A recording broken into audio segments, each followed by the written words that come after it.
and ultimately that was admitted and in an unpublished opinion affirmed as evidence of consciousness of guilt and evasive conduct because of what it meant to the defendant. And so I just point that out as an example as to how expansive that can be. When we look at this case, and again, one thing about this case, Your Honor, is it's intricate and complex on a scale that I think none of us have ever seen. And so we have to look at it within that vein and in that context. And what we have here, Your Honor, why this is relevant evidence of consciousness of guilt, it really doesn't matter what exactly happened on the side of the road, because that's not the focus of what the state is seeking to do. What the state is seeking to do, and what we believe is relevant and admissible under these rules, is to show what the defendant said about it and the fact that that was not true. And what he said about it, of course, was that he was on the side of the road, he had a flat tire, and with a car that has run flats, that he was changing the tire, and that a nice man stopped offering help, and then all of a sudden he was shot in the back of the head. And obviously the initial reaction we've heard from Ms. Proctor, we've heard and can hear from other witnesses, and the initial reaction was that, oh my gosh, the real killers are back, the bad guys are back, they've now targeted Alec. And the other thing that's crucial about this that connects it all together is not only does he make that claim, that statement about being targeted by an unknown assailant, as things were heating up on him in this investigation, that then causes people to immediately assume that he's been targeted and it has nothing, in no way could he be responsible for Moselle. But we also have to look at the symmetry of this particular event with what happened on June the 7th. And on June the 7th, as we know, and Your Honor's heard extensive testimony, both in camera and in this trial, he is confronted about the fares fees that morning. There's all kinds of circumstances that have been put into evidence that are moving as to a perfect storm arriving on that day. And of course, what happens that night? Maggie and Paul are murdered, community rallies, everything changes. We have the same thing happening on September 3rd and September 4th, because finally, despite his best efforts, the law firm has become privy and wise to what's been going on with his years of embezzlement and theft. They confront him. But more importantly, if we go back to those fares fees, which are very crucial and temporally connected to everything that happened on June 7th, is the fact that you've heard testimony from Chris Wilson that he is calling Mr. Murdaugh, trying to get to meet with him because he wants to know what's up. He particularly wants to know what about the $192,000 of those fares fees that he covered for Mr. Murdaugh. And they have that confrontation on the porch of Alameda that afternoon, or early, right before noon, as was testified to. And what happens? Yet again, within a couple of hours, the side of the road happens, and everyone is rushing to Alex Murdaugh's aid again. The fact that he had just been exposed for embezzlement is quickly forgotten about. And of course, everybody's assuming, oh my gosh, it must be the real bad guys, when in fact, it was him all along. And so that is extremely relevant evidence. And it's also been, just to add into the calculus, Your Honor, is we do have the concept of what's been opened the door, what issues have been joined by the defense and put up here. And of course, that's how this issue all arose yesterday with the testimony of Miss Marianne Proctor. So we think it's very admissible as clear consciousness of guilt evidence. It's admissible under 404. I've also argued, without getting into great detail, when we talk about that symmetry, we talk about common scheme or plan. And again, this isn't the kind of common scheme or plan that is typical, but we have to look at this case through a lens that recognizes just the intricacies and the complexity of a set of circumstances like we've never seen. And so all those legal theories, Your Honor, we would assert justify admission of this evidence. I will also say that this, express this to the defense, that it's the state's intent to really quickly move from point A to point B. We are not here to try to litigate what happened on the side of the road in its entirety. I believe that the testimony about this could be done in just over an hour, and that includes playing the recorded statement. There's a number of recorded statements, not trying to play all of those. It would just be simply having the agent come in, relate the story that Alex Murdaugh told to 911 and told to law enforcement, that initial story about the unknown assailant, the fact that the investigation continued and additional information came to light that conflicted with that, and that he was eventually confronted with that. And then there's a recorded statement at the end in which he admits that, in fact, what he had told law enforcement was a lie. And so I'm trying it would be a very focused presentation to just get from point A to point B for purposes of this trial and the relevance that it has to this trial. So for those reasons, Your Honor, we would assert that limited presentation is admissible for those purposes. Please, Court, Your Honor. Yes, sir. The state, and we agree that State versus Cartwright would be applicable to this situation. And it has 4 criteria about a suicide. They seem to think that the unmistakable nexus exists by clear and convincing evidence linking the suicide attempt to a guilty conscience about the murders.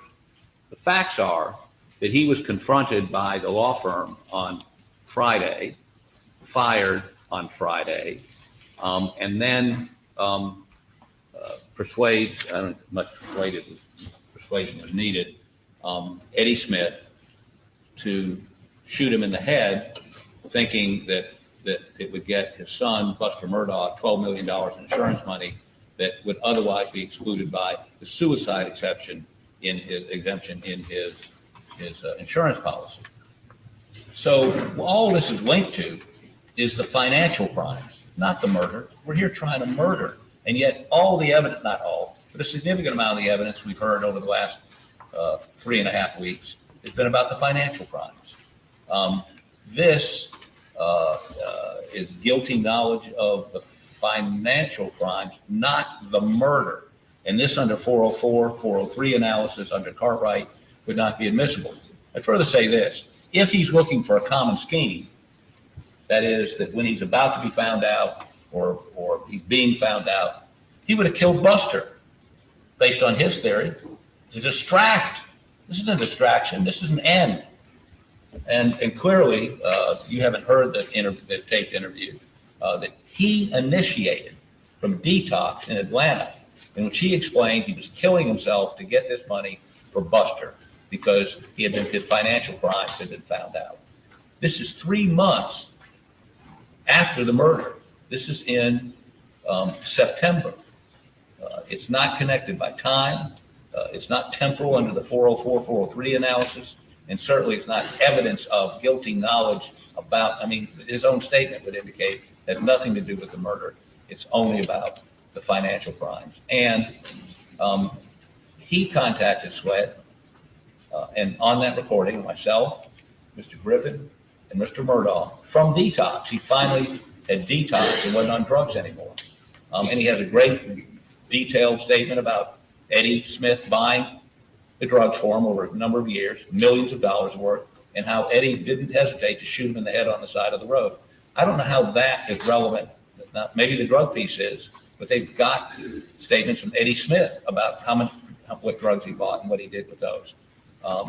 So we would oppose going forward on any roadside shooting evidence. We think the prejudicial far outweighs the probative, and we'd ask Your Honor to not allow them to do that. Yes, sir. Your Honor, very quickly, I do want to distinguish again between what Mr. Harpootlian keeps wanting to argue about, and that's the prospect of there being some sort of suicide on the side of the road. Again, the state's real focus is not exactly on what happened on the side of the road. What's important, and this is, I think, different from a typical Cartwright such situation, is what the defendant said about it. And the fact that he immediately tells this lie about him being targeted by an unknown assailant. And that is what directly connects it back to Moselle. And that's immediately what everybody assumed. The first thing that jumped in their mind is that connection back to Moselle. That connection and the next is unmistakable. So it's not as much about a traditional type of Cartwright analysis. That's not what I'm arguing here. What I'm arguing here is his explanation for what happened and the fact that that ultimately was not true. And that nexus, I believe, is very clear. I think the other one would be clear too, but that former nexus is the stronger one, and that is the focus of what the state is trying to offer here today. Your Honor, just briefly, This is character evidence, which is precluded under the only exception to 404, 403 Your Honor's allowed in is motive. Why did he do it? It's just incredible because if you put this up, you're going to hear from one of the SLED agents when he woke up in the hospital and his skull had been fractured. He had a brain bleed. This is when he concocted that story. I mean, he expected never to wake up. So, this was a scheme to draw up. No, if there was a scheme, it was created after Eddie Smith meant to shoot him. Actually, if he'd been a millimeter to the left, his brains would have been blown out. He just missed, but knocked him out, fractured his skull. That's all I have. All right, those are not the facts. He's telling that story at the scene to people who show up. He's out of the gate. That's what he's saying, that he was attacked by an unknown assailant. There's an ambulance video where the deputy comes in, and that's exactly the story he tells. This is not. I would concede he's correct. Once he realizes he's still alive, he tells that story. But obviously, he didn't intend to be still alive. In other words, it's not a scheme that was concocted at any point. The scheme, if it's a scheme, was concocted after he realized he wasn't dead. Well, the financial evidence was allowed on the issue of motive. This evidence, I find, goes beyond motive, or is not evidence of motive, but more toward common scheme or plan. It does not survive the logical relevancy test, and it goes more toward showing the propensity to commit violent acts, which would cause it not to survive the 403 analysis. I believe that to allow this evidence is a bridge too far, going down this path of allowing essentially any and all evidence in. We have guardrails. The court is to place guardrails to keep things within a reasonable realm. And I believe this, as I stated, will be a bridge too far. It does not meet the logical relevancy test. I agree with the defense that it would be admissible, perhaps, if the trial was a trial on the financial theft issues, but not on the murder. So I grant the motion to exclude this evidence at this time. Of course, as we have seen, things change. And who knows? Understood, Your Honor. All right. Did we tell the jurors 10 or 10:30? I think we said 10:30, Your Honor. 10:30. I said 10. Mr. Waters said 10:30. So if there's any acrimony here, please focus it where it belongs. Well, I routinely underestimate the time, so the one time I overestimated. Well, we tested the jurors this morning, and happy to say that they all tested negative, so we're in good shape with the jury. All right. Any other matters we need to discuss during this light time? Yes, I just think Mr. Waters and I were talking extensively about when he's going to rest his case. We think that should be, or he thinks that should be, he thinks tomorrow morning. I'm projecting maybe tomorrow afternoon, but on Friday we expect to start our case. And to that end, if something were to happen between now and Friday morning, we are flying in experts, and don't need to tell Your Honor how expensive that process is. So even if they don't finish, we may ask the court to allow our witness. It's a footwear expert. It's not anything of explosive. But if he's here and they can't finish by Friday afternoon, we'd ask the court at that time to allow him to testify out of order simply to save thousands of dollars of him have to come back the following Tuesday. And I haven't asked Mr. Waters about that, but I want to put it on I the mean, record. I'm certainly going to be within reason accommodating to the defense and things like that. Great. I just thought I ought to mention it so it doesn't look like a surprise to the court. Thank you, Your Honor. All right. Anything else then? Stand by, Your Honor. Excuse me, please.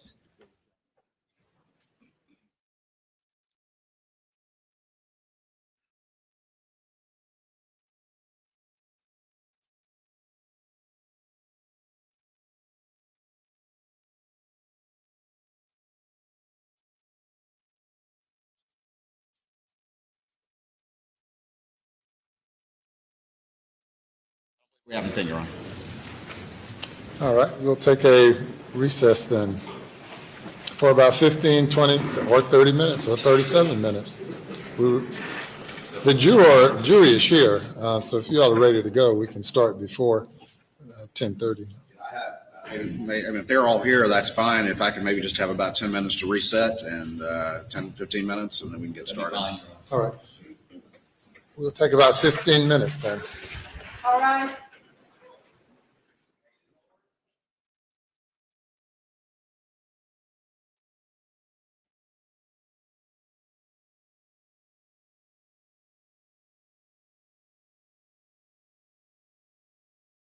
Roadside shooting, that it wasn't quite what it seemed. Do you think there were juries saying, what was that about?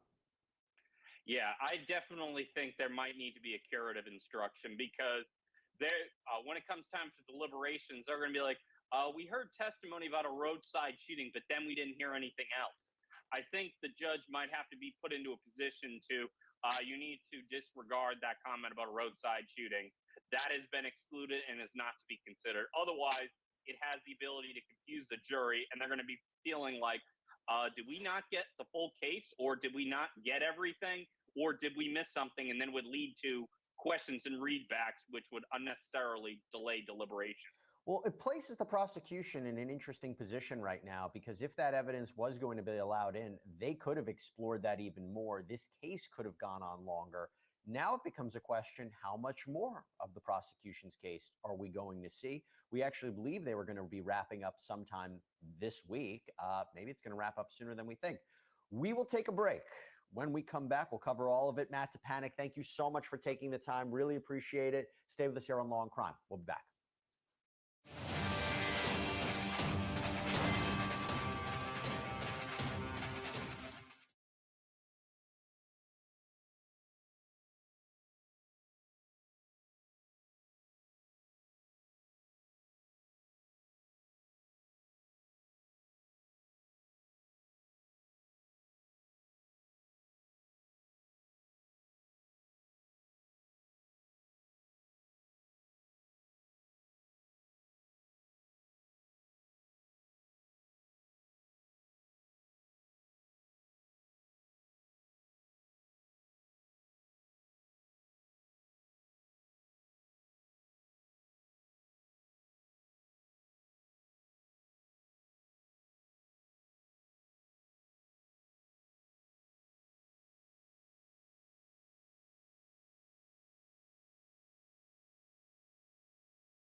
Law and Crime, everybody. I'm Jesse Weber, and thanks for joining us. Our coverage of Week 4 of South Carolina versus Alex Murdaugh continues. We were just listening into that Walterboro courtroom for arguments that were happening outside the presence of the jury.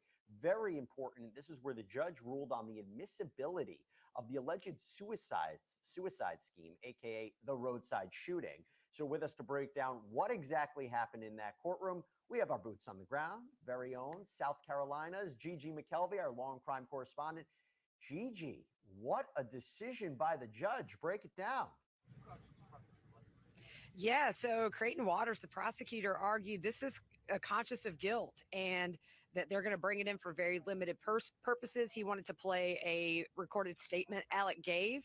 And so Harpootlian argued that this was intended to be an actual suicide. He never intended to wake up and actually said that a millimeter to the left, the shot would have blown his brain out and that this was not a hoax. But ultimately, Judge Newman said it's a bridge too far and will not allow this to come in. So there goes our chances of seeing Cousin Eddie, right? Right. So let's just break this down for a second. Again, this was the scheme that was orchestrated by Alex Murdaugh, allegedly, to hire Cousin Eddie, this, his cousin, right, to shoot him in the head. The insurance proceeds would go to his surviving son, Buster. Prosecution says, well, no, what was really happening was he survived it, told everybody the killers are back. He bought himself more time. This is kind of just a common scheme of what he was doing with Maggie and Paul. And again, the judge said, no, this is just too far. It's more propensity evidence to show bad character. It's going to be prejudicial. But Gigi, didn't yesterday the sister-in-law of Alex Murdaugh, Maggie's sister, didn't she allude to this shooting already? Because hasn't the jury heard something about it? I imagine they might be a little confused. Yeah, I mean, she testified to it, and out of the presence of the jury, they kind of had her say what she was going to say in front of the jury, but it did come in. They talk about them getting the call saying that he's been shot, and they pull over thinking this is a hit on this family, and they were worried Buster was next. So they have a little bit of information about it. I imagine it's going to be very confusing not to hear anything else about it from this point moving forward. By the way, how's he alive? Just if you can tell us, Gigi, how is it possible he got shot in the head and he's still alive? I mean, if it was that close to fatality, do we know anything about that? I don't know. I mean, just this morning, defense attorney Harpootlian echoed the injuries that he told the court early on in these proceedings, well, actually before the trial, that he had a fractured skull, a brain bleed. We all know we were looking for evidence of that. The next appearance didn't see any, but we can't say for sure. Right. But it seems like he kind of made it to be this horrible injury that he suffered, and didn't really seem to be the case. But yeah, so apparently he hired Cousin Eddie to shoot him. Of course, Cousin Eddie's version, I was trying to wrestle the gun away, it went off. Okay. So who knows where the truth lies? So let's talk about what's going to happen now, right? You don't think Cousin Eddie's going to be called. Do we know what the rest of the prosecution's case is going to look like now that this roadside scheme, whatever you want to call it, is not going to be allowed in? Do we know when the prosecution's going to wrap up their case? Yeah, so the prosecutor just said they expect to be finished by tomorrow morning now. Yesterday, there was a witness that couldn't make it, so I'm not sure if that's the reason they're going to be a day late. But tomorrow afternoon, the defense is expected to take over. And the only thing that Harpootlian mentioned was a footwear impression expert they do have coming. And by the way, the jury is all COVID negative, so we are full steam ahead today. I was going to ask you that. So it looks like we're able to continue this. The jury is negative. No more precautions have been put in place after 2 jurors tested positive, correct, Gigi? That's right. It's a mask are optional, no social distancing, so kind of business as usual in the courtroom. I'll tell you what, I think we have some of Marion's testimony that we could throw to right now, again, from yesterday. Important witness for the prosecution. Let's hear what she had to say. Okay, we don't have that testimony, so we're waiting to get it. Gigi, let me ask you this. Where's the defense going to go, right? So we know they're going to call witnesses. Do we have an idea of who they're going to call and what order they're going to call and what kind of case they're going to present?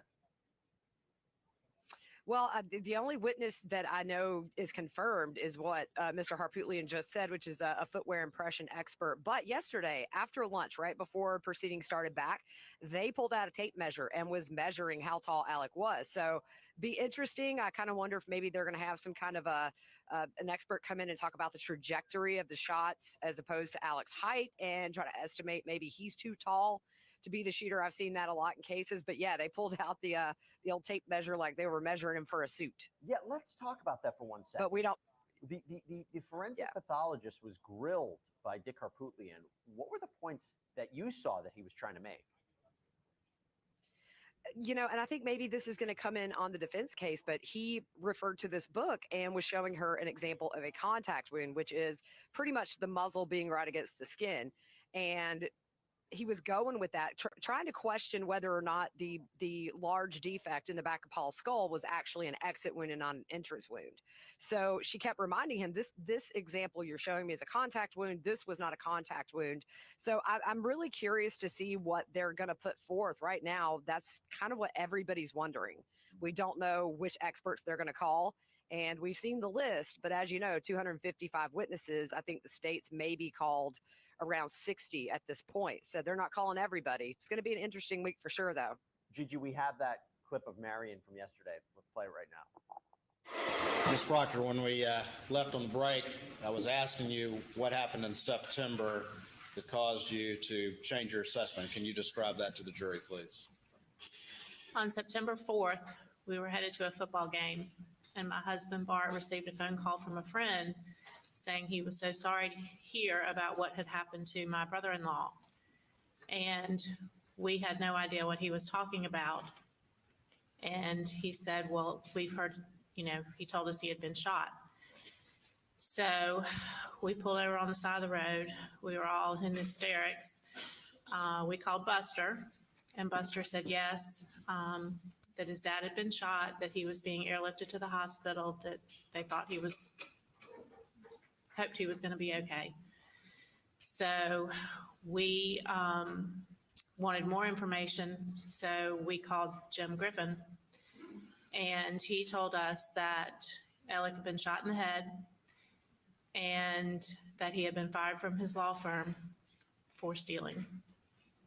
What was your concern when you heard that he had been shot? Initially, I thought he might be dead. I had just lost 2 of the family members, and I felt like they were being targeted at that point. I felt like the family was being targeted. Subsequent to that, did your concern that the family was being targeted, did that change as well? Over the course of a few weeks, we were still on high alert, worried for Buster. But at that point, information started coming out about some things that Alec had done financially that we had no idea about. And that changed your assessment about what you heard about him being shot as well. Is that correct? Can you answer out loud? The shooting, that was an event in itself. Okay, so Gigi, that was important testimony. Again, what the jury might be thinking now that they're not going to be hearing more of it. But what else did she say yesterday that stood out to you? Because she was talking about some odd comments that were allegedly made by Alex Murdaugh. Right. And so one of the things that stood out to her was that Alec had made a comment that his main focus was clearing Paul's name in the boat crash. And she says, my main focus is finding out who killed my sister and my nephew. And she said he never talked about it. So that seemed odd to her at the time. And then as things progressed with the roadside shooting, I think, it became clear slowly over the course of a week or two that maybe she did not know her brother-in-law of many years, or at least one side of him. So, but you think about the emotion of just losing Paul and Maggie to such a brutal murder, and then you hear he's been shot in the head. I'm sure the fear for their family was just maxed out at that point. And then to find out it was orchestrated, it's just, you got the puppet master in the back eliciting that response that the prosecution said he wanted, which is sympathy. Gigi, where do you think the jury's standing at this point? Because if you ask me, it's still a tough case. There are days I think the prosecution's doing a great job. There's days I think the defense is doing a solid job, and I'm torn each way. Where do you think the jury's landing? You know, they're very much poker faced. The only time that I have seen a couple of times where jurors will roll their eyes when the state's up and then when the defense is up. They're very hard to really? read, but I'll tell you this. Oh yeah, I've seen them roll eyes at both sides at some point. I think that in some ways this case is very unrelatable to this jury. You're talking about millions of dollars that has come into this trial in the financial aspect of it.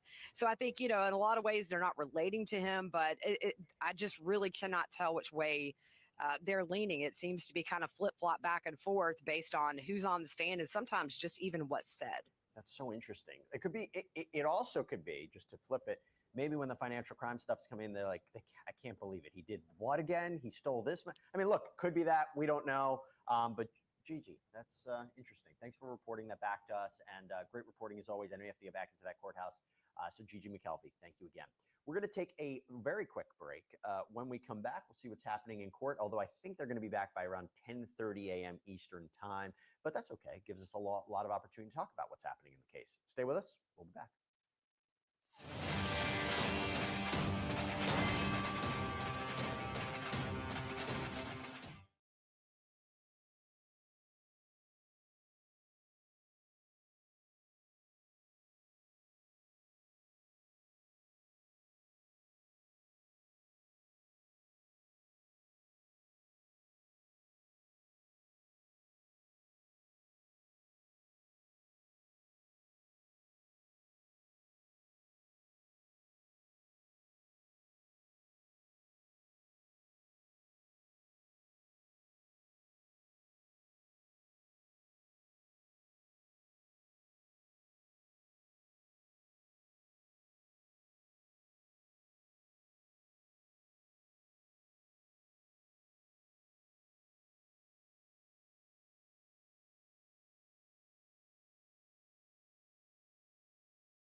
So we're waiting to jump back live in South Carolina versus Alex Murdaugh, the man accused of killing his wife, Maggie, and son, Paul, back on June 7th, 2021.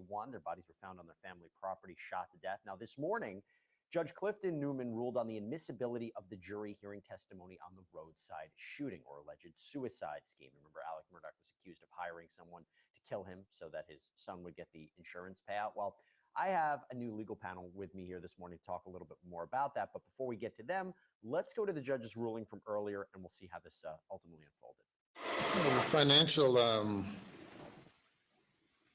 evidence was allowed on the issue of motive. This evidence, I find, goes beyond motive, or is not evidence of motive, but more toward common scheme or plan. It does not survive the logical relevancy test, and it goes more toward showing a propensity to commit violent acts, which would cause it not to survive the 403 analysis. I believe that to allow this evidence is a bridge too far, going down this path of allowing essentially any and all evidence in. We have guardrails. The court is to place guardrails to keep things within a reasonable realm. And I believe this, as I stated, will be a bridge too far. It does not meet the logical relevancy test. I agree with the defense that it would be admissible perhaps if the trial was a trial on the financial theft issues, but not on the murder. So I grant the motion to exclude this evidence at this time. Of course, as we have seen, things change. Okay, let's talk about this. I'm joined right now by psychologist Dr. John Delatorre and also criminal defense attorney, former public defender Kesia Early. It's great to have you both here. Kesia, I will start with you. I think that this was the right decision by the court. What do you think? Of course, I agree as well. But my only question is, why didn't he make this ruling prior to the sister-in-law's testimony? Great question. Because the information still came out that there was a shooting, but now there's a cliffhanger. The jury will not know details of the shooting, and you may have jurors that are far more sympathetic because they believe he could have been a victim of a crime. Like, this ruling should have been made prior to her testimony. I do agree that the prejudicial value outweighs the probative value, and that it's too far attenuated to show this connection to this consciousness of guilt. Had it happened, let's say, the day after or a week after, then there could have been more of a connection. But not only did this happen months after the murders, the formal charges weren't even filed. So for the prosecution to try to make this connection that this staged suicide or this murder, this potential murder rather, that happened on the side of the road had any connection to the murder of his wife and his son, I do agree with the judge's ruling that it should have been excluded. So, you know what? I look at this, doctor, and I think to myself, the defense's argument was he didn't think he was going to survive. He was a fraction of a second from being killed. And I said to myself, what goes into somebody's mind to come up with that scheme? What goes into somebody's mind to, commit these alleged financial crimes? And I just was curious your perspective on that.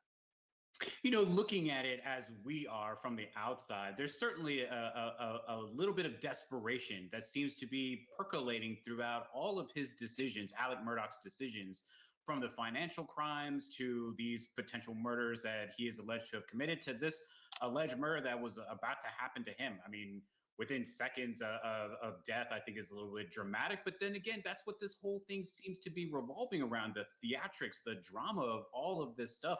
I don't know that it's a case that's suitable for South Carolina, certainly suitable for New York or LA, but there's too much sort of theatricality associated with everything that's going on. Yeah, I think that's so fascinating. You listen to that, and how it actually plays a role. Now I wonder, is that a big impediment, Kesia, to the prosecution's case, the fact that this isn't coming in, or really not? Because they've presented a lot so far, and they were able to get in the financial crimes or the alleged financial crimes.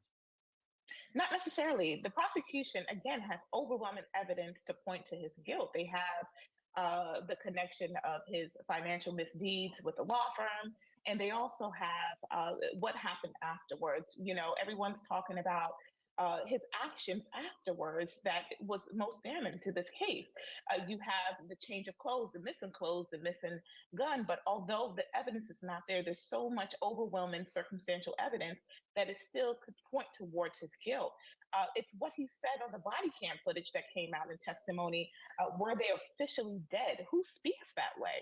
Oftentimes, when someone loses a loved one, I mean, of course, it's kind of hard to speculate what one would say, but it's just kind of creepy when he asked were they officially dead, as if he needed some form of confirmation. So, the prosecution has overwhelming evidence that they can still work with without this roadside attempted suicide. Yeah, and as we wait for the jury to get back into the courtroom, I do want to go back to some of the arguments that led to this decision by Judge Newman. Let's take a listen. And what he said about it, of course, was that he was on the side of the road. He had a flat tire with a car that has run flats, that he was changing the tire, and that a nice man stopped, offering help. And then all of a sudden, he was shot in the back of the head.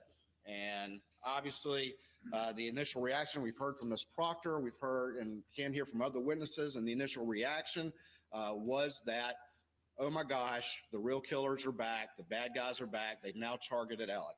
And the other thing that's crucial about this that connects it all together is not only does he make that claim, that statement about being targeted by an unknown assailant, as things were heating up on him in this investigation, that then causes people to immediately assume that he's been targeted and it has nothing, in no way could he be responsible for Moselle. But we also have to look at the symmetry of this particular event with what happened on June the 7th. And on June the 7th, as we know, and Your Honor's heard extensive testimony, both in camera and in this trial, he is confronted about the fares fees that morning. There's all kinds of circumstances that have been put into evidence that are moving as to a perfect storm arriving on that day. And of course, what happens that night? Maggie and Paul are murdered, community rallies, everything changes. We have the same thing happening on September 3rd and September 4th, because finally, despite his best efforts, the law firm has become privy and wise to what's been going on with his years of embezzlement and theft. They confront him. But more importantly, if we go back to those fares fees, which are very crucial and temporally connected to everything that happened on June 7th, is the fact that you've heard testimony from Chris Wilson that he is calling Mr. Murdaugh, trying to get to meet with him because he wants to know what's up. He particularly wants to know what about the $192,000 of those fares fees that he covered for Mr. Murdaugh. And they have that confrontation on the porch of Alameda that afternoon, or early, right before noon, as was testified to. And what happens? Yet again, within a couple of hours, the side of the road happens, and everyone is rushing to Alex Murdaugh's aid again. The fact that he had just been exposed for embezzlement is quickly forgotten about. And of course, everybody's assuming, oh my gosh, it must be the real bad guys, when in fact, it was him all along. And so that is extremely relevant evidence. And it's also been, just to add into the calculus, Your Honor, is we do have the concept of what's been opened the door, what issues have been joined by the defense and put up here. And of course, that's how this issue all arose yesterday with the testimony of Miss Marian Proctor. So we think it's very admissible as clear consciousness of guilt evidence. It's admissible under 404. I've also argued, without getting into great detail, when we talk about that symmetry, we talk about common speech.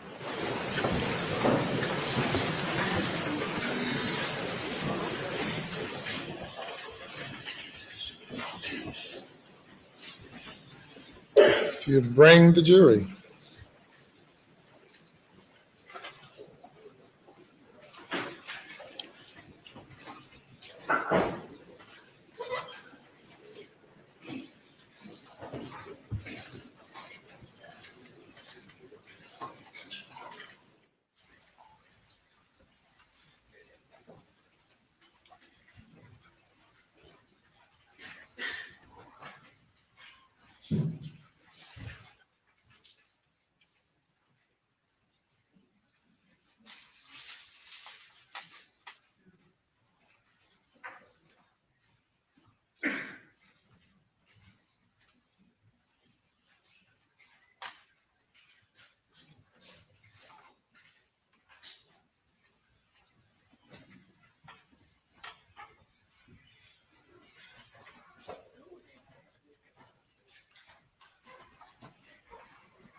Very good. Thank you. Good morning.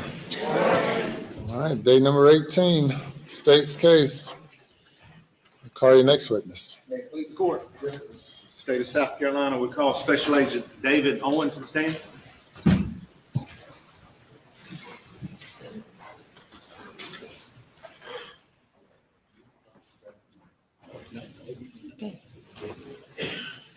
Thank you. Thank you. Raise your hand. Do you swear or affirm that any testimony you give today will be the truth, the whole truth, and nothing but the truth, so help you God? I do. State you would, please. You see you got some there. Take your full name for the record, spell your last name, and move that mic or chair to where they can hear you best. Okay, Mr. John. Hold on a second, boy. Thank you. No problem. My name is David Owen, O-W-E-N. Good morning. Good morning, sir. Would you please tell the ladies and gentlemen about Special Agent David Owen? Yes, sir. Your background, Yes, sir. where you're from, and your education and training that led you into law enforcement. Please. I was born and raised in Orangeburg, South Carolina. Graduated from Orangeburg High School, graduated from Limestone College with a bachelor's in criminal justice. Began my law enforcement career in Orangeburg in 1996. Moved to Charleston in 1999, where I have been since, and began my career with SLED South Carolina Law Enforcement Division in 2015. What have you worked different areas in SLED? No, sir. My entire time in SLED has been with the Low Country region, which encompasses 12 counties. We do general investigations, assisting the 12 counties with whatever they request. Anything from public corruption, officer-involved incidents, violent crimes, property crimes. And when you say assist local counties, I know what that means, but what does it mean in your world? SLED is an assisting agency. I like to explain it as if you call 911 for an emergency, you're going to receive local assistance from the police department or the sheriff's office. SLED's not necessarily going to show up unless requested from the local police chief or the sheriff. And is that done regularly, and has it been done regularly in your career where you've been called upon to assist local agencies? Yes, it is. And just as an aside, as we've gotten to know each other recently, you've got some relatives in Anderson that I knew in high school, didn't you? Yes, sir. Small world. Small world. Let's go straight to June 7th, Special Agent. Were you on call June 7th of 2021? Yes, sir, I was. And how did you get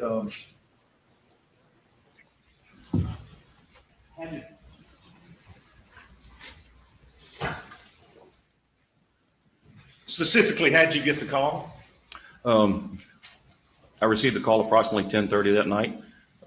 I was in bed trying to go to sleep, and phone rang, and I was told that I needed to respond to 4147 Moselle Road in Islandton, Colleton County.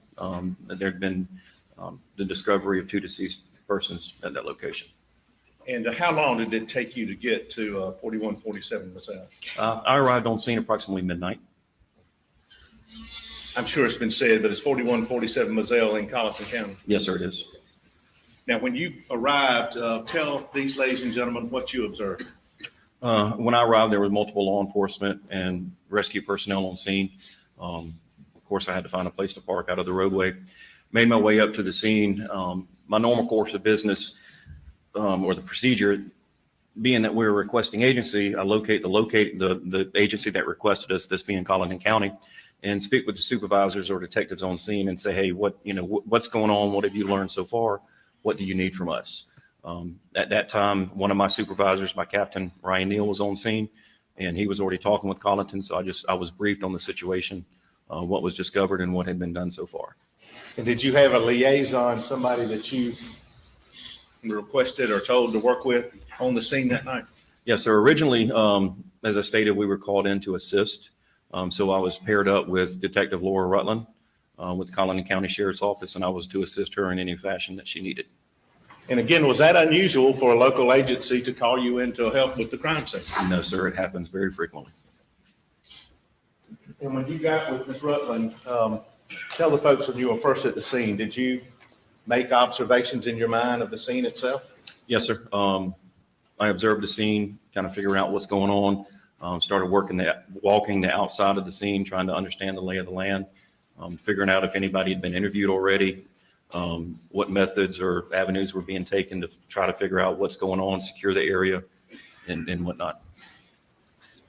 And did you see the bodies and were all with Paul and Maggie? Yes, sir. I was standing outside the crime scene tape, and what I know now to be Paul Murdaugh and Maggie Murdaugh, I knew that there was a white male and a white female, but they were covered up with a sheet. I was not able to see them, but I saw where they were. Did you make any other observations of the actual crime scene there itself then? Other than the placards or evidence placards that Islandton County had put out to protect evidence upon their initial arrival, I didn't go into the scene. Our crime scene unit had not arrived yet. I have a background in crime scene, so I knew not to go in and disturb anything until it was documented properly. I was aware that Islandton County had already documented or located and marked some evidence for protection purposes. So I just walked around the crime scene tape. I knew that there were dog kennels on the left. There was a big shed on the right with a large field behind it with another shed. And there were several people and several cars back behind, what I call back behind the crime scene from where I was standing. And at this point, had you seen the defendant, Alex Murdaugh? I was told that he was with the group of people behind, which was told to me to be some family members and some of his law partners. And I guess you became, at this point, were you the chief investigating officer? I don't recall how long, within maybe 30 minutes or so, my supervisors pulled me aside and said, hey, we're actually going to be the lead on this. So my Detective Rutland and my roles kind of reversed, and I became the lead investigator, and she was my assistant. But y'all still working together? We were still working together, yes. Had you ever worked with her before? No, sir. I knew her, but I had never worked with her before. Did you think it was important to talk to Alex Murdaugh? I did. And can you tell the jury specifically how that came about? Well, I was told that he arrived on scene and discovered his wife and son, and that he had made the 911 call. Being that it was his wife and son, and he found the bodies and made the 911 call, it was paramount that I talked to him. What was his observations, what's going on in his life, what's going on in Maggie and Paul's life, to try to figure out what happened. I still didn't know if it was, let me back up just a minute. Going into a death scene investigation, homicide investigators are taught to treat every scene as a homicide until determined otherwise. And that encompasses suicide, natural, accidental, or homicide or unexplained. So automatically I was treating it as a homicide, and I didn't know if it was or not. So it was paramount that I speak with Alex Murdaugh to try to determine what he saw, what he experienced, what's going on in their lives, to kind of help guide my investigation as it progressed. And had the weather started to change about that time? It had been changing and continued to change. It was raining intermittently as I was coming into Walterboro from Charleston. It would stop raining, it would mist rain, it would heavy rain. So the weather was also a concern that night, especially being an outside scene. And that leads into my next question. Where did you request and where did you take the first statement from Alex Murdaugh? When I met Alex Murdaugh, there was really nowhere else to interview him except the privacy of my patrol car, which was a Dodge Durango. We all seen the video, and I'm not going to play it again. The jury will have that. But can you tell us where is your car? Yes, sir. So we've seen the video. Where was the camera? It was a body camera. It's not a fixed in-car camera like in most active patrol cars. But I clipped it to my visor right above me and just angled it towards Mr. Murdaugh. Is that your practice to video when you're potential suspects, or do you video? I video any witness or audio record any witness that I am able to do. So you're in your driver's seat? Yes, sir. Where was the defendant, Mr. Murdaugh? Mr. Murdaugh was sitting to my right in the front passenger seat. And behind him? Behind him was Detective Rutland. Okay, and to her left, if you will. To her left and behind me was Danny Henderson. At that time, I knew he was an attorney, but I didn't realize his involvement other than an attorney. Later on, I found out that he was a partner and Alex Murdaugh's personal attorney. And how did he get in the car? Who got in the car? I say, how did Mr. Murdaugh? no, Danny get in the car? I mean, it's common if there's an attorney present that wants to be involved in the interview or sit on the interview. I allow one to sit on the interview. It's not an issue for me. You said it was fine. It was fine. Okay. And I want to ask specifically about your observations of the defendant as far as his mind. Did he appear to be under the influence of anything, any intoxicant or anything else when you were talking to him? I did not notice any intoxicants, whether it be drugs or alcohol. He didn't smell of alcohol. His eyes weren't, any dilated. They weren't bloodshot. He seemed of full body and mind, other than being distraught that he had discovered his wife and son dead. Did you have trouble understanding his words? No, sir, I did not. Did he appear to have trouble understanding your words? No, sir, he did not. Were his answers to your questions subject matter appropriate? Yes, they were. And were they timely? Yes.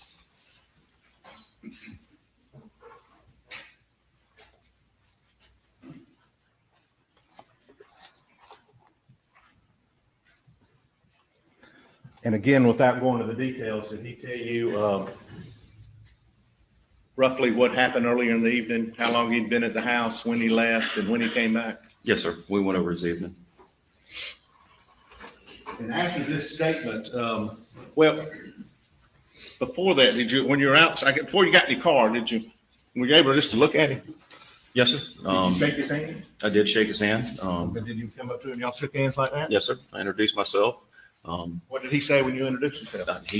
How you doing? I don't remember exact words, but how you doing? I know you need to talk to me. That type language.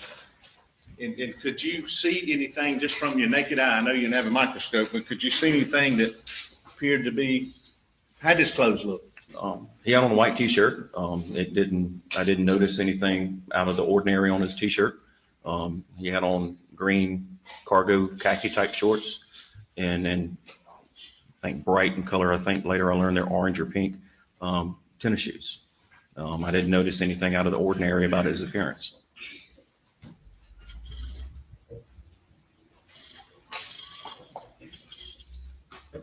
After you took this statement, you and Ms. Rutland,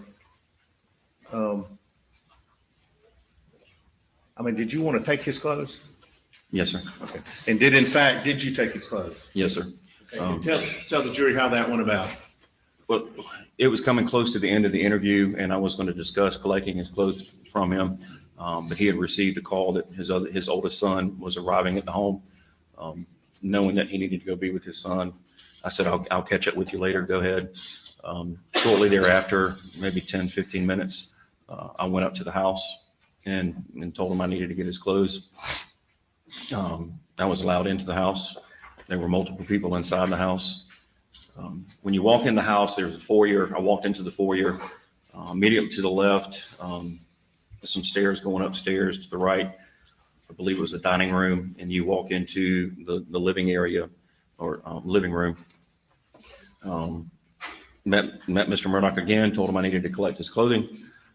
He went to what I now know is the master bedroom towards the left of the house, left of the living room. And he said, sure.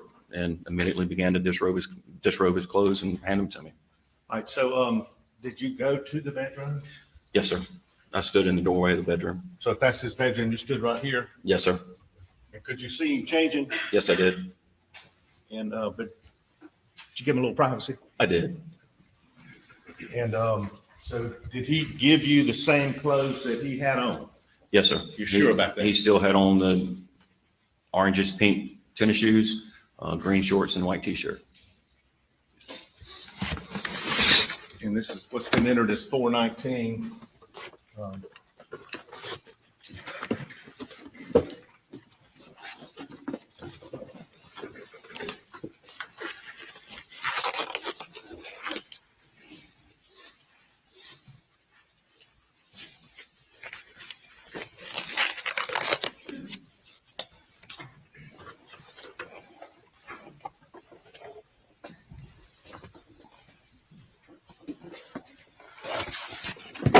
Oh, well.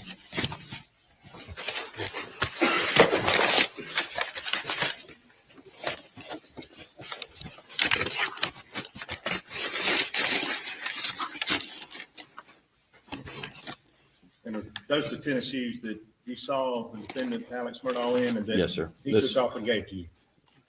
Under this light, it's more red, but, you know, I considered it orangish pink that night, but these are the shoes that I collected from him. Do you remember the condition? I mean, how did they feel when you touched them? I mean, they were a little damp. I mean, it was raining that night. You said damp? Damp, yes. It was raining that night. Summertime, high humidity, so the ground there was a lot of condensation and water on the ground. And these are this is the bag that I would have put them in. My initials are not on them, but my handwriting says shoes 0140.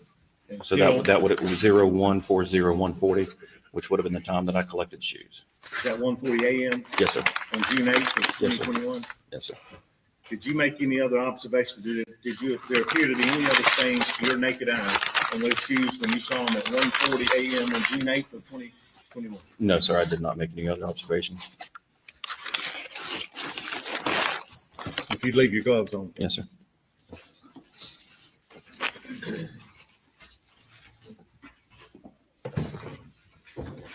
I'll show you what's been entered as 418 and tell me if you recognize this and does it relate to your testimony?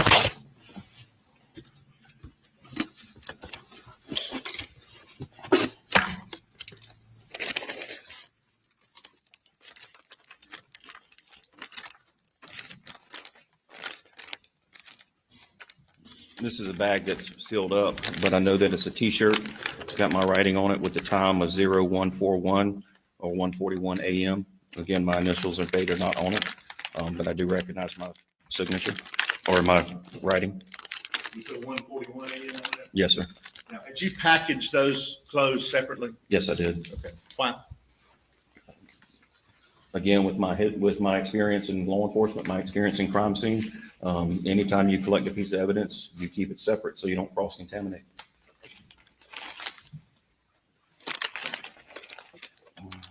And that was the shirt? Yes, sir. Okay. And what is also contained in 418 that's been entered? Can you tell me what that is?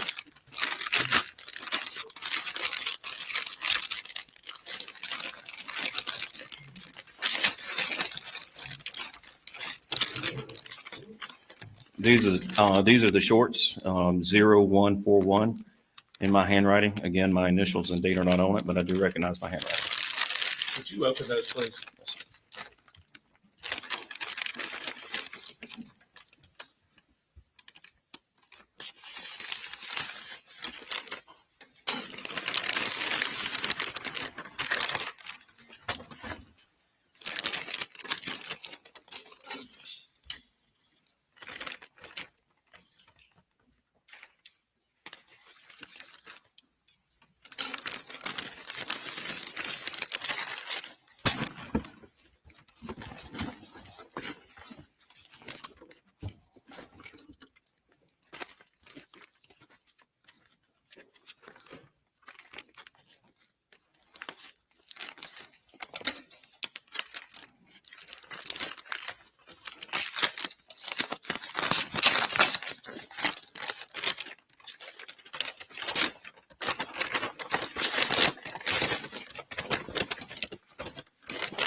Now, those the pants that you saw defendant Alex Murdaugh wearing on June 7th, June 8th Yes, sir. of 2021? Yes, sir. And those are the same pants that you took off of Yes, sir. Alex Murdaugh, is that correct? You want gloves?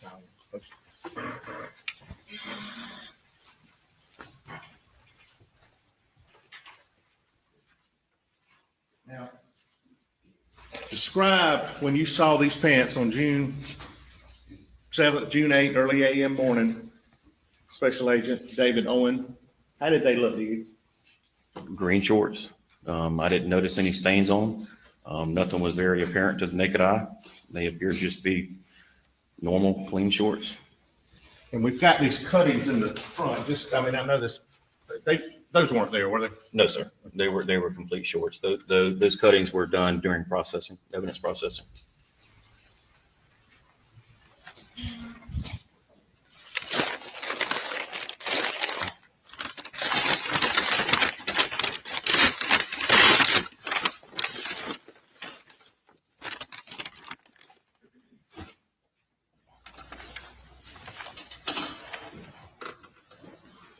I'm gonna go back. I just forgot. That first interview, Yes, sir. at some point, maybe toward the end, I can't remember. I think it's toward the end. You kind of reach over and just do like this to Alex Murdaugh. Do you remember that? Yeah, I consoled him. He was upset. And that's just, you did that because that's you? That's just who I am. And when you got to the house and after you had collected these clothes, did you do anything else at the house? I didn't do anything at the house. I mean, like I stated, there were other people in the house, law partners, family members, people moving about. I did look around to make general observations. Nothing seemed out of the ordinary. Nothing seemed torn up or out of place.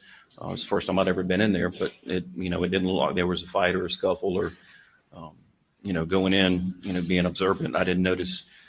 I went in through the front door, was the only door I accessed the house from. I didn't notice any forced entry or, when the door was open for me, it was opened as a normal door should. Met Mr. Murdaugh and collected the clothing.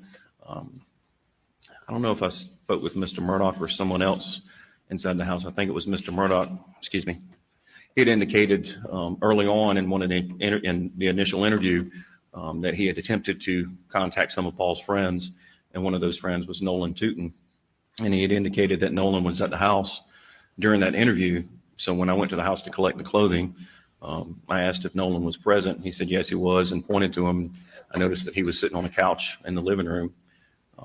So I introduced myself to Nolan and conducted an interview with Nolan, again, in my vehicle for privacy. So you had located Nolan Tootin in the residence and then conducted an interview with him in your car? Yes, sir. And how many people were in the house? We're into the early morning of June 8th of 2021, correct? Yes, sir. Okay, I mean, how many people were inside approximately? I didn't go in every room. I didn't see every single person, but 8, 10 people from first glance. And had someone at SLED, you mentioned there was crime tape.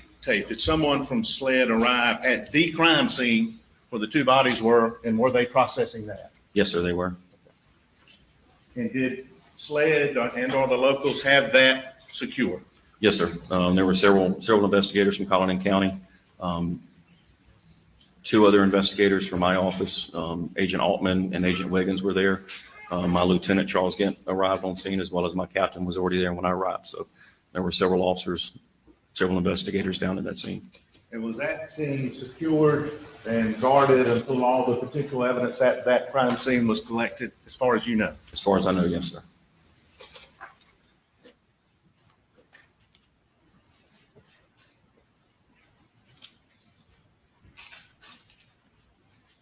Now, there was also a vehicle down there. Did you determine where the defendants, if he personally had a vehicle that he'd been in that night?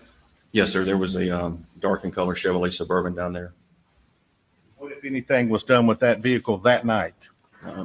Well, early the next morning on Tuesday, June 8th, once we completed the scene around the kennel area and sheds, that vehicle was secured and towed to the Colleton County Sheriff's Office so that it may be later processed. So it was taken into law enforcement custody? Yes, sir. There's been pictures and testimony about the phone that was on Paul. Yes, sir.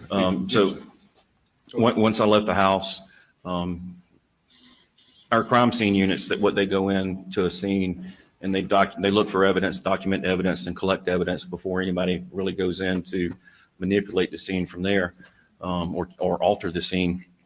So once a majority of the evidence, or all the evidence, not all the evidence, a majority of the evidence on approach to the victims were documented and collected, we went in and started investigating the bodies. The coroner was, of course, with us. And once we took the sheet off of Paul, there was a cell phone that was placed on his rear end and on his right side. And if you'll think back to your first interview, you'd already had your first interview. Yes, sir. How did the defendant tell you that phone had got on his backside? Mr. Murdaugh stated that, he tried to check Paul for a pulse, and he, tried to turn him over, but thought better of it.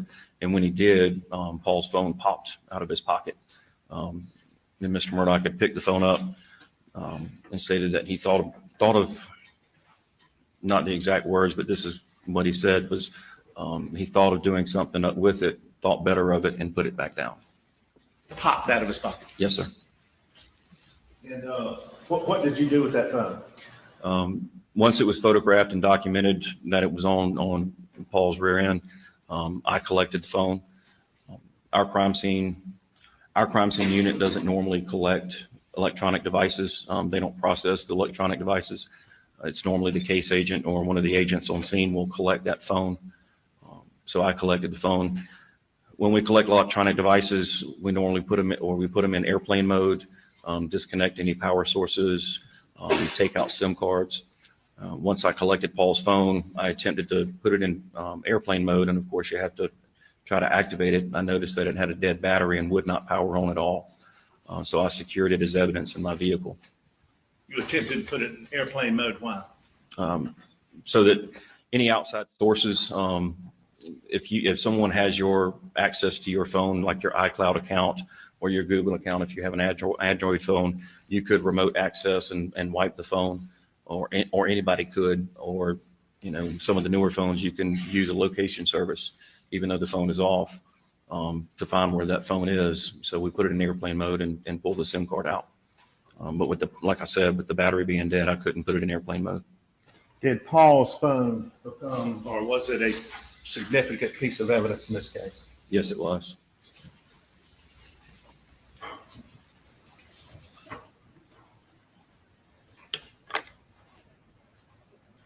How long did you stay there once you got there at the 4140 Moselle? I believe I left about 8:30, 9 o'clock the next morning. So you stayed all night? Yes, sir. And did the crime scene unit down where Paul and Maggie were stay all night? Yes, sir. So night becomes day, obviously. Yes, sir. Did you see anybody else at the scene that morning that you had an occasion to conduct an interview with? Approximately 7 a.m. Y'all have heard about CB Rowe, the farmhand, the employee of Mr. Murdaugh. He's the farmhand. He arrived on scene. We confronted him and said, "Hey, we need to speak with you." So earlier in the interview with Mr. Murdaugh, he said that CB had, or I call him CB, Mr. Rowe had not worked on Monday, that he had taken his father, and he had relayed a story about Mr. Rowe having a conversation with Paul, where he was hired by FBI out of high school to be some killer operative. So of course that kind of piqued my interest, and I needed to figure out where he was on yesterday or even that night. So Mr. Rowe, when he showed up, immediately went into an interview with him, got his alibi, got his statement of his events on Monday, where he corroborated that he had to take his father to the hospital or to the doctor in Mount Pleasant on that Monday, and that he was not there on Moselle property. And let me go back just a minute. At some point, the bodies of Maggie and Paul were taken away from the scene, right? Yes, sir. The coroner took custody of the bodies, And that's the law. The coroner comes in and Yes, sir. takes custody, right? Yes, sir. But prior to leaving, were you able to observe from your own eyes around the bodies of Paul and Maggie? Yes, sir. And how would you describe those? Very gruesome, very bloody, Bloody? very bloody. Around the bodies, bloody. Yes, sir. And also around Paul, it was more bloody because he was on concrete and in a rock driveway. And it had been raining that night, so you had the water to the bodily fluids. It's going to make them run a little bit more or spread more. Maggie was on dirt, grass, so it's going to seep into the ground. So there wasn't as much blood around her as was under her. And did you, and without going into what he said, I think he's testified, did you interview Rogan Gibson?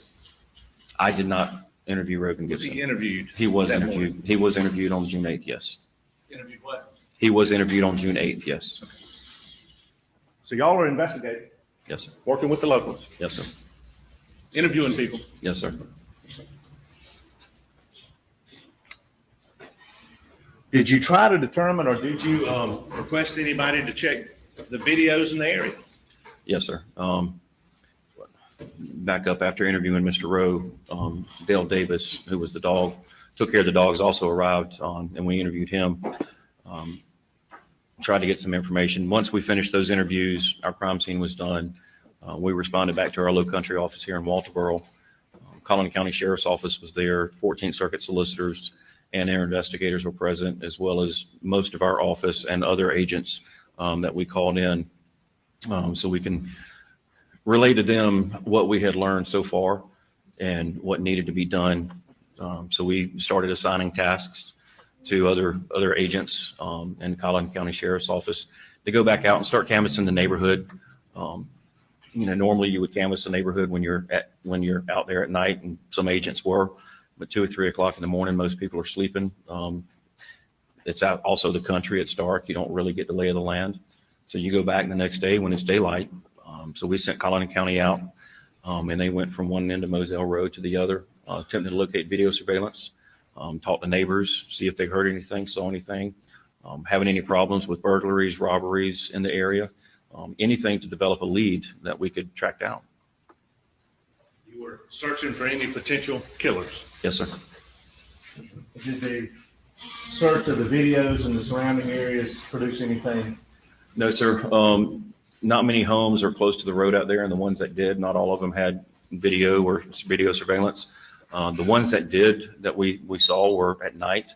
You couldn't see, you can tell a car's passing, but you couldn't tell the make, model. You couldn't see the tag number, so it was really useless. But y'all tried. We tried, yes, sir. And I think you said after Dale David, and he testified yesterday, when you talked to Rogan Gibson, is that when you first learned about a conversation where he may have heard some voices? Yes, sir. I mean, that morning you heard that from him. But Agent Croft and Agent McAllister interviewed Rogan Gibson.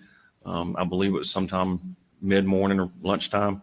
And me being the lead agent, everything that they learned, they report back. So I learned later on that afternoon that they had interviewed Mr. Gibson, and that Rogan had relayed a conversation that he had had with Paul on the phone about an injured dog, and that Rogan had requested a video, and that during the phone call, what Rogan had heard in the background. Paul, Maggie, and 99% sure, Alex? Yes, sir.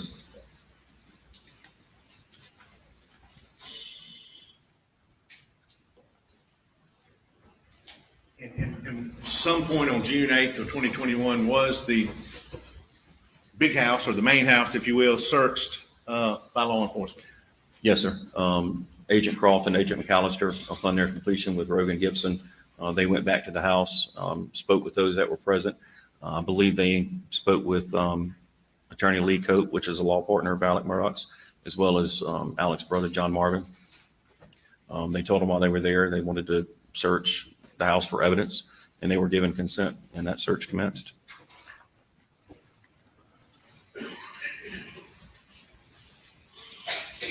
Did we get Alex's phone that night?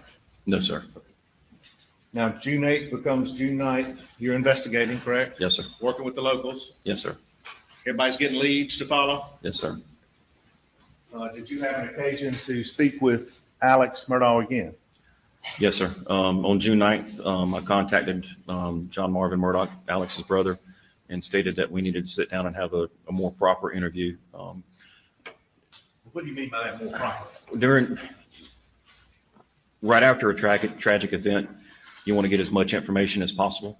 But you can imagine that speaking with somebody who's experienced a tragic event, they're not going to remember everything. Later on, once they have time, kind of memory reset, they're going to have more details. They're going to be thinking a little bit more clear. So we scheduled an additional interview, which took place on June 10th with Alex Murdaugh and his brothers, to see what they may have known, what they may have experienced in their lives that may have led to this. I mean, you know, at that time, you don't have any information. You've got to go out and talk to everybody, or as many people as you can. And when you talked, we've seen it, and again, I'm not going to play it again, the jury's got it, but that second interview, who was there? With me was Alex Murdaugh again in the front seat. Agent Jeff Croft was sitting behind Alec, and Alec's attorney, Jim Griffin, who was at the defense table, was also in the vehicle too. And I think this was a voluntary statement by the defendant, right? Yes, sir, it was. No question that it was voluntary. He wanted to give it, and you wanted to ask him questions. Yes, sir. And I have to because it just comes out. Could you understand him? Yes, sir. Did he appear to be under the influence of any alcohol, drugs, or other intoxicant? No, he did not. Did he have trouble understanding David Owen when he was asking him questions in your mind? In my mind, he wasn't. Again, if I wasn't clear, I think he said, "Excuse me," or say that again if he didn't hear what I said. And of course, I repeated myself, but it wasn't that he didn't understand me. It was more so that he didn't hear me. And could you understand his words, and were they appropriate to your answer, to your Yes. questions? Yes, they were. And there's a colloquy between all of y'all and Mr. Griffin at several points on the interview, right? Yes. Did he appear to be clear in his mind? That's what I'm saying. Yes, sir. And this was how many days? Well, first of all, when you talked to him that first statement, how long was it after the 911 call? I interviewed him just before 1 a.m. on June 8th, and the 911 call came in on that Monday night, approximately 10:06 p.m. So that's just a few hours. Yes, sir. Would you say it was fresh in his mind then? Yes, sir, I would. And this second interview was on what day and time? June 10th. And what time was the Tuesday. second? 1:30-ish. Hang on just a minute, sir.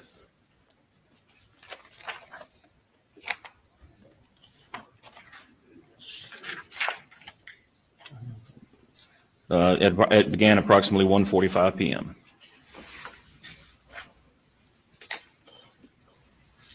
I'm sorry, 1:54 p.m. First and the second interview, Special Agent David Owen, based on your being there and listening and asking questions, was the defendant clear about whether or not he had gone back down to the kennels after he went to the house? No, sir. Was he clear that he had not gone back down there? Yes, sir. Well, that was clear. He hadn't gone down there. That was clear. Can't lead the witness. Did you have trouble understanding that? No, sir, I did not.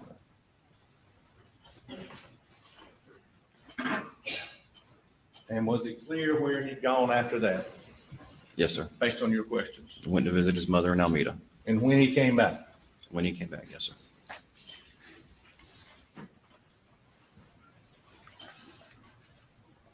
And that's the 12th. That was Second June- interview? June 10th. 10th, I'm sorry, Yes, sir. I was getting it. Did you collect the defendant's phone that day?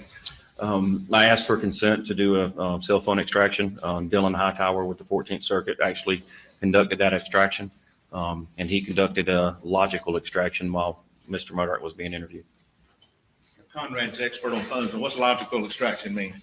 So there's two types of, I'm not a cell phone expert, but what I understand is logical extract. There's two types, logical and physical. Logical, it's basically the surface of your phone. You get phone calls, text messages, emails, photographs, very basic information.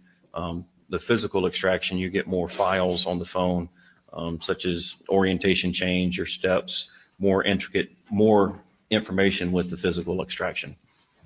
So on the 10th, working with the 14th Circuit Solicitor's Office investigator, y'all got a logical extraction. Yes, sir. And was the phone given back then? Yes, sir. Upon the completion of the extraction, it was given back, yes. But you're working with the local officials at this point, correct? Yes, sir.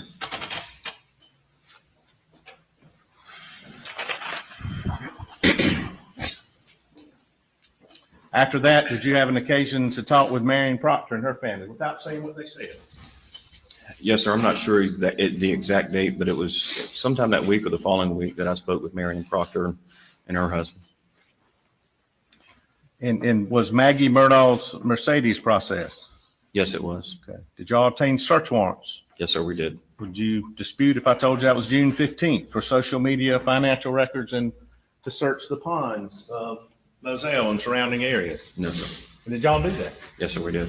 You actually went out and searched? Yes, sir. How'd you search the ponds? We had sled dive team come down. Once they arrived and kind of surveyed the pond, it wasn't deep enough for them to actually dive, so they just waited. They had, hip waders on, so they were walking around basically on their hands and knees, searching the pond. There were some other waterways and ponds on the property that were searched, and I believe they went back the next day to complete searches. Also around that area, because going into Hampton, it's a swampy area. This Salcatchee River, the Little Salcatchee River, those areas were searched. Also that same day that the ponds were searched, we did a land search in conjunction with Islandton County. They had ATVs, UTVs, 4x4s, and we were searching the property looking for any evidence that might help us develop leads or point us in the right direction in the investigation. So SLED's working? Yes, sir. Working with locals? Yes, sir. And was a property searched again on June 16th? Yes, sir. And where was that? That's when the dive team returned and completed their search of the waterways and ponds. And it's also, there was some blackout cartridge casings and some shotgun shells that were seized later, correct, also? Yes, sir. The pond that was, the first pond that was searched is by the shooting range or the shoot house across Moselle from the main house. So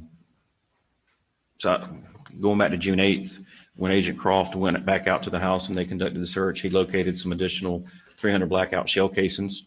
We knew there was a shoot house by the ponds. So we went over there and located the 300 blackout shell casings inside the shoot house, as well as some shot shells from shotguns by the pond. And those were collected.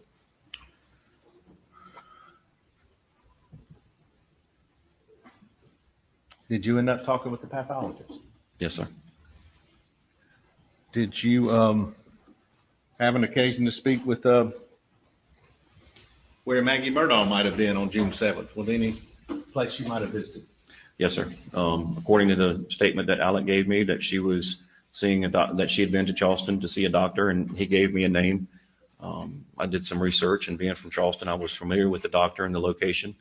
So I went by and spoke to the doctor, and they verified that she was there that day. They told me what she was wearing, which is the clothing she was found in that night. She didn't appear to be in any distress. It appeared to be a normal visit. I didn't get into what the visit was, but it was a normal visit for them. And days are becoming a week and you're moving on. Did you talk with the defendant, Alex Murdaugh, again during this time period? A few times, yes, sir. A few times? Yes, sir. Okay. Well, do you remember on July 28th, meeting him at the Colleton County Sheriff's Office?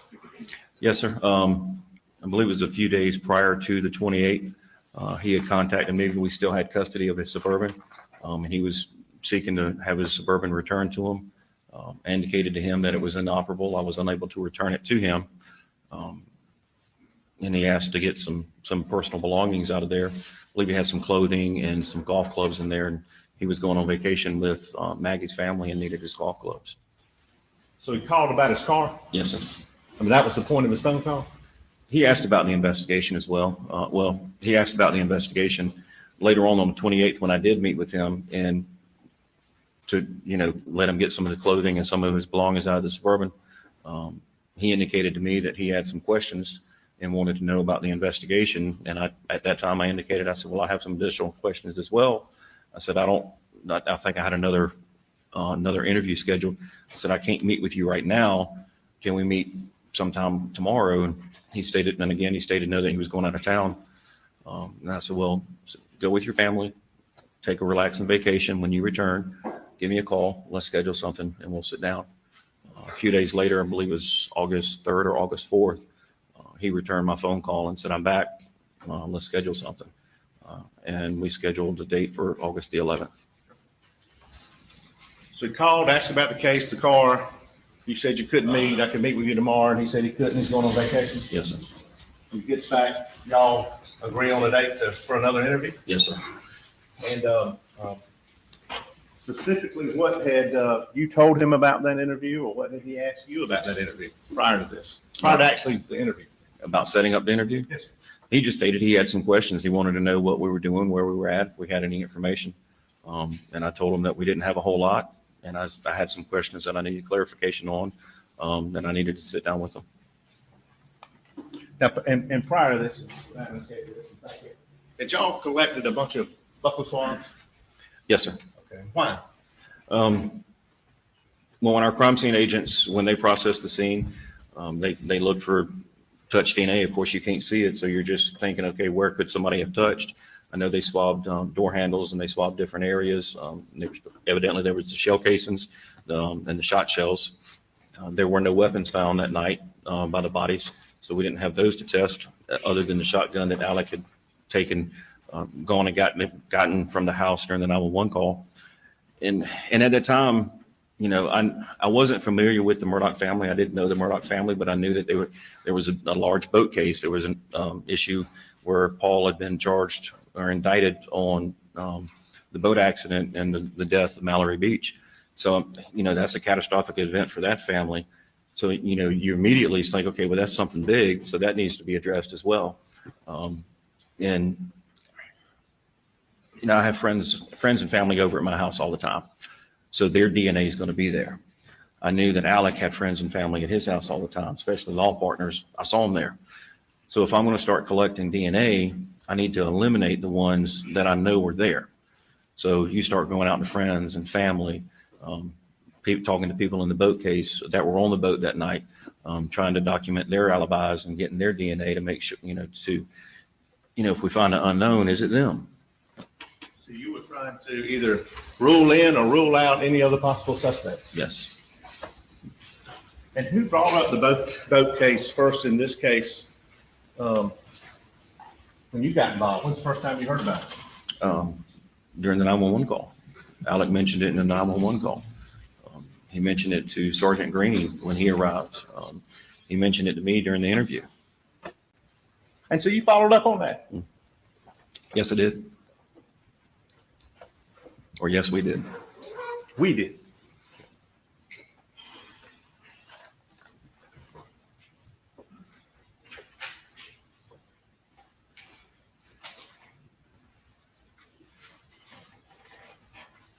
And I missed all, I watched it, but some testimony with the pathologist about possible scenarios. What guns were found at or near Maggie and Paul when y'all got there? None. None? None. Other than the shotgun that was by Alex's truck that he retrieved from the house, but there were no guns found by Maggie or Paul. And that gun was given to you by Alex? Given to law enforcement? It was given to law enforcement by Alec, yes, sir.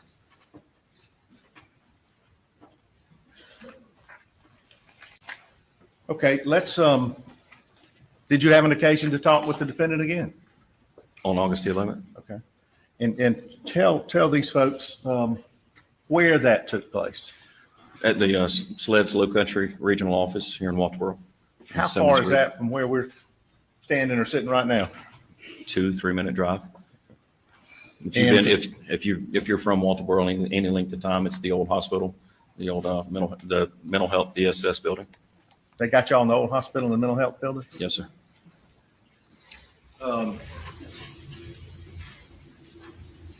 What time was it? The interview?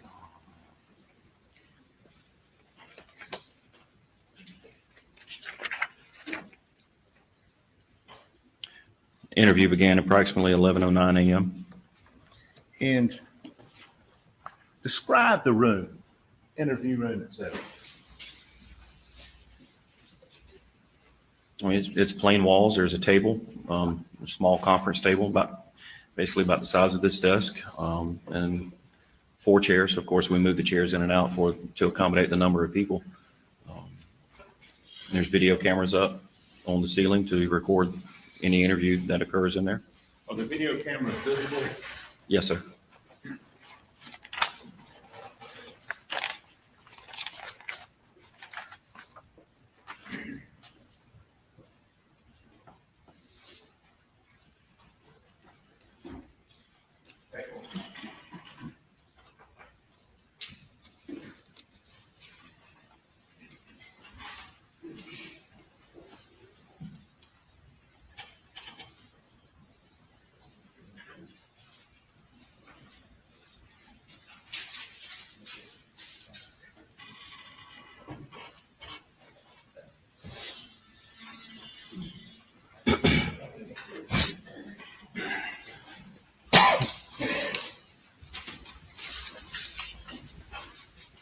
I'm gonna show you what's marked, states 511, 512, and 513.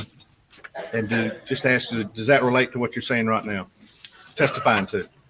Yes, it does. Your Honor, 511, 512, and 513, I believe without objection. You're admitted. Put now motion. Actually, Judge, I'm going, have abundance of caution. I'm going to withdraw states 511 without objection, I believe. I apologize. 511 is withdrawn with the court's permission. Please, this 512 and 513 I'm holding. Just tell the folks what this is. That is the interview room in our Low Country SLED office. Can you see cameras in there? Yes, sir. Up in the corners.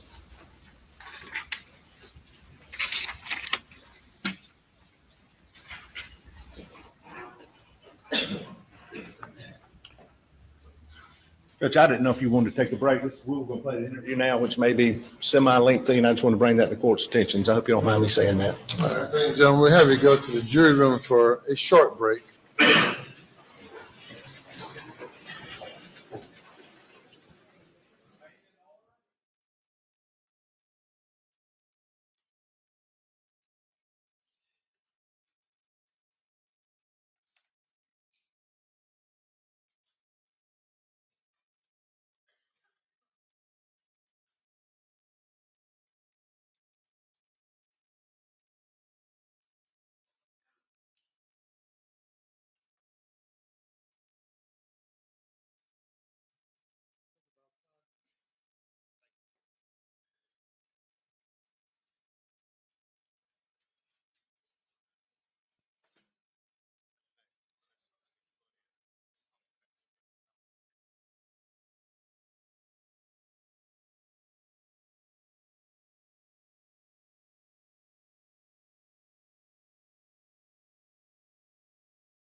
Welcome back, everybody. So there is an interesting moment happening right now.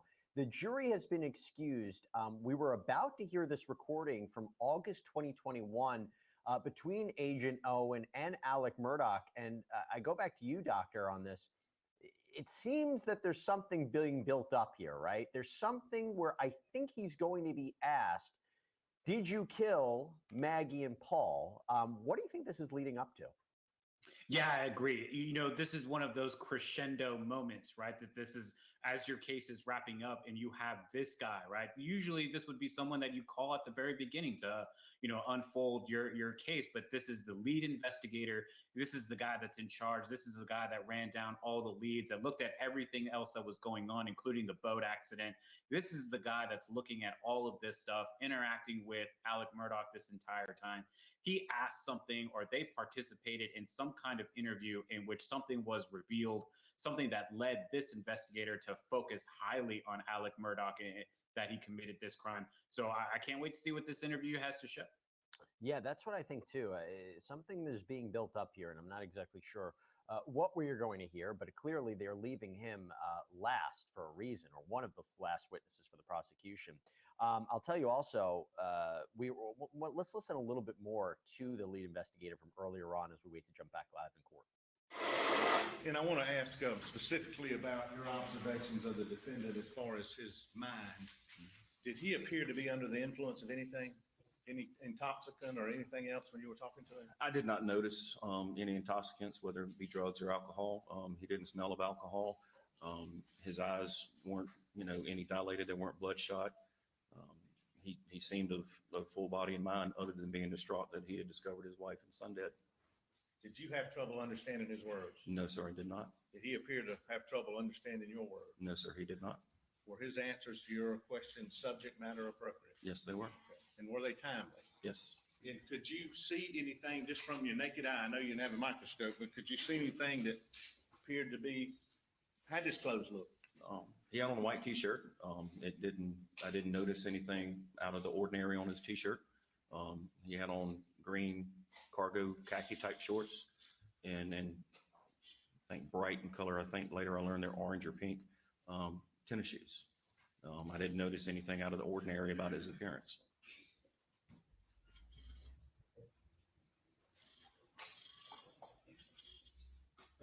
After you took this statement, you and Ms. Rutland,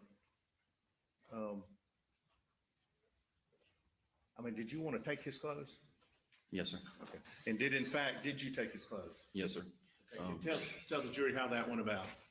Well, it was coming close to the end of the interview, and I was going to discuss collecting his clothes from him. But he had received a call that his oldest son was arriving at the home. Knowing that he needed to go be with his son, I said, I'll catch up with you later. Go ahead.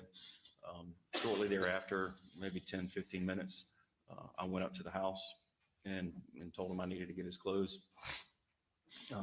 I was allowed into the house. There were multiple people inside the house. When you walk in the house, there's a foyer. I walked into the foyer. Immediately to the left, some stairs going upstairs. To the right, I believe it was a dining room, and you walk into the living area or living room. Met Mr. Murdaugh again, told him I needed to collect his clothing. He went to what I now know is the master bedroom towards the left of the house, left of the living room, and he said, sure, and immediately began to disrobe his clothes and hand them to me. All right, so did you go to the bedroom? Yes, sir. I stood in the doorway of the bedroom. So if that's his bedroom, you stood right here? Yes, sir. And could you see him changing? Yes, I did. And but did you give him a little privacy? I did. And so did he give you the same clothes that he had on? Yes, sir. You're sure about that? He still had on the oranges, pink tennis shoes, green shorts, and white T-shirt. So again, doctor, that's something the defense has honed in on, that he has been nothing but cooperative during the course of this investigation. If he really killed his family, wouldn't he be trying to hide more? But in your experience, in cases we've covered, you can still have somebody who is looking and appearing to be cooperative, but really did it, right? Oh, absolutely. That goes to the level of planning that I think the prosecution is trying to kind of lay the foundation for, that this guy had been planning all of this kind of stuff, had everything already ready to go, at how much Alex Murdaugh was going to be assisting the police, how much he was going to be willing to say to the police, what he was willing to give to the police.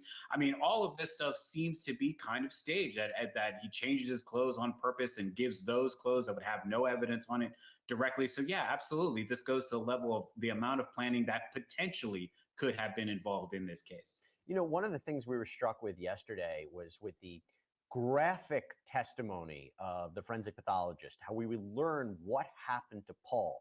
I hate to keep using this phrase, but it's just what is being used, that his brains were literally blown out of his head. And one of the things that I think people are struggling with is understanding, how is it possible Alex Murdaugh could not have given him any indication he was about to murder his family? You know, he seemed happy with them. Even there was a video that was taken from his birthday a week before. The night of the murders, there's a Snapchat taken an hour before or so. He's having a light moment with Paul. How is it possible that potentially someone can make that switch? I mean, I'm struggling with that as well. But the first thing that comes to my mind is a level of desperation, right? That walls are closing in inside Alex Murdaugh's mind. I don't know that that he's actually capable of doing the behavior. I mean, physically he's capable of doing the behavior, but I don't know if emotionally you're capable of engaging in that act because of the graphic nature of which. And if that's not something that you do all the time, seeing that happen in front of you will lead to a level amount of distress, whether it's, you know, someone that you love or someone that's some kind of stranger. I'm struggling with it too, because I can see how some of the things that we talk about in other cases would apply, but I don't know if it applies to Alex Murdaugh himself. All right, let's hit a break. When we come back, we're waiting to jump live and see and hear what this interview is going to tell us. We'll be back.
If you bring the jury.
Very good. You may proceed.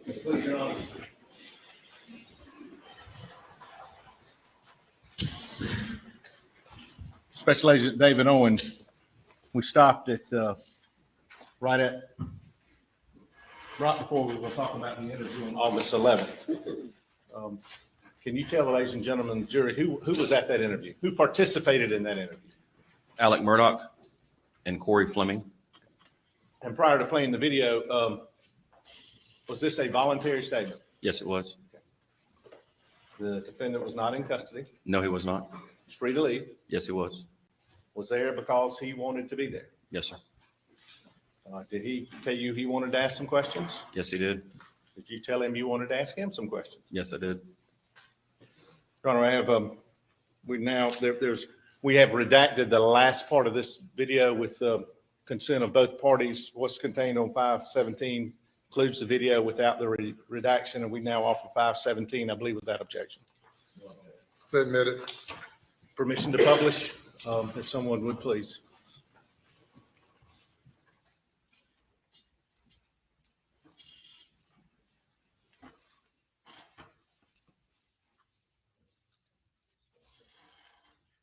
Before we get started, please, thank you, Mr. Banner. Who is Corey Fleming? Corey Fleming was a defense attorney out of Beaufort area, also a friend of Alex Murdaugh's. Did you know him prior to this? No, sir, I did not. Corey Fleming. No, sir. Thank you.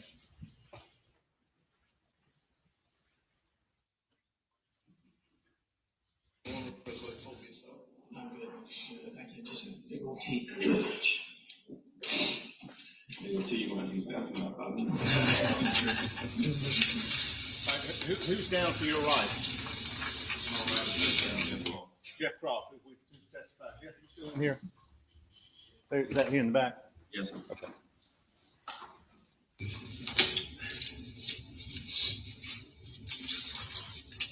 What time is this?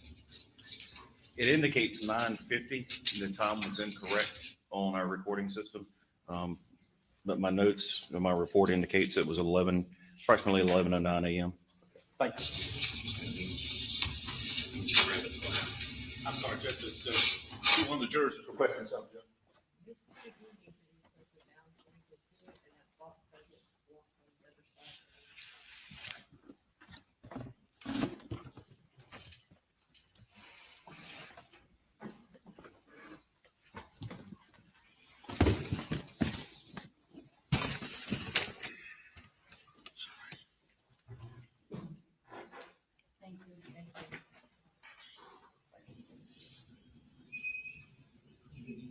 It was good, man. Had fun. Ready to see some cool weather.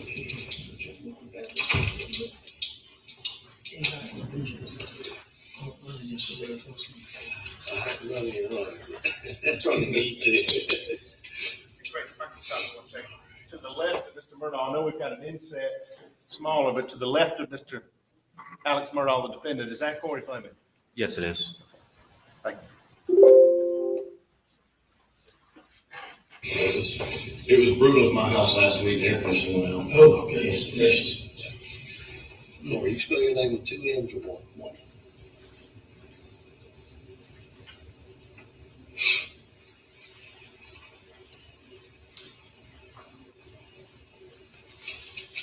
All right, sir.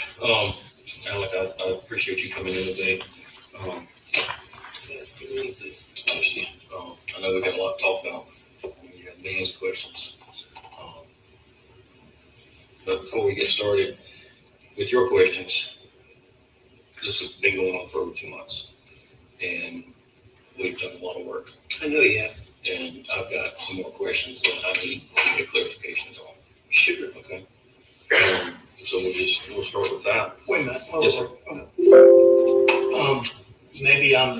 Maybe I'm mistaken. I thought we were coming here so you could update him on what's going on. And I intend to do that as Okay, we let's do that first. Okay. All right, let's do that first. The update is I'm doing the investigation, and I have some questions that I would like some answers to.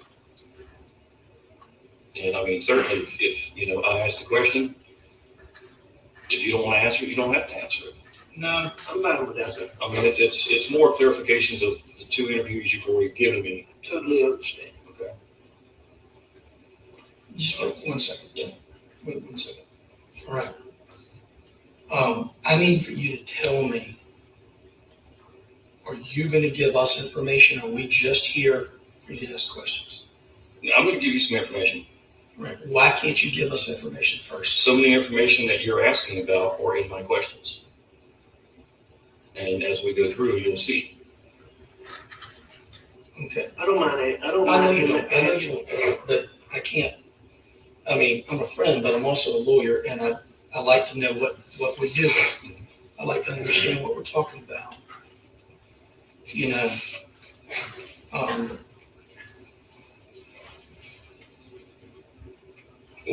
need you to answer this question. Are you asking him questions to further your investigation, or are you asking him questions because you think that he's a suspect? I need a straight answer. I am asking these questions to further my investigation. Does that mean that you're not asking him these questions as a suspect?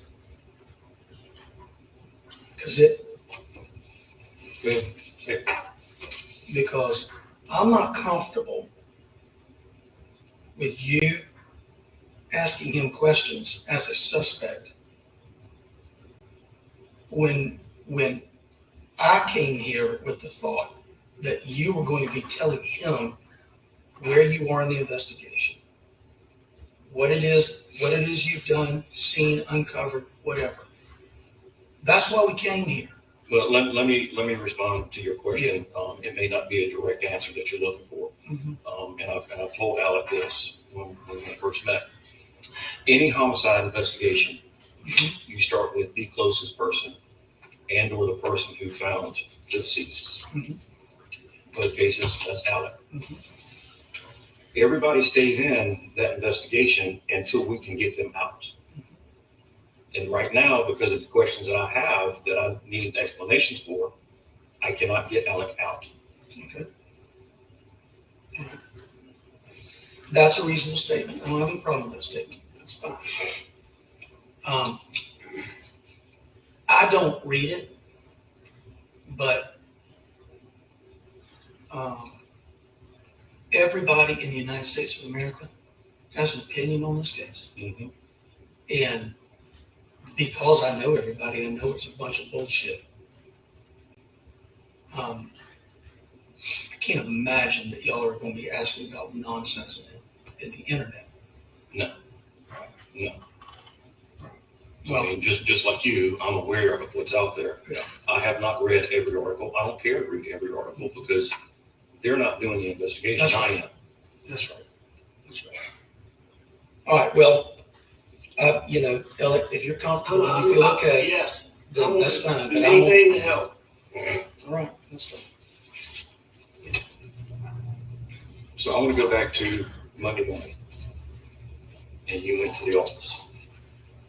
Okay. What time did you go to the office? Who was at your house when you left? What time did you go to the office? We had been to a ball game that weekend. I don't remember exactly what time. It would have been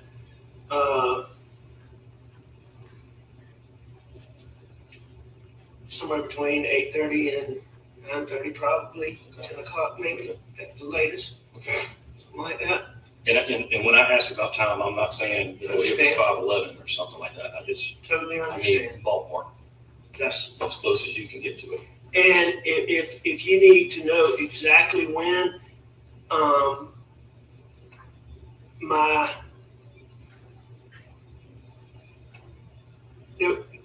there would be a keypad that would tell when exactly I went in my office. Okay. That I can get for you. Okay. So you have a key fob to get in your office? a card. A card. Yes, sir. Okay. But, a little bit, it's probably a little bit on the later side of that. I guess I know Maggie got up early to get out of there because she had an appointment in Charleston. I just don't remember if I left right after she did or I piddled around. And I already know that Paul stayed at John Marvin's that night, so it was just you and Maggie at the house. That's correct. And I know when you were at the office, you were working on motions, and some of those motions you dealt with were for Paul's, the boat accident or the boat case. I'm not really doing the legal work. I understand, but you're Paul's dad, you're a lawyer, you're definitely going to know what's going on. Yeah. So what were those motions? Did it deal with Parker's, or was it the actual boat accident, or? It was the civil case. Okay.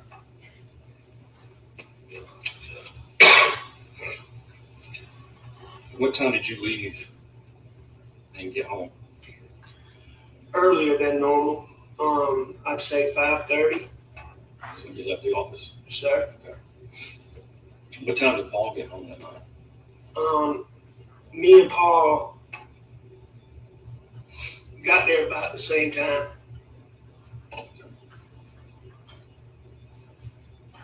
Maybe he was a little bit later than me, or maybe a little bit earlier than me, but it was close to the same time. And y'all rode around the farm. I believe you said 2 different trucks or 2 different vehicles. Sir. What were those 2 different vehicles? We rode in the white pickup truck, and we rode in the black pickup truck.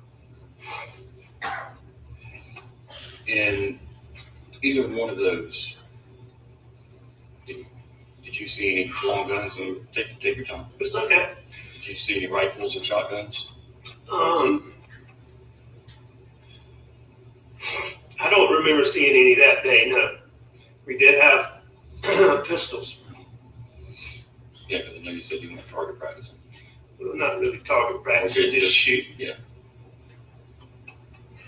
We rode around for a couple hours, just looked at everything. All the stuff Paul did on the farm. And, we just spent, time together.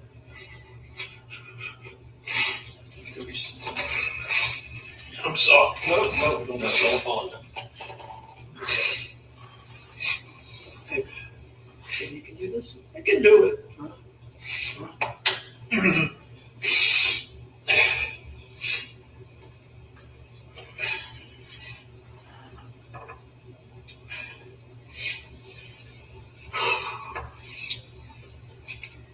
We started out going to look at the sunflowers because we was worried about the sunflowers. That was the first thing we looked at. And we just rode.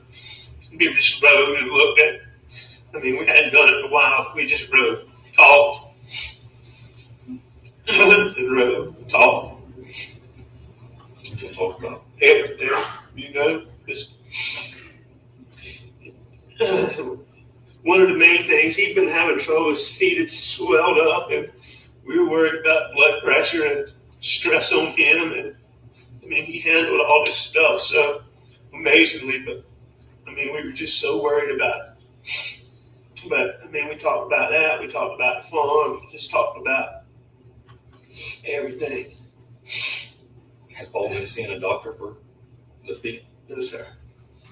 So y'all trying to get him to go? Trying to get him to go. He was resistant. Yeah, he had been resistant, but much less so after his feet swelled up. I mean, he'd been having all kind of little problems, but much less after his feet swelled up.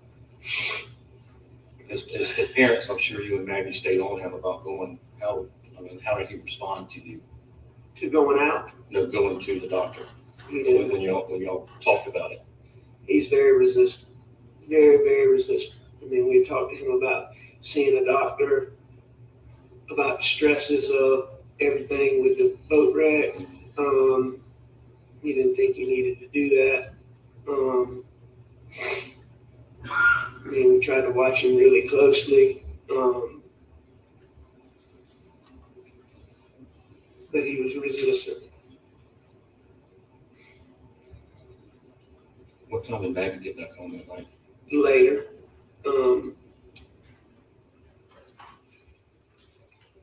I'd say probably, the best I can tell, a couple hours after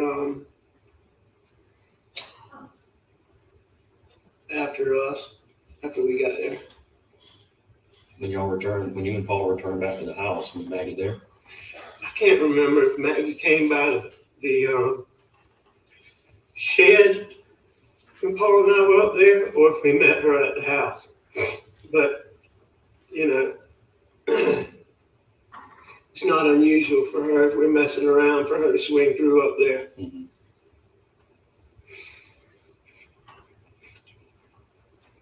And Maggie wasn't supposed to be coming home. I've since found out she was worried about me, and me worried about my dad. Mm-hmm. And so she came home. So at that point in the interview, she said, did he tell you she came home because she was worried about his dad? Yes. Basis for an objection. Leading, he just repeating what the jury just heard on the video. Yes, sir. God, I can play it and come back and ask him to clarify that. That's all. Go ahead, please.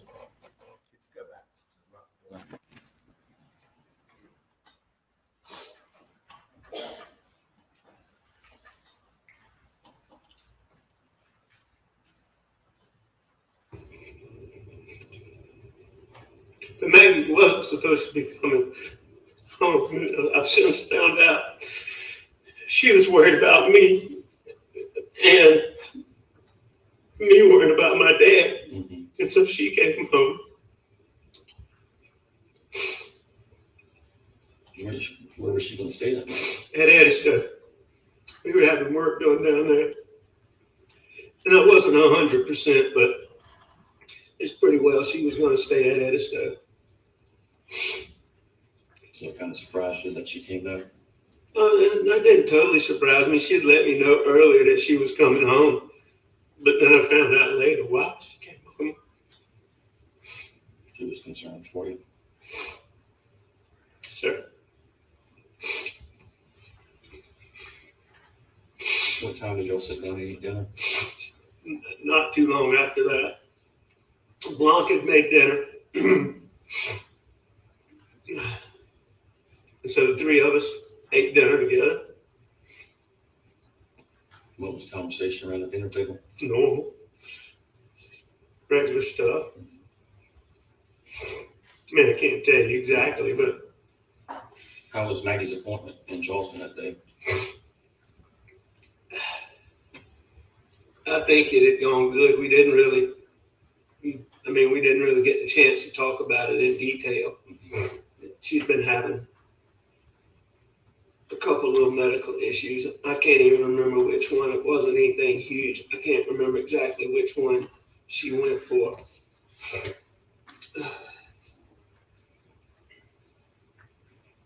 And after dinner, Maggie and Paul went to the kennels, or? You know, I don't know exactly how that went. I stayed on the couch and I dozed off.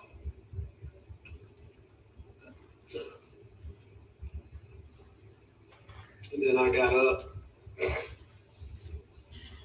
Did you watch TV that night? I know the TV was, I believe the TV was on. But I wasn't watching it. You know, I mean, Stop right there, please. I'm not going to ask you to repeat that, but this next question regarding a tree video, had you confronted him with that before? No, sir, I had not. Okay, please go ahead. There is a video on Paul's phone of you and him on the farm that night, and you were in khaki pants and a dress shirt. You were playing with a tree. I don't remember playing with a tree. Yeah, I guess there was a tree sapling or something that had fallen over or bending over, and you were trying to get it to stand up. But I mean, the question in that is, when I met you that night, you were in shorts and a t-shirt. At what point in that evening did you change clothes? I'm not sure. It would have been Before dinner or after dinner? No, it would have been. What time of day was that? I would have thought I'd already changed. There's not a time. Is he asking you now what time that picture was? Yes, sir. Okay. Go ahead. I was down on it because there's so many posts, but I want to say it looks to be about dusk. So that would have been 7:30, 8 o'clock. I guess I changed when I got back to the house.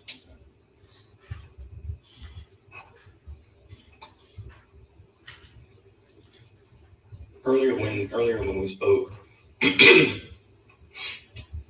you talked about waking up from your nap and then going to check on your mother, and you tried to call Maggie and you tried to call Paul, and then you sent Maggie a text that you were going to check on your mother. You also told me that Maggie didn't normally go with you to check on your mother, but that she might ride that night. Did you go by and check on her? Go by and check on my mom? Maggie, before you left to go? No, I didn't. With her not responding to you and thinking that she might ride with you, why didn't you? I don't remember having plans that Maggie was going to ride with me. But maybe she had told me that she was that night. I don't recall that. I don't remember that specifically, but she didn't normally go with me.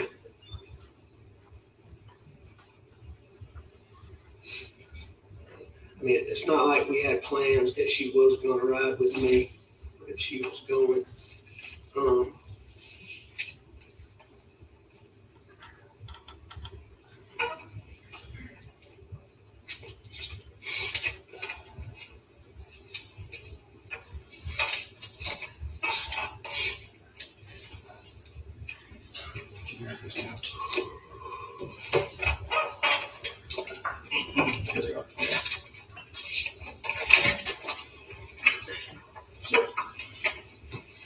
These are just some maps I pulled off of Google. Okay.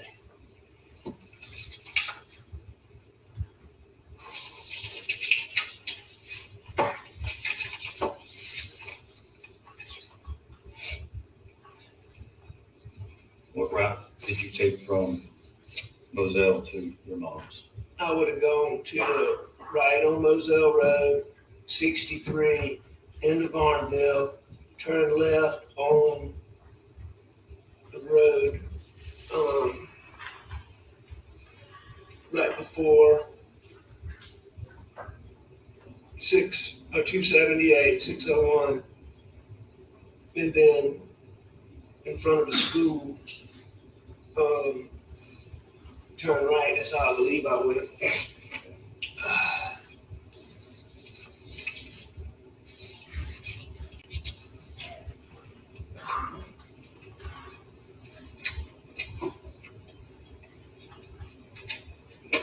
You said right on Moselle to 63. No, sir, right on Moselle. Yeah. Normal way, it's right on Moselle to Dobson Road. Okay. Dobson Road to 63. 63 in the Barnville, left on whatever the road is that goes to the school. Right. And then either 63 or left on the road that goes down and then on 63.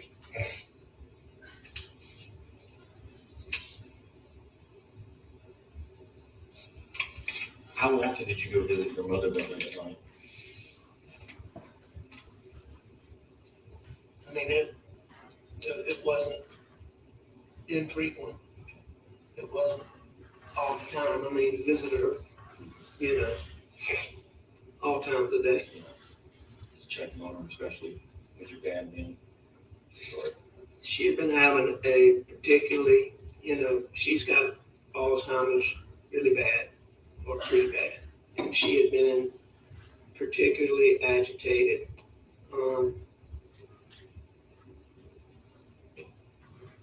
You know, with him not being there. And So I realized that as I said that, I was muted. But as I'm listening right now, I can tell you guys, more if he's not actively crying at that moment, what you're hearing is early onset, like acute withdrawal symptoms. When you're coming down off of Percocet, fentanyl, heroin, any of these opioids. And I say this as a recovered addict. several times You a get week. the really bad sniffles, just your nose was running off your face. Anytime. And when you get the high heart rate, when things are pumping that fast, it really puts you into that position where you start pumping things out of your system, like your, the opioids that are pumping through your system. So as those things are leaving your system, your body goes into withdrawal. This wasn't a shock, and that's what it'll start pumping. She had been interviewed, yes. I had not spoken to her by that time. So, I mean, I'm just saying, Yes. drugs are involved. The dude's definitely dangled in there. You know what I mean? You don't hear him sniffling while they're talking about his son getting his brains blown out, right? But he's sad. But here, On the way to your mom's work. look at him. Stops. Yeah, he looks like a man that No, I didn't go is anywhere. detoxing. Like his body's pushing out toxins right now, and who knows why? People do crazy stuff when they're coming down off drugs and they need their drugs. Anyway, I'm gonna shut up. Thank you guys for being here with me. I appreciate it, and thank you for sharing the stream. Appreciate that as well. Did he and I? No, but Rogan Gibson told me about the dog's tail, and somebody saying his leg was broken. Which one's his dog? I'm trying out Mr. Orange's volume. Yes. Or turn up the volume.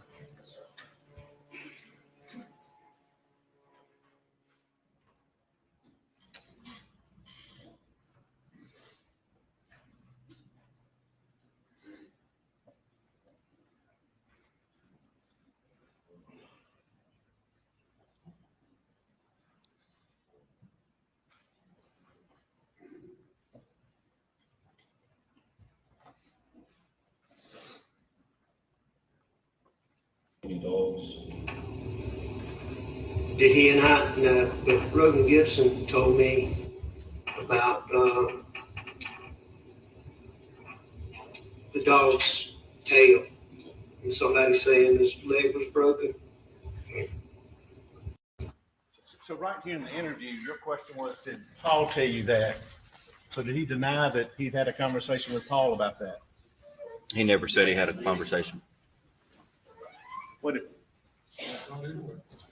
What if anything, did he say about whether he'd had a conversation with Paul about that? He didn't indicate that he had a conversation with Paul. He said he had a conversation with Rogan. Gibson. That he'd heard that from Rogan? Yes, sir. Which one's his dog? It's a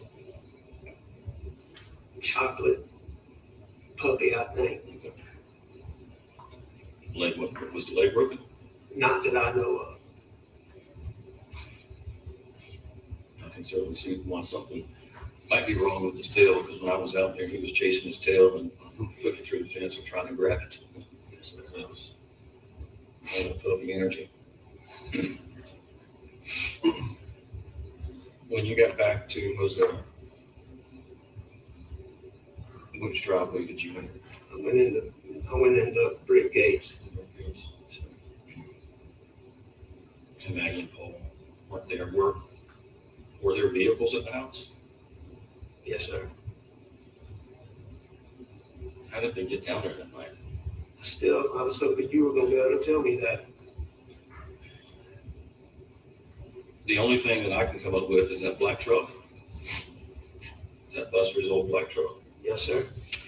Does it normally stay down at the farm, or does it stay at the house? Both. Both. Did Maggie ever walk down there? Maggie walked down there a lot. But Paul, I mean, it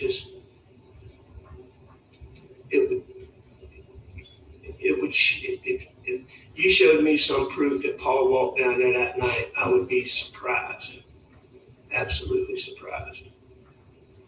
Well, thinking about Paul's health concerns, do you think Maggie could have gotten him to walk that night?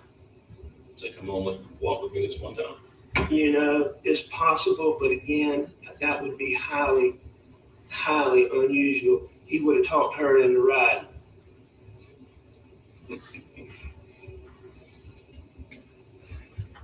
Been highly unusual for him to walk. So when you were at the kennels, you were just down there with Paul, and you left, you went back to the house for dinner. You know, I mean, Paul and I were just knocking around up at the shop, the shed, the kennels, and just the whole property. And that was before dinner, yes, sir. And you didn't go back down there after dinner until your return trip from visiting your mother. Yes, sir.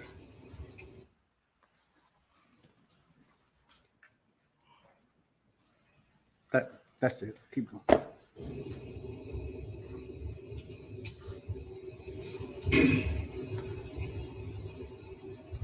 I've got information that Paul was unfounded.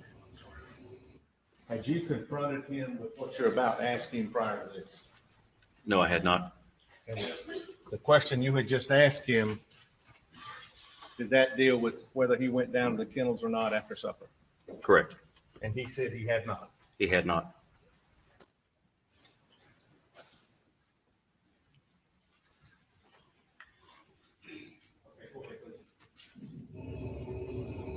And Maggie was heard in the background, and you were heard in the background. And that was prior to 9 p.m. I heard Rogan Gibson ask me if I was up there. He said he thought it was me. Was it you? At 9 o'clock? Yes, sir. No, sir. Not if my times are right. Who do you think it could have been? I have no idea. And Rogan's been around your family for pretty much all of his life. Oh, absolutely. And he recognizes your voice, and you have a distinct voice. Do you think of anybody else that has a voice similar to yours that he may have misinterpreted?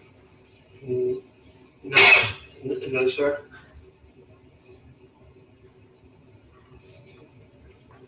I mean,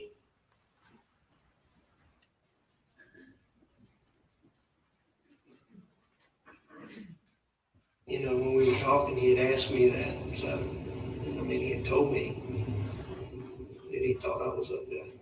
Did that surprise you? Yes, sir.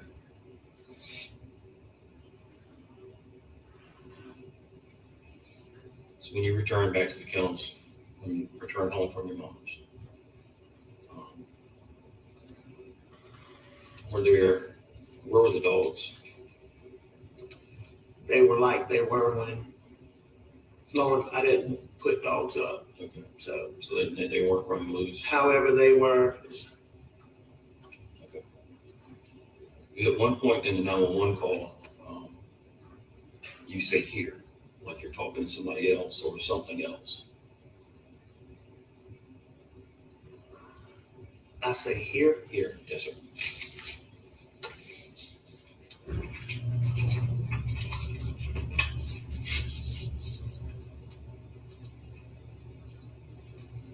So the dispatcher is asking you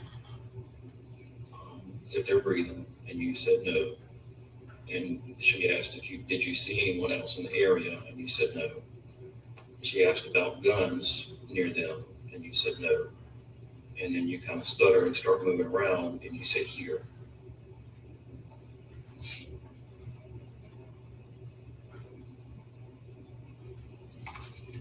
I don't have any memory of saying that. I guess I'd have to listen to it but I don't recall a dog being out. I'm certain that there was not a dog out.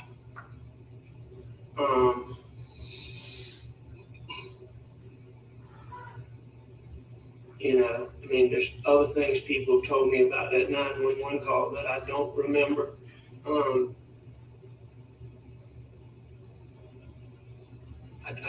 I don't know here. Like I was calling a dog. Calling a dog, talking to somebody else. I don't know. That's what I'm asking. Yes, sir. And obviously, there was nobody else out there. Okay. And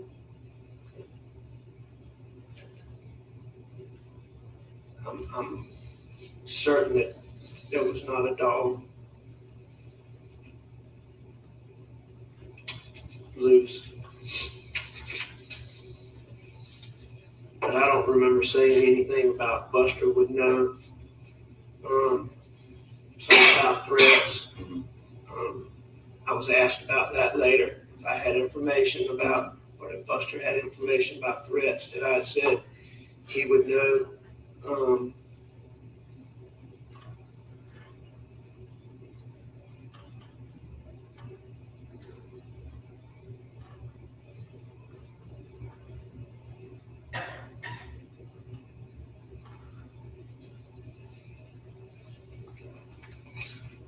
Have you learned anything new about any threats against Paul or your family? Nothing really new, no, sir. Outside of things that Randy's told you, or there was just so many things on the internet that just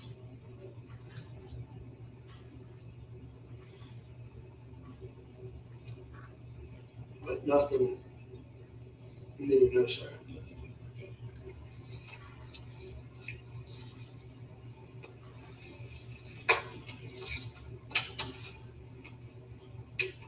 So during the 911 call, and we also talked about that night, you returned back to the house to get a shotgun. Yes, sir. What door did you enter?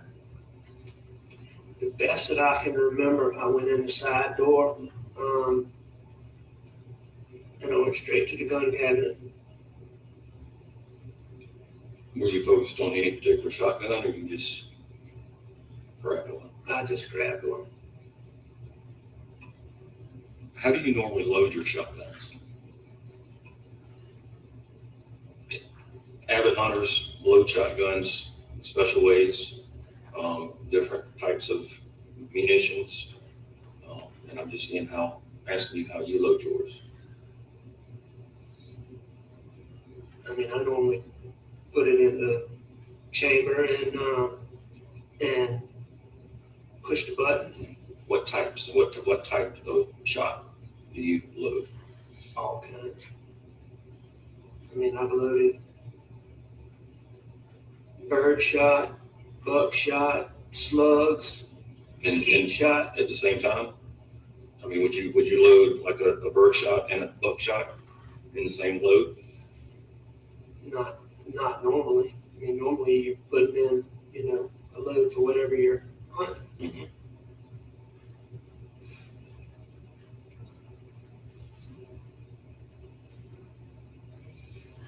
The reason I'm asking about that, the shot shells that we recovered that night, one was a turkey load, one was buckshot. I understood that. The shotgun that you had with you that night, there was a bird shot and a buckshot. When Jeff went back the next day, I'm not sure which attorney it was, pointed out that there had been a shotgun laying on the pool table that he had put away, and pointed out that ammunition that was with that, and it was a buckshot and a bird shot. And then the shotgun that we took for potential comparison, it was also loaded with a bird shot and a buckshot. So I have all of these consistent loads along with what's that in the feed room. I call it the feed room at the kennels. Is that what you call it? That's okay. Good enough. Okay. I just want, if I say feed room, I just want you to know what I'm talking about. The night I grabbed the shells that I could get my hands on, I don't, I had no idea exactly what I had. Okay. Also, when we talked, I asked you if it was normal to keep guns down at the kennels. And you said you would have to check. Have you been able to check to see what was missing from your collection? I have, yes, I know what's missing from what I believe is missing from our guns. Okay. And what are those? There's 3 guns that I think are missing. Okay. And what kind of guns are those? It would be a Benelli shotgun, a Browning shotgun, and a pump shotgun. The Benelli and the Browning, are they pump or autos? The Benelli and the Browning are automatic.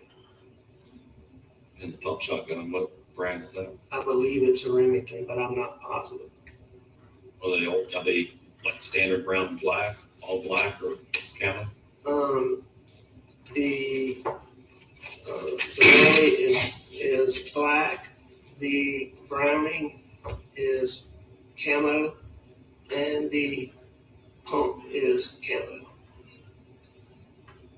Would you have those serial numbers recorded anywhere? I don't have them recorded, but I'm sure. I don't know where the pump shotgun exactly came from, but I should be able to have the Benelli and the Browning. Okay. Because we don't know if they're stolen or where they are. So I really can't get them entered into NCIC. Go ahead. But I could alert the ATF to where if that gun is run, that there would be an alert on it, and it would get me at least back to the gun and the person that may have had it. Absolutely. So if we could work on that and get those as soon as possible. Absolutely. You said Benelli's black, Browning's camo, and the pump is camo? Yes, sir. Okay. Browning is a brown camo, and the pump is a green camo. And, I understand also that a 300 was used that night. And I know there's been some, I understand John Bedingfield said he only had 2 of those, one of which was lost 3 a long time ago, but I'm telling you, now I am certain that we replaced that gun. All right? Actually, John knows that he sold Maggie a 3rd gun. Okay. Okay. And the story was that she was supposed to let you know that she paid for it for you to go sign the paperwork. And that never occurred. Okay, so that's why there wasn't a number. Okay. Well, he has the number. He just doesn't have a final sale on the ATF paperwork. Okay, that was replacing the one that Paul lost. Yes, that's correct. And both of those 300s, those serial numbers are with the ATF and flagged in the system. So when they pop up, it'll get me to those. Okay. And that's, we've talked about the shot shells. So the cartridge casings were 300 blackout cartridge casings that were found by Maggie. There were also cartridge casings found by your house, by the side door to the gun room, and at the shooting range. We're now asking about shell casings that were found by Maggie. That's Maggie's body, correct? The cartridge casings found by Cartridge Megan, yes. Had he ever been confronted with this information prior to right now that you know of? Not that I'm aware of. Okay. Cool. I believe he was, but not by me, I don't think. Maggie. There were also cartridge casings found by your house, by the side door to the gun room, and at the shooting range. Okay.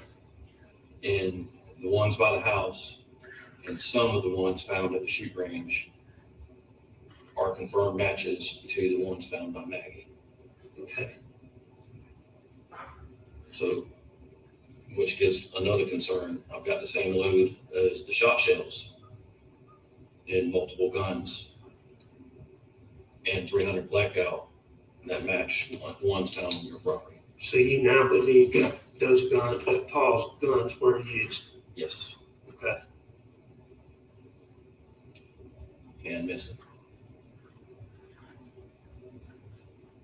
And I understand that somebody had seen that gun recently, but, and I'd asked Buster about it. I believe that gun has been gone since back before Christmas. Mm-hmm. No one recalls Paul's first 300 going missing around Halloween at a party at Hampton. Halloween of 2020? When did y'all? No, no. It was years. Yeah, it was whatever Christmas he got it. So it was 17. Christmas is 17. So it was the Halloween after, and 18 is when Nolan believes it was taken out of Paul's truck. There was it would take me a while to find those notes, but Mark Williams or Matt Williams is a family friend. And I may have the name wrong, but there was hundreds of people at this Halloween party. Nolan says adults were there, kids were there, and Nolan knows that the gun was in Paul's truck when they got to the party, and when they went to leave the party, it was gone. So that's the timeline on when that gun goes missing. Okay. I knew it had been a while. And I think in April of 19 is when April of 18. This was a 16, January 17 is when they did the work. Gotcha.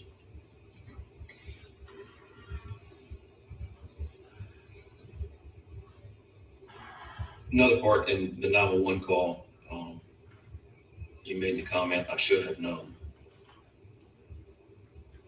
And the questioning that surrounded, the dispatcher's asking, is anybody else supposed to be at the house? And you said, no, ma'am, please hurry. And she says, we're getting somebody out there to you. And your next comment was, I should have known. What are you referencing in that statement? I don't remember saying that, but I guess, all the threats and, I had been convinced it just was something to do with boat wreck and, all of that.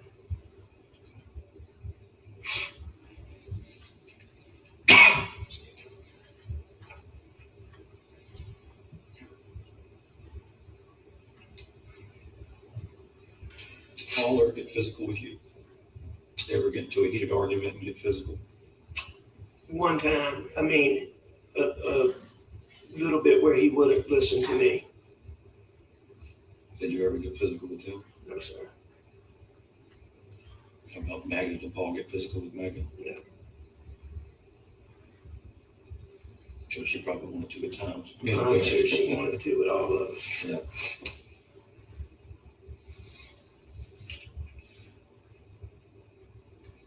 And the one time Paul did that, he had too much to drink. Mm-hmm. In a very isolated incident. Where was that? Was that at Moselle or Edisburg? That was at Moselle. So that was pretty recent? No, sir. It had been a while.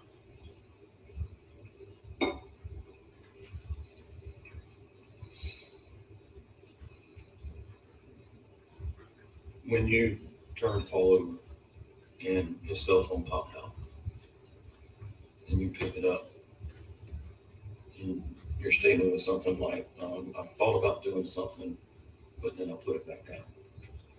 And that was the interview, our first interview. What were your intentions with the phone? I don't know. I mean, when I went up to him and the phone came out, I don't remember having intentions of doing anything with the phone.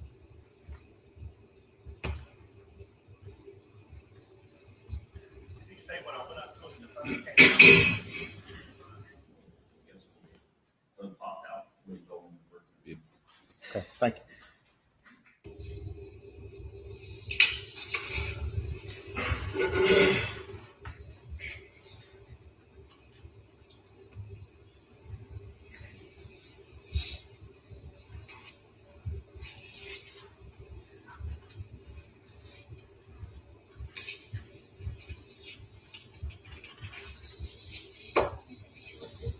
You got anything real quick? Going back to when y'all ate dinner together after Miss Maggie got home and you and Paul got back from riding around. Can you estimate about how long y'all would have been at the dinner table or ate at the dinner table? I mean, it wasn't any long drawn out dinner, you know, just. I mean, just a guess. You said there was conversation at the dinner table, but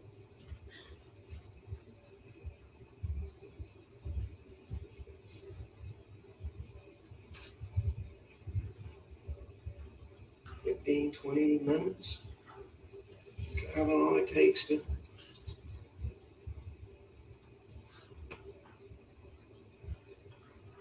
Best guess. okay.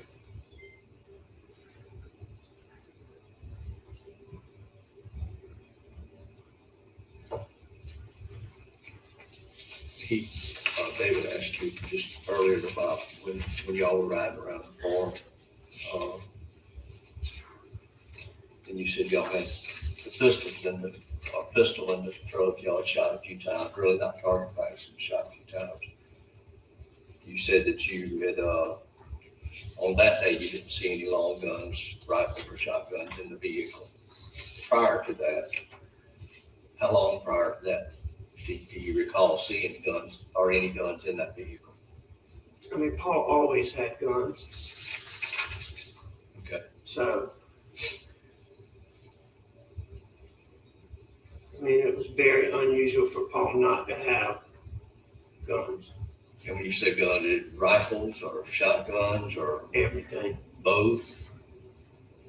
Okay. Yes, sir. His truck that he normally drove, I believe it was the Platinum, went into the shop that Friday prior to.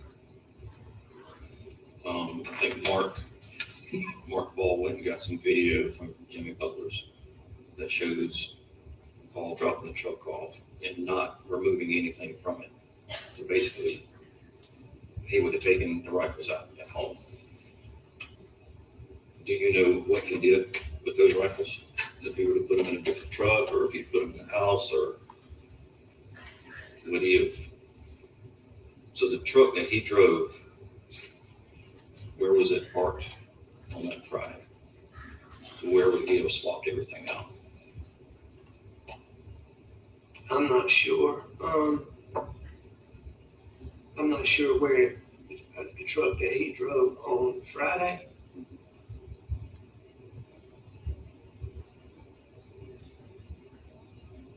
What truck did he swap out from? I think when he went to Charleston, Dale said that he helped hook up the boat to one of the white Fords. And I know one's a gas and one's a diesel. So it wouldn't have been the gas truck going to Charleston.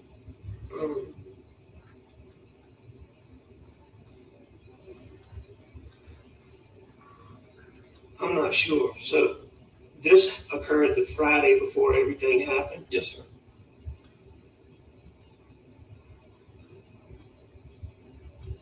I'm not sure. On Friday, I had gone to stay in the hospital with my dad. I don't believe that I saw Paul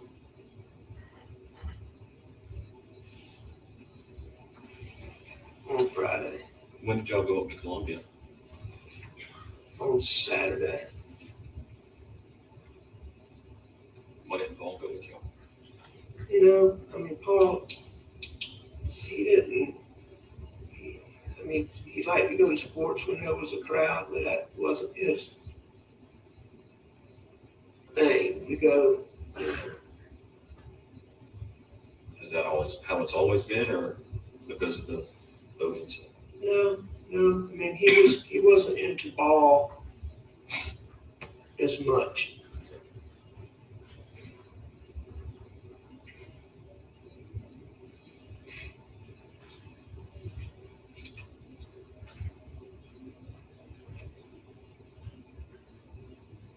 One thing that I'm trying to understand is your timeline. You said you probably went to the office 8:30, 9 o'clock, 10 o'clock. You left early around 5 or 5:30. And there's been some other timelines or times that we've talked about we can't quite remember what the times are, what time of day it was. When the dispatcher asked you when was the last time you saw Maggie or talked to Maggie, you said an hour and a half, 2 hours ago. To me, that's, a set, without thinking about it, you rattled off that time. We're sitting here trying to figure out a timeline. The question was, you told the dispatcher hour, 2 hours ago? Hour and a half to 2 hours. Hour and a half, 2 hours. What time was the 911 call? 10:06 p.m. Hour and a half, 2 hours prior to that. Yes, sir. Go ahead. And you having trouble coming up with a specific time? Oh, that's fair.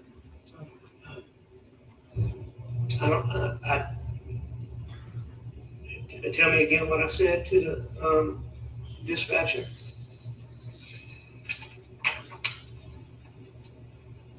You said an hour and a half ago, probably 2 hours. And what time was that? That was when you were on the phone, and the 911 call was made at 10:06.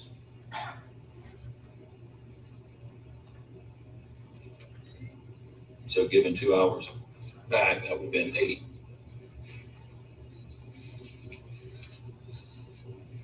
I mean, I think that's probably about,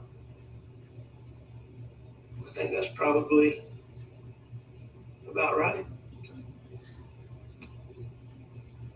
And so what, you believe I'm giving you an inconsistent answer? No, I'm just trying to wrap my mind around it when I'm asking you what time you went to the office that day, what time you got home. Can I ask you a question? At this point in the investigation, did you have the video back from Paul's phone showing the dog at the kennels? No, sir, I had not.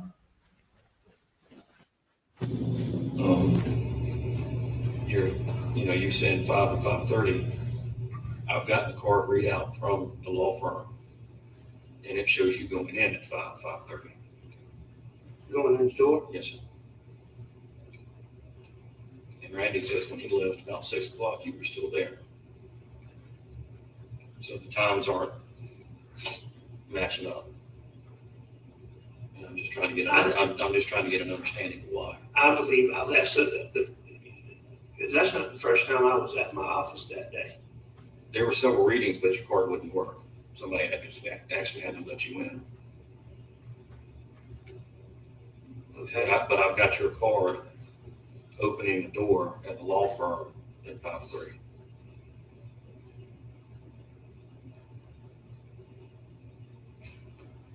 And then Randy saying when he left at 6, you were still there. I'm trying to understand. I left the office earlier than I normally do. What's your normal time to leave? I mean, it's not unusual for me to be there till dark. I try to get home when Maggie's home, before dark. So you don't like staying out there by yourself in the dark. That's right. So, if it was 5:30 or 6, I don't think I was still there at 6 o'clock. Okay. But,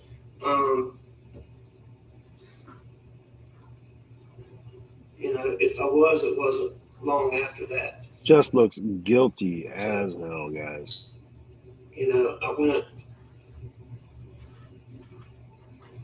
I believe that I went straight home. So, my car, have y'all been able to get Chevrolet to download my? We're still working on that. Okay.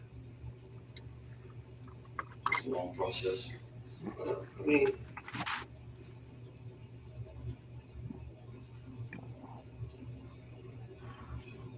I got home early enough. I was just saying, he looks incredibly guilty, guys. Just in my opinion, super guilty. This is helping quite a bit. More than an hour. I thought probably I'll check back a in couple of hours that we were together, but somewhere. Did you go down the river? We rode down all the roads. I believe that we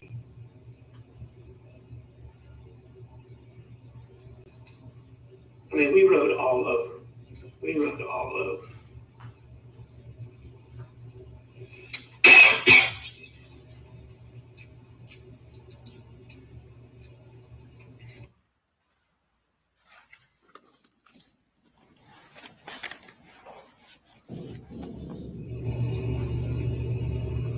Have I been able to answer some of your questions? I know you probably had more, but with my questionings, trying to get some things cleared up, have I given you some answers? Well, I do know more than I did, for sure. So, yes, some of those questions have certainly, yes, sir. What other questions do you have then?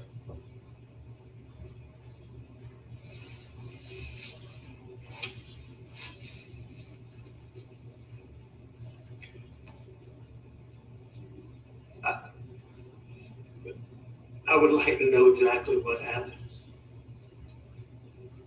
Me too.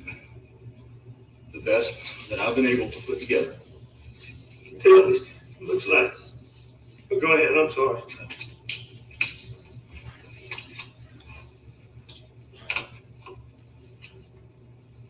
I believe Paul was shot first. For the simple fact of where he was located. How many times was he shot? Twice.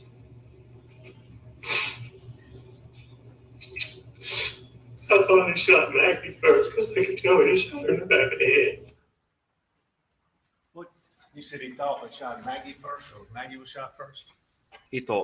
Alex said that he thought Maggie was shot first because she had been shot in the back of the head.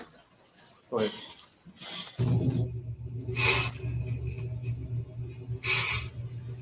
We may honestly never know who was first.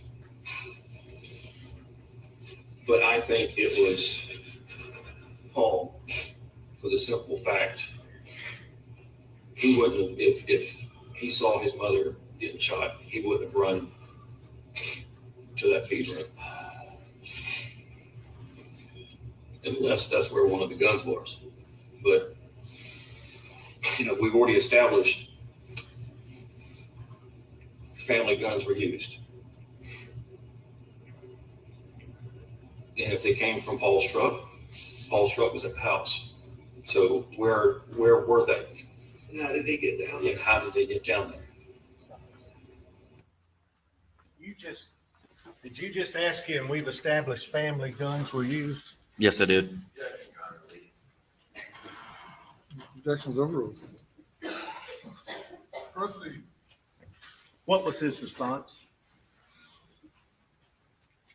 Sorry. Would nothing be the answer? Correct. Go ahead. I mean, it's normal for y'all to leave your keys in the cars.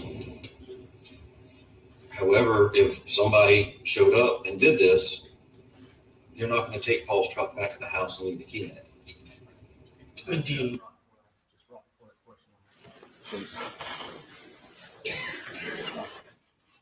And how did they get it down there? We've already established family guns were used. And if they came from Paul's truck was at the house. So where were they? and how did they get down there? And how did they get down there?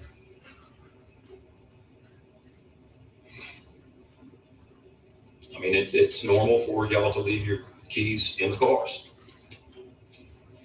However, if somebody showed up and did this, you're not going to take Paul's truck back to the house and leave the key in it. I mean, do you know that the guns were in the truck? And could they have been somewhere else? They could have been somewhere else. I mean, he didn't have his normal truck. And I understand that Nolan Tootin believes he saw the gun 3 weeks beforehand. Mm-hmm. And I haven't talked to him, but is he believes it was the one that, not the one that was at the house?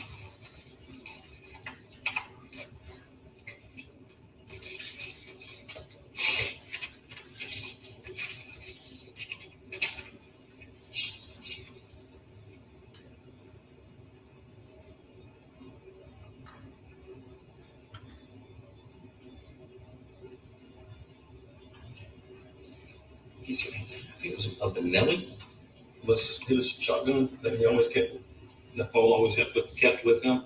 Paul primarily kept, he kept one of a couple of Benellis. Yeah, it was a camo Benelli. Is the last one that Nolan saw. Okay. And HDD, some type of 7mm rifle. Yes, sir. Do you have that one at home? Yes, sir. That's what he saw? That's what he saw. Because I was told by somebody that Nolan saw a 300. He told me he had not seen a 300 since March after turkey season.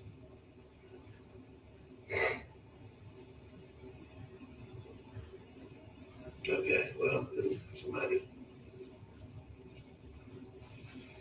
But those were the go-to guns, and those are the last ones that he saw. The He said he had, HDD and Vanilla. He had not seen the 300 since March during turkey season.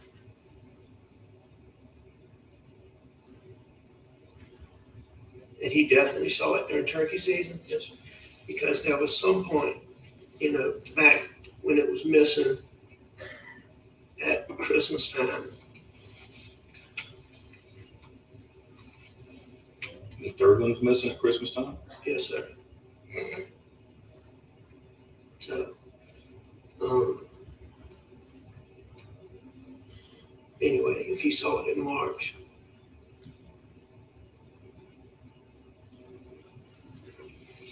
Did y'all get any kind of forensic of anything that y'all found? That just the rain and the. I mean, we got plenty of DNA from the scene, but yeah. It's Nolan's, it's Rogan's, it's Alex, it's Paul's, it's Maggie's, it's Buster's. Yeah. David, can you tell me for sure? Did either one of them live after they were shot first? No. Not long. Was that The shooting happened very quickly. Very quickly.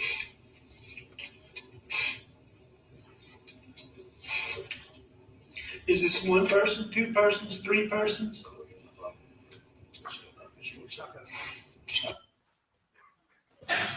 Is that the first time he's ever asked you that?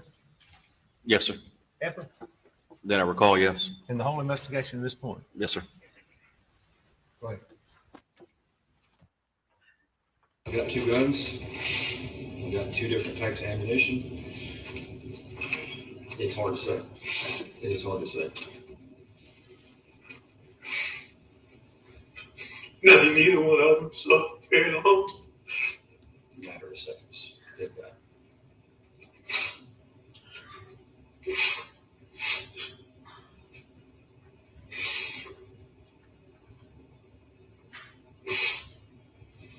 Thank you.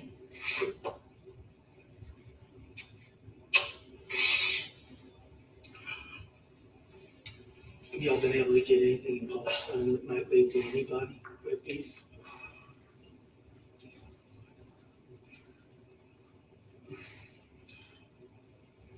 Let me ask you this question. It comes from Randy. Like I didn't talk to you about this, but it's okay. You know, they got a lot of friends in the community. You know, from the upper echelon to the lowest socioeconomic level. They think that they can ask people to keep ears out, you know, loose lips, talking, that kind of stuff, but they don't want to reach out to anybody. Not praise, unless y'all think it's okay.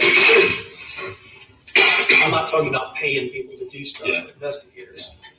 Well, I've talked to Randy about this as well. He posed that question to me. Right. I'm not going to ask anybody in the law firm or anybody in the family, hey, go out and see what you can find and report back to me. Sure. Because then it can be construed as they're working as an agent of the state. Sure. And I understand that completely. You don't even have to explain that. I understand it. So, I mean, I told Randy, I said, I certainly can't stop you from going out.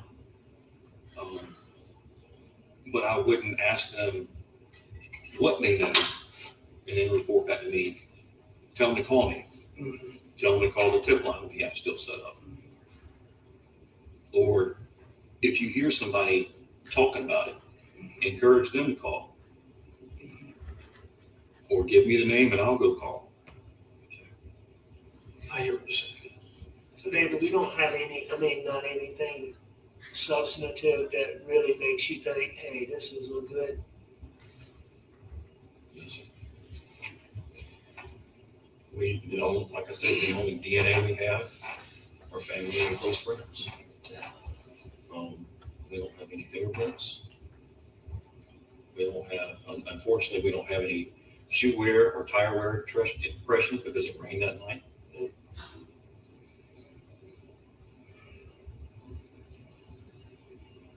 The only thing that we can go off of are the cell tower dumps, or the FBI was out and they were out on your property on Friday riding around trying to get some cell phone data.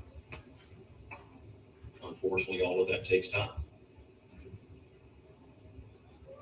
And y'all had to send because this vehicle's new, you had to send that off? Yes, sir. So it's not like when we hire experts, they come in and just download it. It's 2021 and they don't have the systems for it yet, but they're creating a system from what I understand.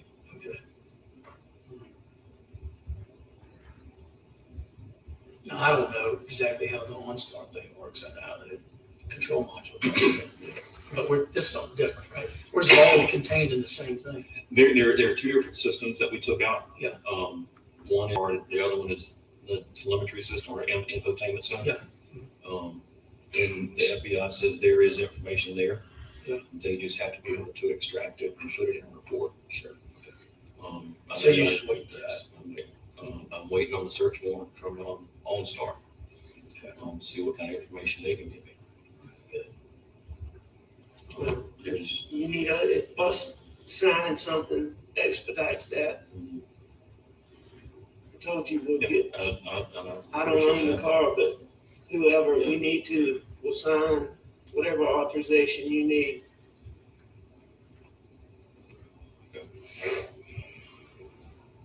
So you had said that, or maybe Jim told me or something about y'all were able to get in Paul's phone just with a search warrant. We have a what they call a partial download. Yeah. Because we don't have the passcode. Sure. We can't do a full extraction. Do you think so? You know, my thought was that I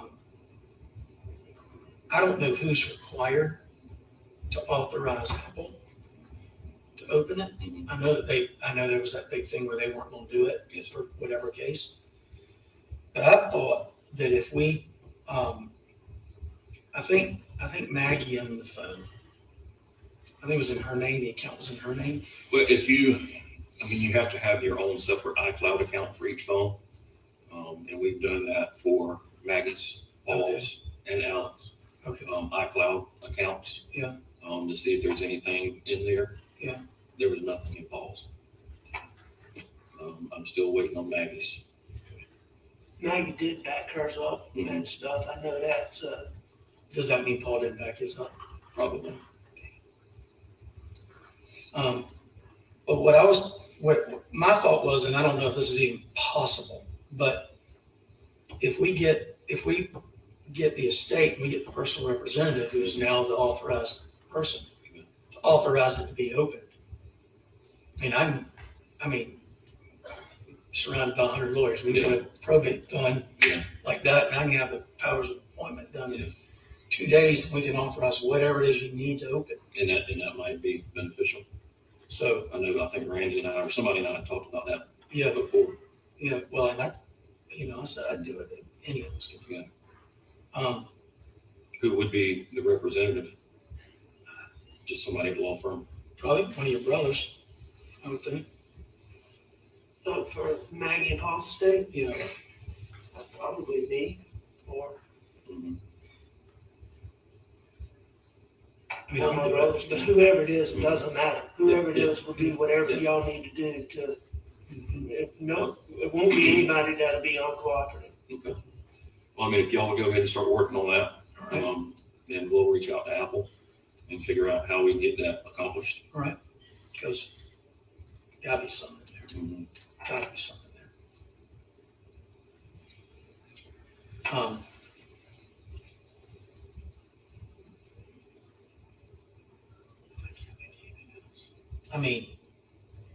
Have y'all had to track down all the wackos on the internet? Or just only the ones that you think seem a little more, not the opportunity and the inclination, There's been a few that I'm looking at. Yeah. But some of the information is just so far-fetched. I talked with one guy. He called in and says, well, I knew that Maggie's son bought a house right around the corner. I'm like, okay, well, no, they didn't. Yeah.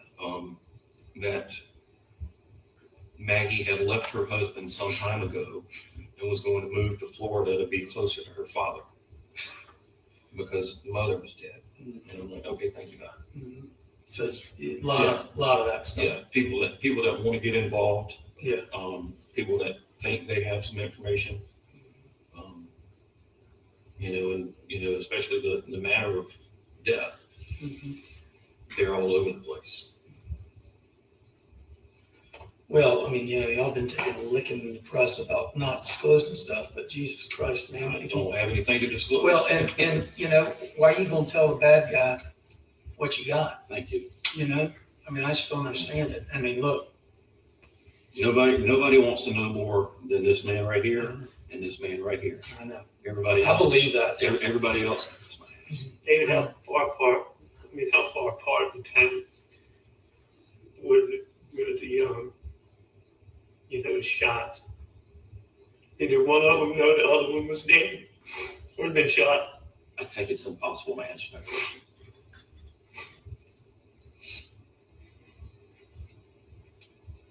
I think it is impossible. But you certain Paul was shot first? I believe he was. I'm not certain. I believe he was. Maggie would have known that then, wouldn't she? You don't know how soon afterwards she was shot? And it all depends on how many shooters were there.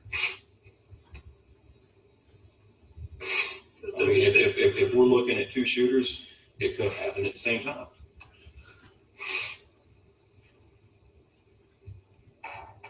If we're looking at one shooter, it would happen.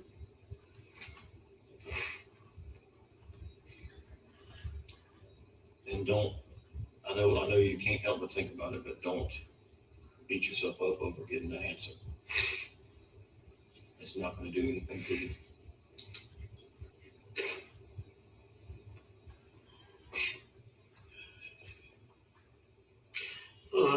When I asked you, now that you talked to me, are you willing to, if some of my family, Maggie's mom and dad or sister, are you willing to talk to them? Yes, sir.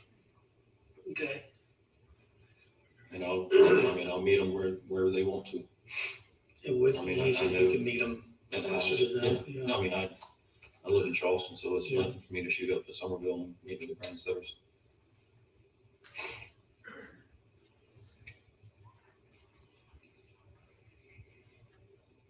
Thank you. I know y'all are doing everything you can. And I don't take any personal offense at asking me these questions. I know you got to do what you got to do. Well, I mean, and I hate to give any credence to the media, but with the media keep throwing you in there, then you gotta ask the questions. If I can get every bit of evidence possible, that's going to exonerate. When you get my car stuff, that'll help.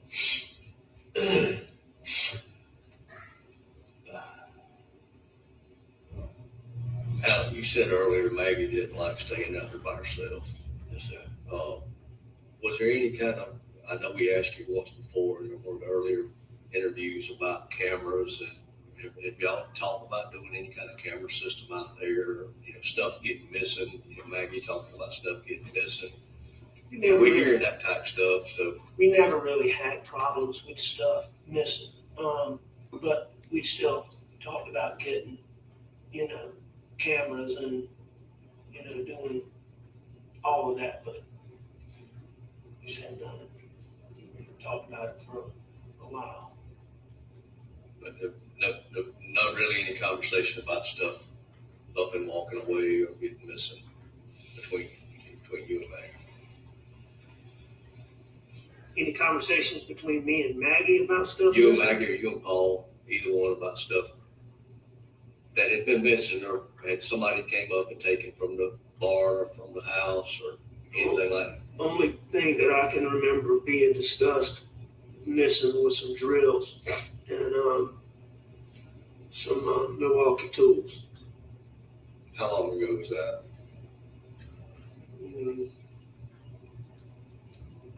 Couple of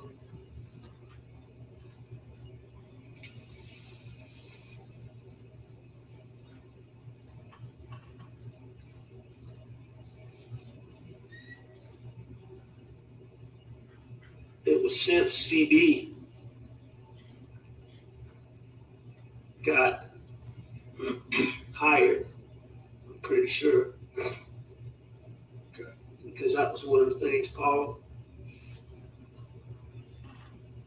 when he was looking for him, was going to ask CB. And I'd had a boy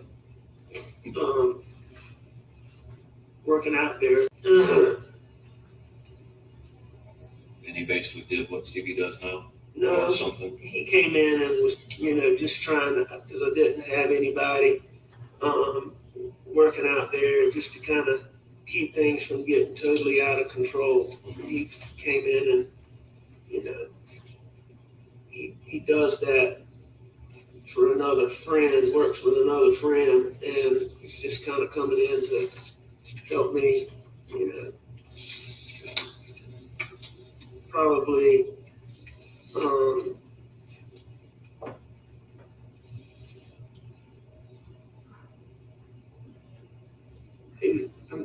I believe he probably would have been there in the late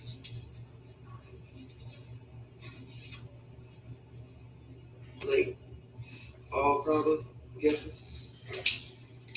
Is he from Hampton or Multibro? He's from Beaufort, I believe, originally, but he lives up in, he lives between Beaufort and, I'm trying to think of the name of the plantation that my friend Barrett Bowler has. That's who he works for. Barrett Bowler. Yeah, Junior.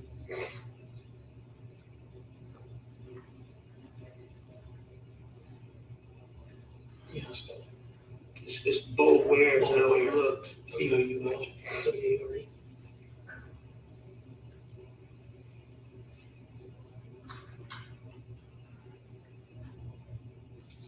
Yeah, Tom Bowler. Yes, sir. He was like one of my granddaddy's contemporaries. And now there's a Tom Bowler that's kind of just retired. And they are, I think that's, they're kin, but not super close.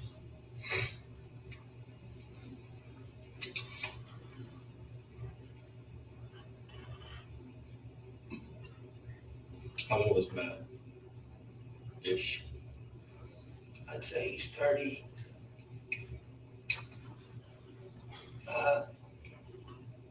Like that. Maybe. You still have his number? Yeah, I'm pretty sure I have his number in my phone.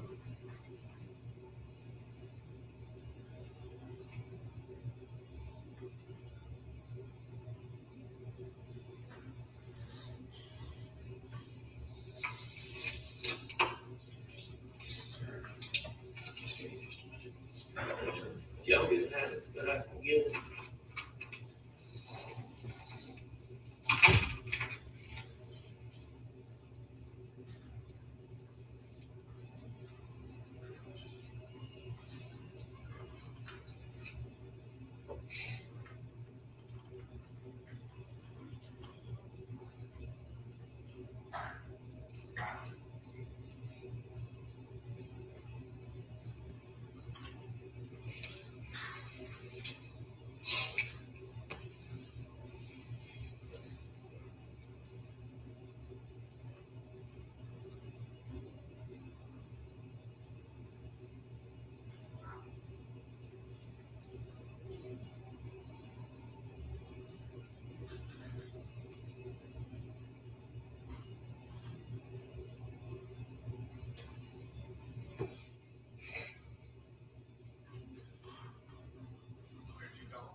Where'd you go?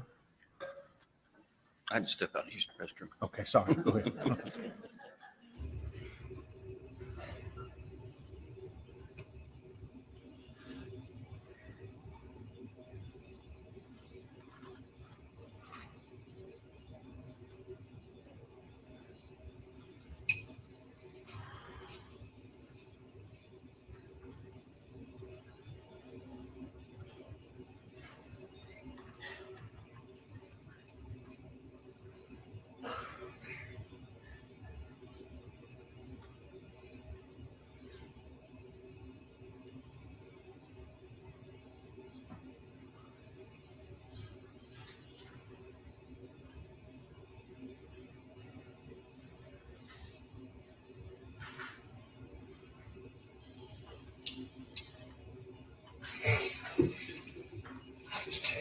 to send it to me. We'll have it.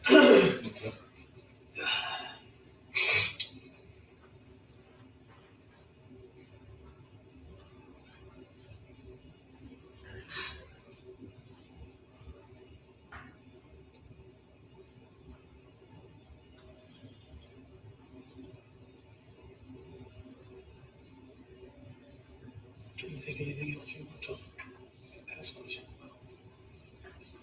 All right. Off the top of my head.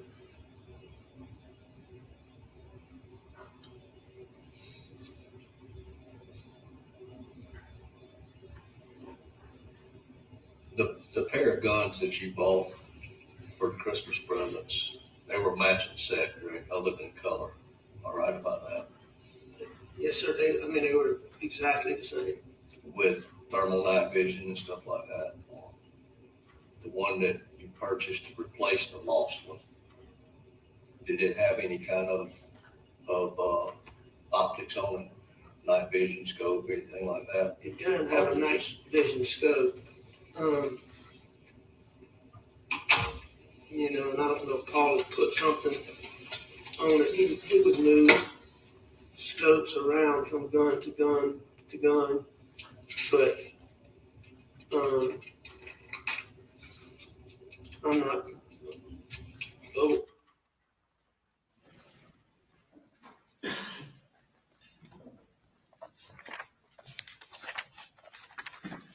Then we're going to break for lunch. Turn at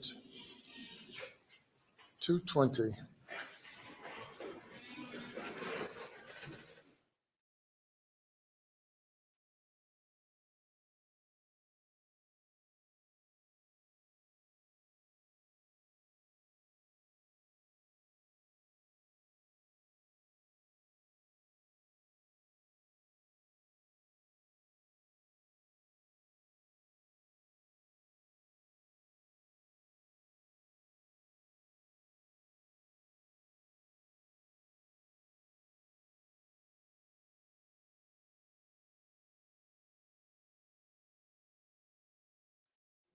How long more is this video? All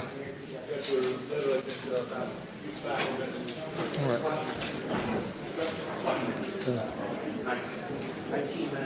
Okay. All right. So you don't know. You don't know, right? We'll be back at 2:20.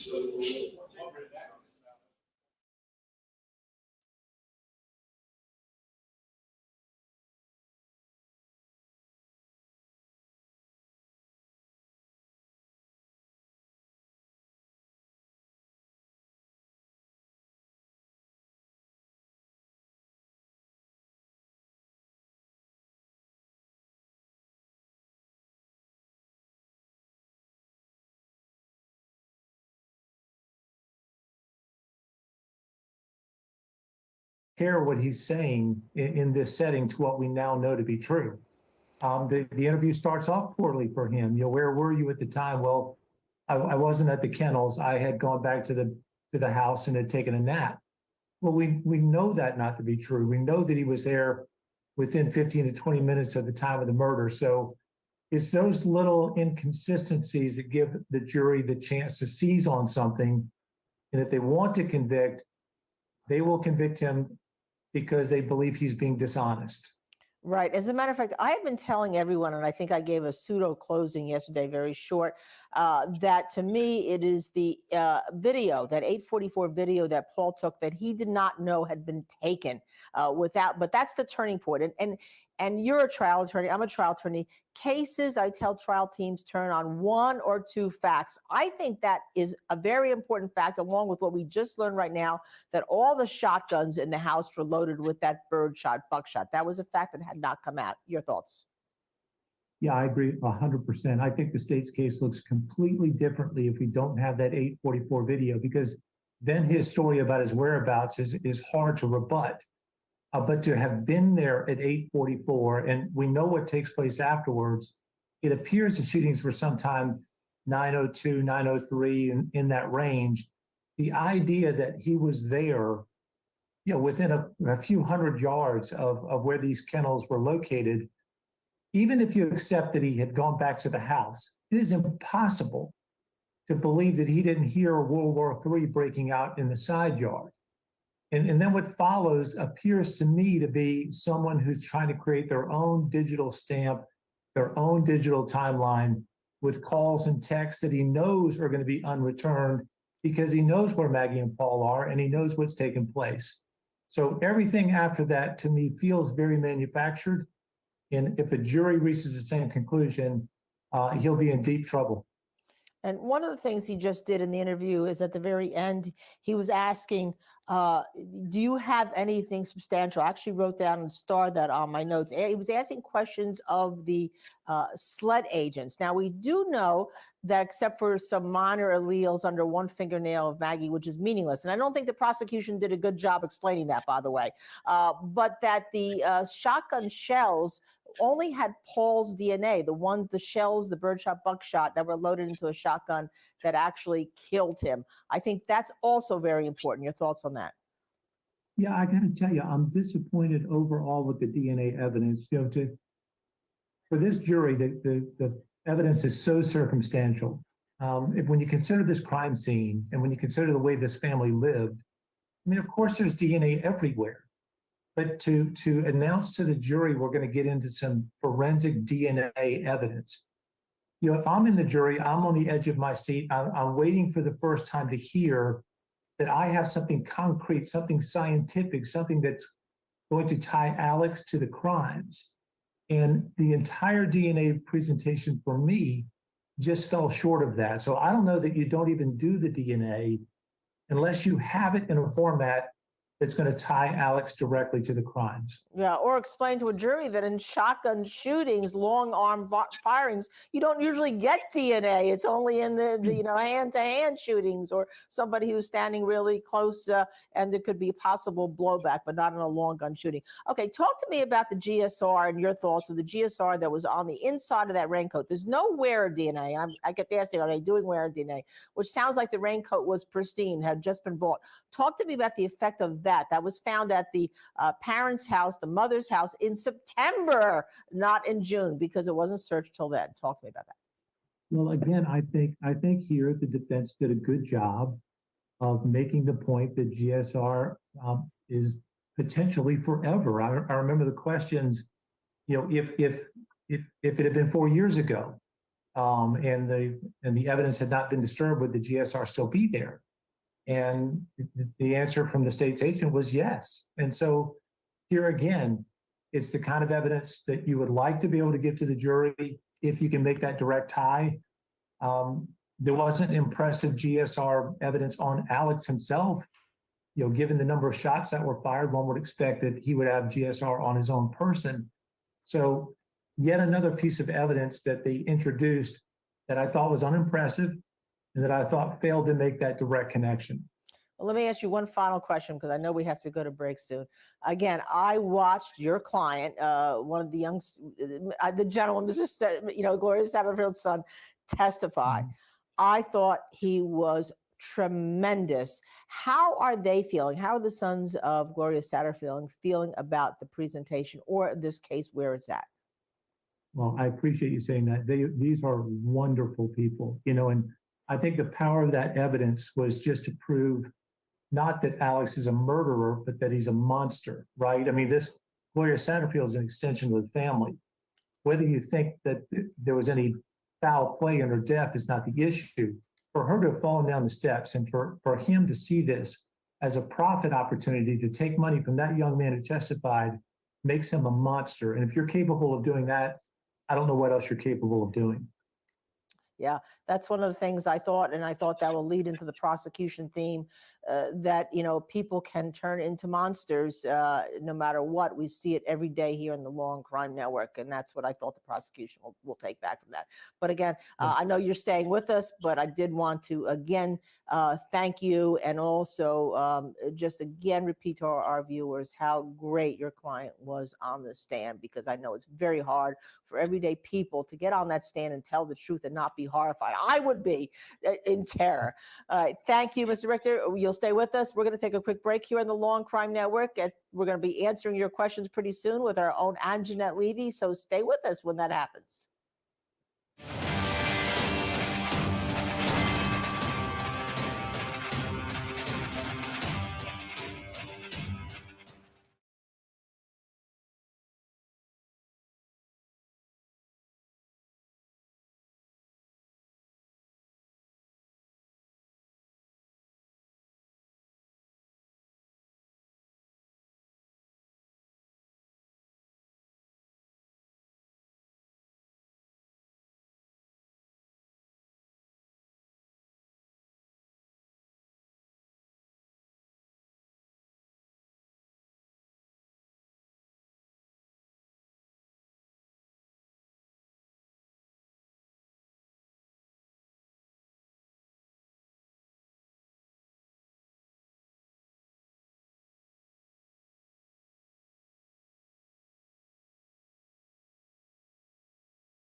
Welcome to Law and Crime here on this Wednesday afternoon. I'm Anjanette Levy, and we are taking your questions during the lunch hour in the state of South Carolina versus Alex Murdaugh. Please submit your questions to us on our Twitter feed and in our YouTube chat, and we'll get to as many of them as we can. But first, we want to bring you up to speed on what's been going on today. And joining me to do that is Gigi McKelvey from Law and Crime. Ronnie Richter, he represents, or is one of the lawyers who represents, the estate and the sons of Gloria Satterfield, the Murdaugh's former housekeeper and nanny. He is here with us to take your questions, as is Linda Kenny Bodden, defense attorney, and of course, Law and Crime Network host. So thanks to everyone for being with us today. Gigi, we've spent much of the morning listening to Alex Murdaugh in his third interview with SLED. So tell us kind of what's been going on with that and what you're seeing in the courtroom as that interview plays. Yeah, so it's been interesting, and this is one we haven't seen before. It was taken inside an actual interrogation room and not a car. So the jury, for the most part, some are listening, some seem really bored. But I think it's been interesting to hear a lot of the dialogue where he's wanting confirmation of his times, where, you know, if you get my car, you'll know. I'm not sure about this. I'm not sure about that. I think things like that have really have stood out as far as such a traumatic night. You would think he would know what he did right before and not need the cops to tell him what time he came and went from here or there. There were quite a few moments in this interview that really got my ears my ears perked up. You know, you hear certain things that after you've heard somebody talk the first time and then seen some of the evidence, you think to yourself, what's going on there? So there were quite a few of those moments. Let's get to your questions. People do have questions, of course, about this interview. And this first question comes from Twitter from Mel USC 78. And Mel asks, how damaging is this interview recording for the defense? Seems to tie things together clearly for the prosecution. Ronnie, what are your thoughts? Do you think that this police interview of Alex Murdaugh, little more than 2 months after the homicides, is doing something for the prosecution, playing it here at the end of the prosecution's case?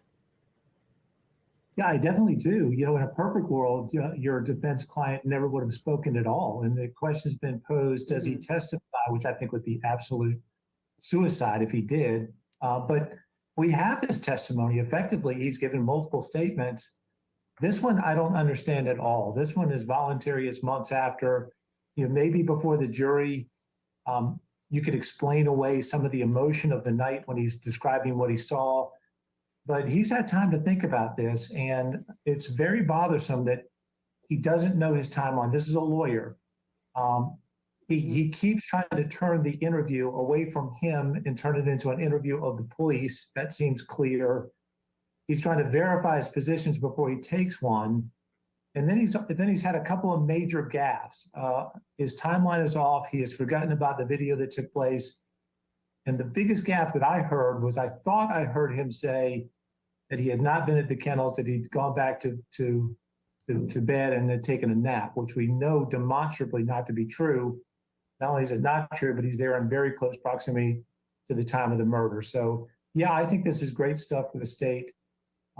Maybe this is the thing that pushes Alex onto the stand to try to explain all these inconsistencies. And I know people, you just said you think it would be suicide for him to do that. Other people have said that they cannot see that happening, but I almost feel like he kind of has to explain the kennel stuff, because that is a huge piece of this. We have a video at 8:44 p.m. taken by Paul Murdaugh that shows that Alex Murdaugh's voice, we've had 7 people say it on the stand now, and we've had his own attorney say, yeah, that's his voice there. He's down there at the kennels right before the murders take place. So what the heck is he doing down there? And 2 months later, he knows Rogan Gibson, Linda, has said that he heard him down there on the phone, at least. The kennel video wasn't back yet. So, I mean, what's going on? I mean, shouldn't, Linda, he be saying, yeah, you know, I was down there? Except that he had kind of hardened his position, because he already said it several times before that he had not been down at the kettle. So he's not about to change, which is why I think he's asking the prosecutor, not the prosecutor, the agent, you know, what do you have? What of substance do you have? He was interviewing them, just like many defendants in an interview. They try to find out what the police have so they can then kind of, you know, change their position. And I really did think for the last 2 days that the prosecution, for all their blunders and presentation and making it boring and having no theme, really kind of brought it to a head with this interview of Alex Murdaugh and finding, and I just said it, Anjanette, on the air, that finding out all the other shotguns were loaded with this birdshot, buckshot situation. You know, that's how all the family shotguns were loaded. Made it very clear that this was a gun from this house. This wasn't just somebody off the street who came in to kill Maggie and Paul at, you know, just before 9 o'clock on the evening of June 7th. Yeah, and I thought that was interesting too, because we had heard that, you know, early in the trial, I had received some questions from people on Twitter saying, didn't they use different kinds of ammunition? And apparently that's what it is. It's birdshot and buckshot, both in these shotguns. You know, I guess to each his own. Here's a good question I really like. And, you know, I was going to throw this one at you, Linda, so I will right now, and then I'll get back up to Gigi. Annie12726 from Twitter asks, his statement where he says he thought Maggie was shot first due to her headshot, I found that interesting. Your thoughts on that is appreciated. You know, maybe I'll ask everybody about this one. Linda, I thought that was really wild that he brought that up. So is this a circumstance where maybe the defendant is saying something that's basically telling us the truth about what happened, or just something that maybe that's really what he thought? Well, no, I think it's the setup of the defense. I was intrigued by the cross-examination of the medical examiner on the head wound, trying to make the entrance wound the exit and vice versa. The only way I can see that would be important is that Alex Murdaugh and his defense are going to say that perhaps Paul killed his mother in a murder-suicide, right? And then he shot himself. And then, you know, in that case, they would have to put Alec on the stand, wouldn't they? Because they'd have to say, I came and I cleaned up the scene. I took the guns away because I didn't want the legacy of my son to be that he had killed his mother and the family. Yeah. One thing I think is so interesting, too, and something we heard, Gigi, the whole thing, and this kind of goes to, you know, Paul's legacy, what Linda just mentioned. Gigi, he's so concerned, at least yesterday, according to his aunt, that Alex Murdaugh's concern was clearing Paul's name in the boat crash. It didn't seem to be his number one concern was not, I need to find out who killed my wife and son. I just think that's so wild. Do you have any thoughts on that, just sitting in that courtroom and listening to all of this? Yeah, I mean, it was my thought too, which is you're just freshly off this double homicide and you're not worried about trying to find out who did it, but more than clear your son's name, who really at that time, I mean, yeah, I know the insinuation was maybe this was related to the boat crash, but yeah, I mean, I agree. It was such a backward statement. You know, why is that your priority when there's supposedly somebody targeting your family walking around out there? Or maybe you think if you clear your son's name, all your financial mess goes away and you don't have to pony up $10 million or $30 million from Mallory Beach's family. That just kind of entered my mind too. We are taking your questions as we always do. So keep them coming to us on Twitter and in the YouTube chat, and we'll get to as many of them as we can. Let's get to our next question. Jody Cato Cunningham from Facebook. Why would he call his brothers first and not his other son if he was so worried about a revenge killing? He didn't call Buster until hours later. Ronnie, I found that interesting that on the body camera footage that was released to the public just this week, after it was shown in court a couple of weeks ago, he's calling Randy. You know, you see him on the phone. He's like, oh, it's my brother Randy. And he's not called Buster. He's not called, you know, Marion Proctor, Maggie's sister. You know, Randy takes care of all of this. So what's your thought on that? Yeah, I agree totally. That part of the case is problematic, I believe, for the defense. Not just that he didn't call Buster that night, but from that day forward, Buster is left to walk freely. And, you know, this is your last surviving son. If you really do believe there's someone out there with a vendetta who's hunting and killing Murdaughs, there seems to be no effort whatsoever to protect Buster. So it fits in Marion's dialogue that she thought his priorities were misaligned here.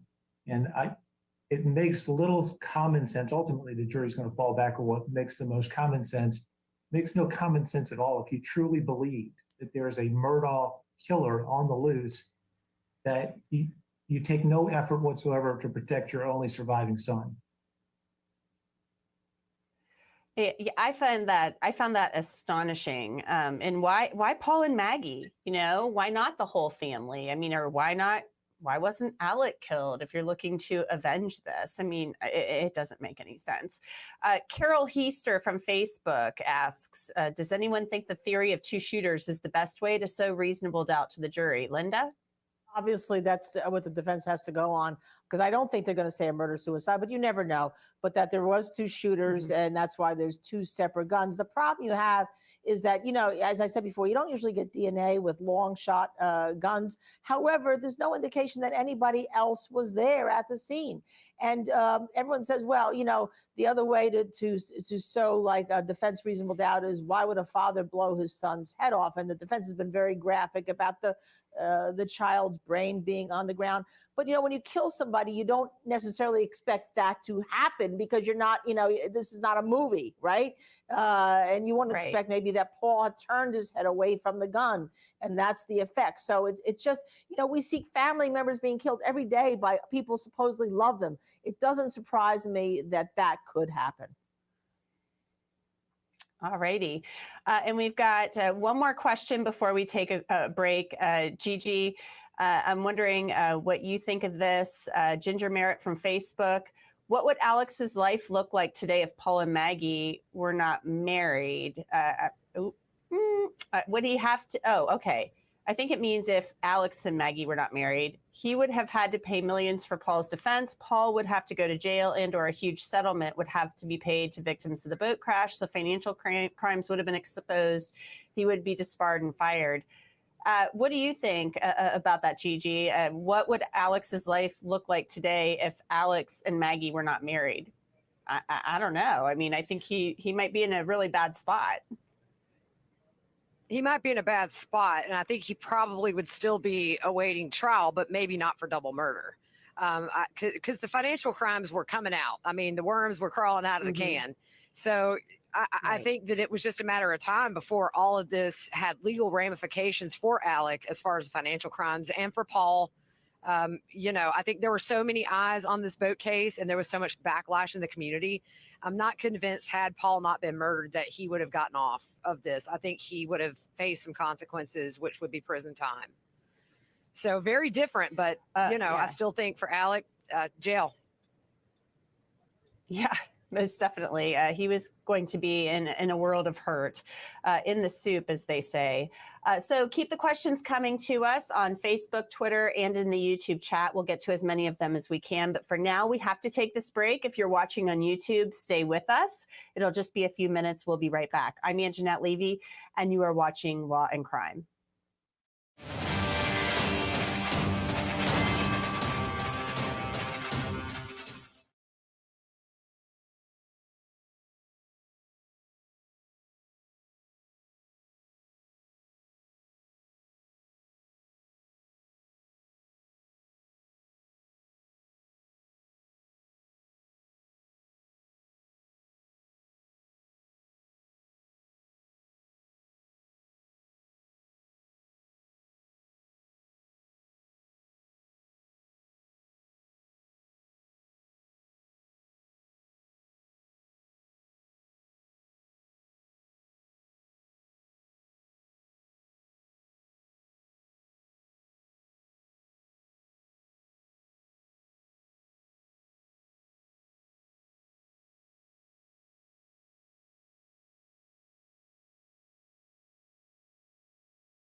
Welcome back. I'm Anjanette Levy, and you are watching Law and Crime. And we are taking your questions about the trial of Alex Murdaugh. It's on a lunch break right now. And when the jury went to lunch, they were listening to, or in the process of listening to, the third police interview, third law enforcement interview of Alex Murdaugh back in August of 2021. This was a little more than 2 months after Paul and Maggie Murdaugh were murdered. And Alex Murdaugh was asked a lot of questions to clarify things he had said in the past. And really one of the big questions was, what were you doing that night? Where were you? Were you down at the kennels? He had said previously, he hadn't been down to the kennels. He was taking a nap, or at least hadn't been down there since, much earlier in the evening. So let's take a listen to a little bit of the interview between Alex Murdaugh and SLED agent David Owen. Did you have trouble understanding David Owen when he was asking questions in your mind? In my mind, he wasn't. Again, if I wasn't clear, I think he said, "Excuse me," or say that again if he didn't hear what I said. And of course, I repeated myself. But it wasn't that he didn't understand me. It was more so that he didn't hear me. And could you understand his words, and were they appropriate to your answer, to your questions? Yes, they were. And there's a colloquy between all of y'all and Mr. Griffin at several points on the interview, right? Yes. Did he appear to be clear in his mind? That's what I'm saying. Yes, sir. And this was Hamady Day. Well, first of all, when you talked to him that first statement, how long was it after the 911 call? I interviewed him just before 1 a.m. on June 8th, and the 911 call came in on that Monday night, approximately 10:06 p.m. So that's just a few hours afterwards. Yes, sir. Would you say it was fresh in his mind then? Yes, sir, I would. And this second interview was on what day and time? June 10th. And what time? Second. 1:30-ish. Hang on just a minute, sir.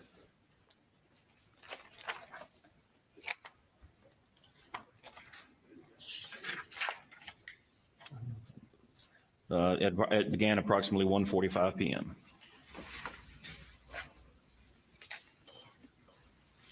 I'm sorry, 1:54 p.m. The first and the second interview, Special Agent David Owen, based on your being there and listening and asking questions, was the defendant clear about whether or not he had gone back down to the kennels after he went to the house? No, sir. Was he clear that he had not gone back down there? Yes, sir. Well, that was clear. He hadn't gone down there. That was clear. Can't lead the witness. Did you have trouble understanding that? No, sir, I did not.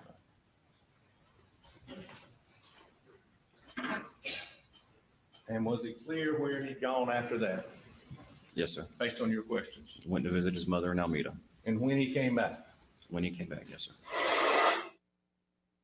All right, so that was David Owen talking about the whole kennel issue under questioning on direct examination by prosecutor John Murdaugh. So some viewers have questions about this, Linda, asking whether or not this forces Alex Murdaugh to take the stand. This interview in which he says, basically for a third time, he hadn't been down to the kennels that night, despite we had heard him say earlier in the interview that Rogan Gibson said, well, he thought he heard him down there or whatever. So does this force Alex Murdaugh to have to get up there and answer some questions? And Jeanette, I would not put him up there unless I turned in my law degree or had gotten it from a Cracker Jack box.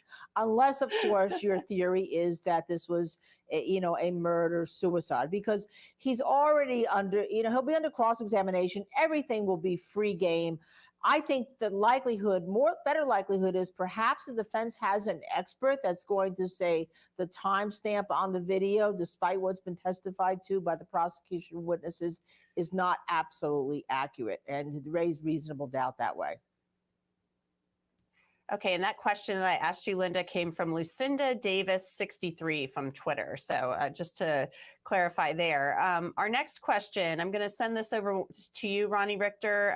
This seems to be your wheelhouse. It comes from Emma Hucknall from Twitter, and she asks, what was the impact of Paul's death on the boat cases? Did his death help eliminate that issue for Alex? Was one of the cases due to come up just a few days after the murders? So explain to us what you think the death of Paul and Maggie did to the boat case? Yeah, it's an excellent question. So from my point of view, we know now that Alex had been committing these financial crimes since at least 2015. That's when he first established a fake forged account at Bank of America. So he'd been stealing from clients since at least 2015. But he had that kind of under wraps. Gloria Satterfield dies in February of 2018. The first settlement is in December of 2018. Still, he's got that under wraps. Mallory Beach dies in February of 2019. And it's the first time that the Q-beams turn on in Hampton County. And the press descends on Hampton County in a way that it's never happened before. And Alex, who had his home court, who had home field advantage to kind of keep these crimes moving and move pieces as he needed to, it was all under control. And now I know that the storm was still brewing, to use Creighton Waters' analogy from the opening statement, but he had it under control. But when Paul killed Mallory and the press descended on Hampton County and they started to scrutinize all things Alex Murdaugh, that was where the valve tripped. That's where the pressure broke. And yes, the civil suit against Alex that followed was tracking very close in time to these murders. There were hearings scheduled just for days after the murders in which Alex's financial affairs were going to be front and center before a court. And a judge may have ruled that all of his information about his financials would have to be revealed. So I find it more than coincidental that the day of their murders is the day that the law firm knocks on the door for the first time and asks Alex to explain about some missing money. So no Mallory Beach murder, no Mallory Beach death, no murders, in my opinion. Well, and let's face facts. The criminal case was gone. It was done, with the murder of Paul. And then they couldn't sue, Tinsley couldn't sue in Beaufort County, Paul and Maggie, if something went awry in Hampton County. So there was that piece of it too.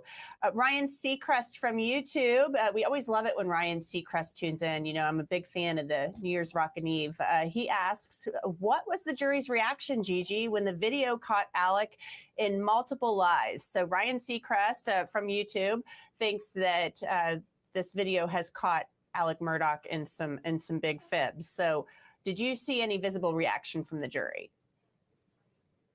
Yeah, they went between watching that video and looking at him directly. And, you can tell that this is a very smart jury. They're paying very close attention. So I think that it's not lost on them that these answers were vague. And then the other time, too, that I really saw some reaction was when he kept asking, well, what do you guys have yet? He's fishing for what they already know. So I guess he can formulate his answers around that. At that point, there were several female jurors who were kind of looking at him, like, yeah, I know what you're doing, buddy. Oh, interesting. That kind of plays and dovetails really well into our next question for you, Linda. Keisha Phillips from YouTube asks, is it normal for police to share so much information with a suspect? I have some feelings on that, but I want to know what your thoughts are as a defense attorney. Like to share information where they think they can get the reaction of the defendant or soon to be defendant that will not be good for them, or commit a position by the defendant, have a position committed by the defendant. So they're only sharing what they want to share that can kind of like say, okay, buddy, all right, we're going to make you commit. Or as what happened here, Alex Murdaugh took the bait and said, well, what do you have? I told you before about the substantive. He wanted to know if there was one or two shooters there. Do they have any DNA? He was asking very interesting questions after all this because he wanted to find out the answers, because he's not sure whether or not what they're telling him means you're a suspect or you're not a suspect. Well, and truly, his questions can tell them a lot about what he's thinking. So he's obviously doing some fishing there too. Our next question is from TM from YouTube. Gigi, I'll send this one to you. Did they establish that family guns were used? TM says, I don't think so. I'm not sure I agree with TM. What are your thoughts? No, I mean, the shell casings that were found around Maggie's body were confirmed to be fired from most likely the same kind of blackout that was found around the cartridges found around the property outside the gun room at the shooting range. So we do know that at least the blackout, at least that one, was a family gun for the most part.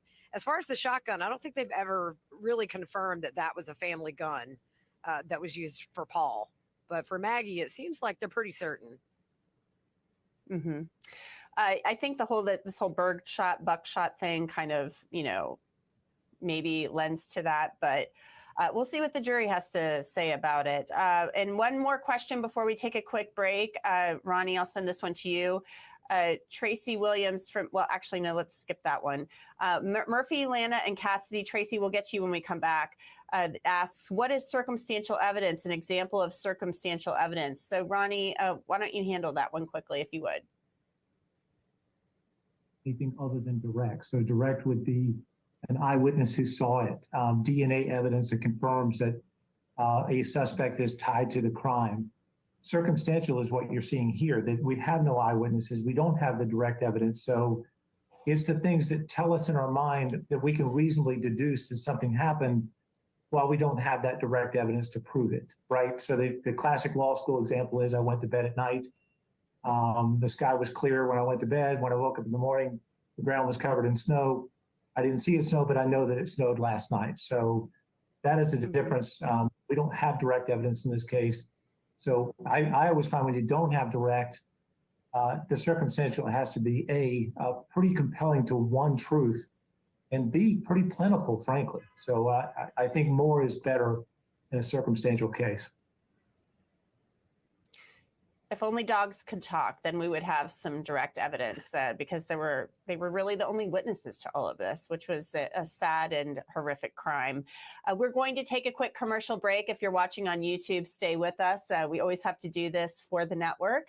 Keep the questions coming to us both on Twitter, Facebook, and on YouTube, and we'll get to as many of them as we can when we get back.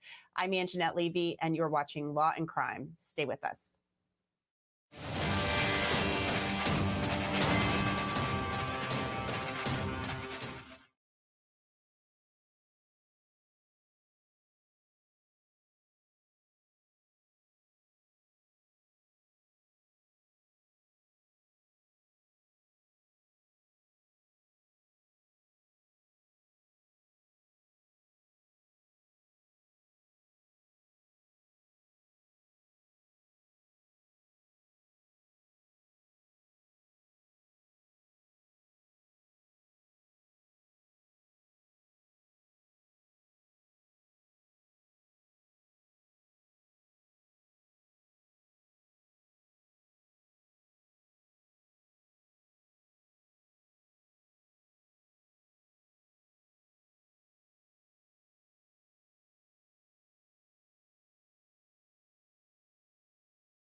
I'm Anjanette Levy, and welcome back. We are taking your questions during the lunch hour here in the state of South Carolina versus Alex Murdaugh. So keep those questions coming to us on Twitter, Facebook, and in our YouTube chat. We will get to as many of them as we can. And this is a question I kind of want to ask everybody on the panel. We'll go around the boxes, starting with Linda. This comes from Janet Reed Wonder from YouTube. What does the panel think about Alex's sudden body stillness while listening to the interview? Do you have any thoughts on his demeanor, his body language, Linda? Yeah, as a matter of fact, Janet, I do. I had a previous guest on the show that thought that all of a sudden he was very stoic and very weird, right? That he was intently looking at that video of his interrogation. In the interrogation, we see at some point he breaks down and he cries, but instead we saw a stony-faced person, really kind of eerie, someone we hadn't seen before, a whole different facade, if you would, right? And so, yeah, I thought that was very strange and made me want to listen to the video even harder. Yeah, I'm going to go back and listen to it again tonight. Gigi, did you have any thoughts? I know you're sitting in the courtroom, so you're behind him. We can kind of see you there in the background. But do you think just his stillness, there's no crying, nothing like that, when we've seen him cry at other times? Did you have any thoughts on that? Yeah, it's almost like, is he playing like armchair quarterback and looking at it after the fact, or maybe I should have done this or I shouldn't have asked that. It's, you wonder what's going through his mind. But yeah, I mean, so obviously, yeah, we can't see the front of him, and it's interesting to go home and watch, footage from the day and see his face. But no, he's been still, looked like a little statue sitting up there at the table at times. We all noticed Really, that, with the glasses. on my row. Yeah. Yeah. Ronnie, your thoughts on Alex's demeanor sitting and watching himself in his last conversation with law enforcement? Yeah, it's such a cool question. And I mean, beyond his immediate reaction, what the listener should know is that everything in a trial like this is so carefully choreographed. And he would have been coached extensively, from his wardrobe to his haircut to his glasses, and how to react, how to not react as the evidence is coming in. Don't take notes. Don't show them when it hurts. So all of the reactions are very closely choreographed and coached. But this stone-faced look as he's watching his former self is particularly interesting. I don't know that you could coach this one out of him. I don't know either, and it kind of makes me wonder if his attorneys are kind of keeping an eye on him to see how he's reacting. Let's get to more viewer questions now. Mercy Zaborowski from YouTube asks, has he posted any reward money? Gigi, I don't know if I recall there may have been some type of reward in the beginning. I'm not sure Alex Murdaugh ever offered a reward. Yeah, I think he and Buster, I thought, did, and it was $100,000 or maybe a little more, but there was a time limit on it. That was what struck me as odd at the time. Is I think there was like a cutoff date of when that would be offered, if I'm not mistaken. So, and for some reason, I want to think maybe the law firm was in on some kind of a reward, but I do remember Alex and Buster. Okay, so we'll do a little more digging on that too. I thought there was something to that in the beginning, but I wasn't sure it was him. It looks like, so let's go now. Tracy Williams from YouTube asks, Linda, can someone tell me where the second gun was found? I don't think we know that was ever found. Right. I don't think either of the guns were found. What they did find were the shell casings that were ejected. I believe the medical examiner thought through the window of the little feed house where Paul's body was found. And those were the shell casings that DNA revealed had only Paul's DNA on the casings, which meant that he had picked them up and probably loaded them into his gun. But I don't think either gun was found. They're not really sure which shotgun killed Paul, from what I can listen or hear from this. I think you're 100% right about that, because I recall Paul Greer's testimony that, some of the results were inconclusive. So we need to, recall that they couldn't definitively say where some of those shotgun shells came from. Plus the .300 blackout rifle, is gone. We don't know where that is located at all. Megan Bush from YouTube, when will the prosecution rest? Well, I can handle that one for you. It sounds like it's going to be tomorrow morning. So Megan, thanks for the question, and we will keep you posted on that, of course. Stay with us, everybody. We're going to take a quick break, but we will continue to take your questions until the lunch hour ends. So stay with us. I'm Anjanette Levy, along with Linda Kenny-Bonnen, Ronnie Richter, and Gigi McKelvey, and we'll be right back. You are watching Law and Crime.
Welcome to Law and Crime. I'm Anjanette Levy. Thanks for being with us this afternoon. We are taking your questions in Alex Murdaugh's double murder trial. He is accused, of course, of murdering his son Paul and wife Maggie back on June 7th of 2021. Before the jury went to a lunch break, they heard Alex Murdaugh's third and final interview with SLED about the homicide investigations. He then later spoke with them after the roadside shooting, which was actually brought up this morning in court. The prosecution wanted to introduce evidence of the roadside shooting to the jury. The defense objected to this, saying it was prejudicial.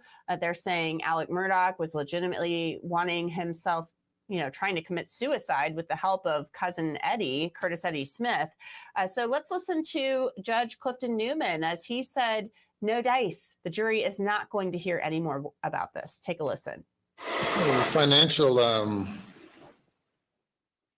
evidence was allowed on the issue of motive. This evidence, I find, goes beyond motive, or is not evidence of motive, but more toward common scheme or plan. It does not survive the logical relevancy test, and it goes more towards showing a propensity to commit violent acts, which would cause it not to survive the 403 analysis. I believe that to allow this evidence is a bridge too far, going down this path of allowing essentially any and all evidence in. We have guardrails. The court is to place guardrails to keep things within a reasonable realm. And I believe this, as I stated, will be a bridge too far. It does not meet the logical relevancy test. I agree with the defense that it would be admissible perhaps if the trial was a trial on the financial theft issues, but not on the murder. So I grant the motion to exclude this evidence at this time. Of course, as we have seen, things change. And there's Judge Clifton Newman saying that the jury will not hear any more about the roadside shooting in which Alex Murdaugh claimed he wanted Curtis Eddie Smith to shoot him so Buster, his son, could get $10 million in insurance money. So I'm kind of wondering what our panel thinks about that. Joining us this hour is Jennifer Coffendorfer, a retired FBI agent, Ronnie Richter, a partner at Bland Richter, and one of the attorneys for the sons of Gloria Satterfield is here with us still. And Linda Kenny-Bodden, defense attorney, is here with us as well.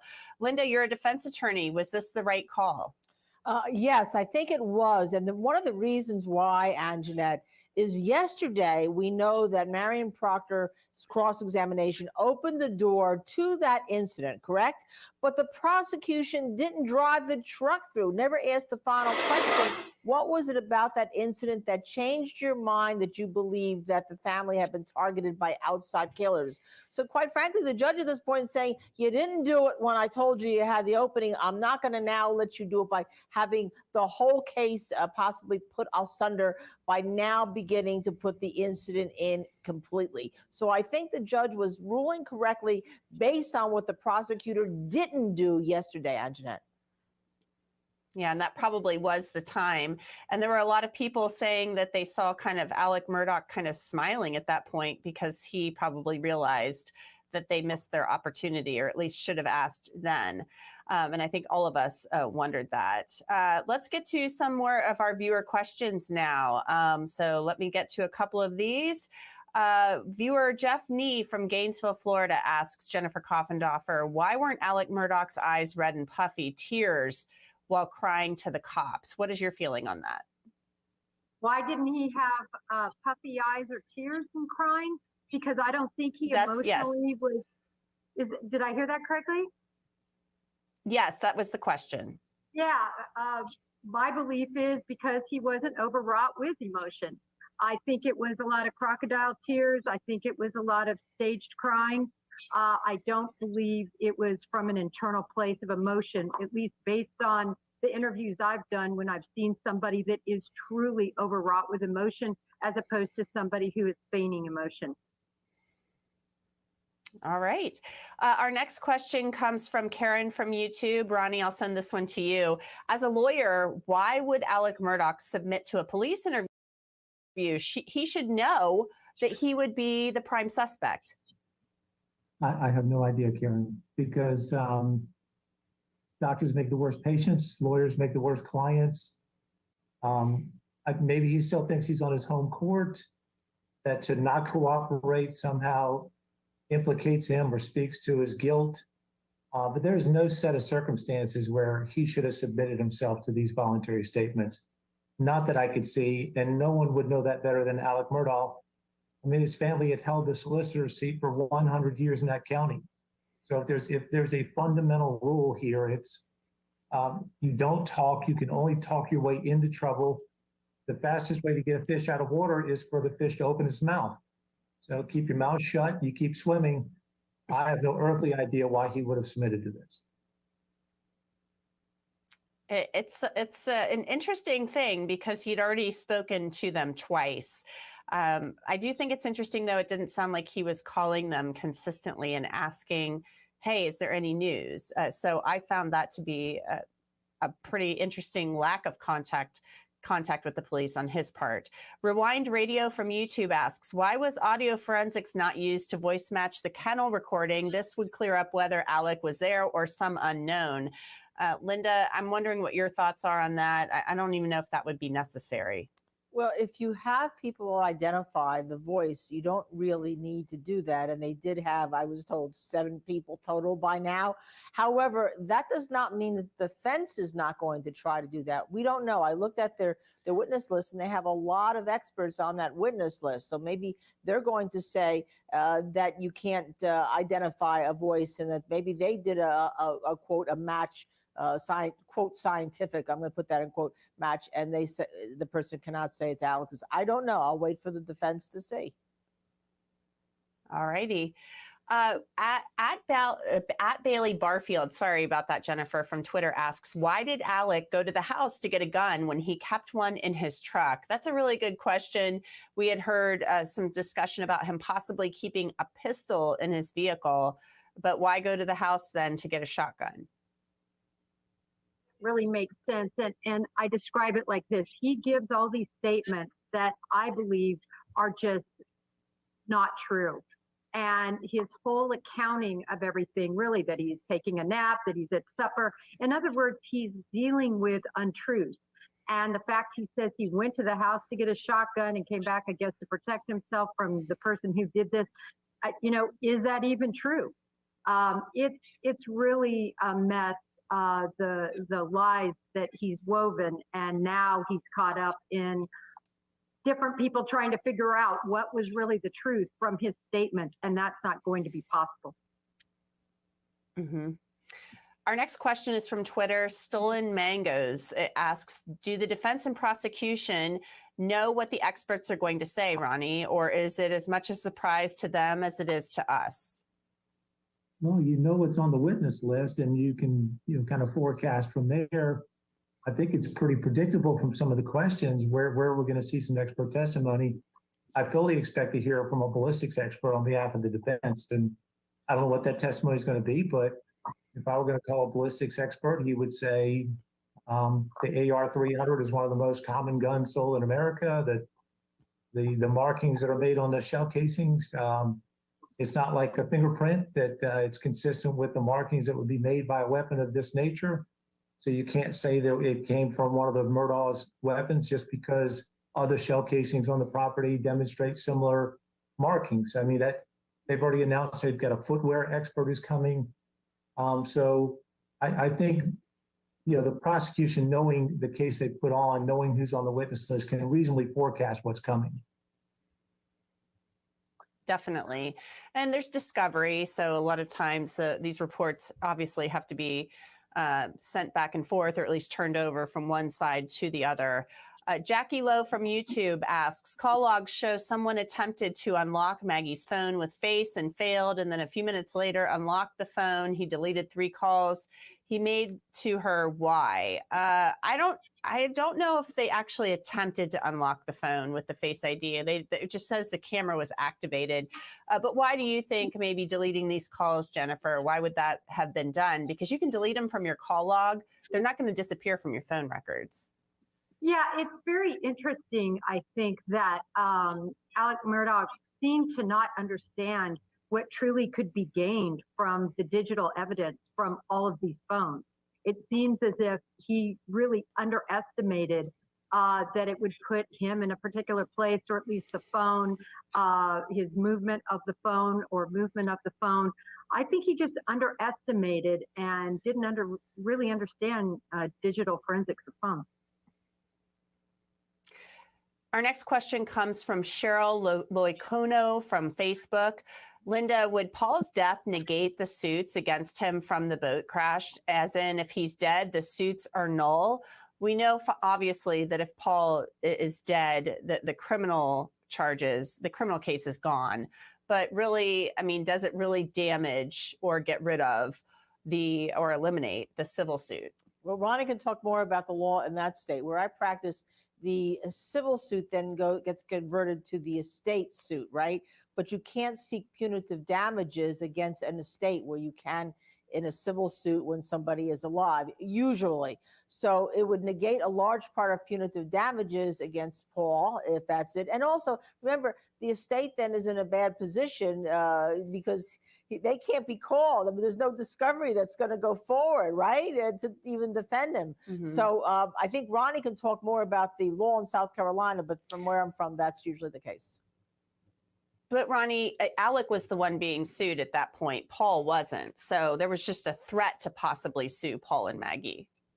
Yeah, and Linda's correct. I mean, the suit would continue against Paul's estate, but nothing about Paul's death would end the suit against Alec. And the primary thrust of that lawsuit was the negligent entrustment of that boat to Paul when they knew that he had a propensity to, drink alcohol. And the lawsuits suggest that his parents almost sanctioned his behavior, that on other prior occasions he had become intoxicated while driving vehicles, while doing other activities, and that they should have restricted that boat away from him. So it was mostly a negligent entrustment case as against Alex.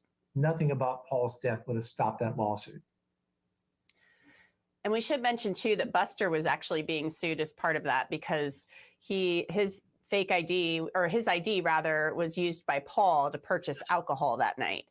So Buster was part of that, and there was some sort of settlement worked out in part of this just recently. Let's get to a couple more of our questions. Eileen S. from YouTube asks, isn't it absurd to think that people came to kill someone, but they brought no guns of their own? Jennifer Koffendorfer, your opinion on that? Certainly the defense suggestion in this case has been that somebody could have had Paul's .300 blackout rifle since, one of them was stolen years prior. Right. The caller makes such a great point. No, people come with their own weapons to commit crimes. They can't count on weaponry being there for the crime they choose to commit. So it makes no common sense at all. There's no common sense in the idea that a murderer would come there and use ammunition and weaponry that was already at the scene. Good point. Ryan Garrett from YouTube asked, yesterday it seemed like we were leaning toward a not guilty or hung jury. Does it seem like this video testimony has swung the jury more in the favor of the prosecution? Linda, I know you probably have some thoughts on this because you've been watching this closely and, you've represented a lot of high-profile defendants. I think that the prosecution's case turned for their benefit with Marion Proctor on the stand yesterday. But I also think that they had established with that 844 video off the bat that that's a problem. The missing shirt of Alex is a problem. The missing shoes of Alex are a problem. So I think there are a number of things that are problems for the defense in this case. And I'll repeat as I tell trial teams I work with, cases come down to one or two things. The jury, especially if they're not taking notes, is going to look at the whole picture. Has the prosecution proven beyond a reasonable doubt? Well, that video and his statements that he lied and the fact that evidence is missing could meet that burden. All righty. And there have been a lot of questions about whether or not Alex Murdaugh, this could force him to take the stand. So let's go around the boxes really quickly and see what everybody thinks.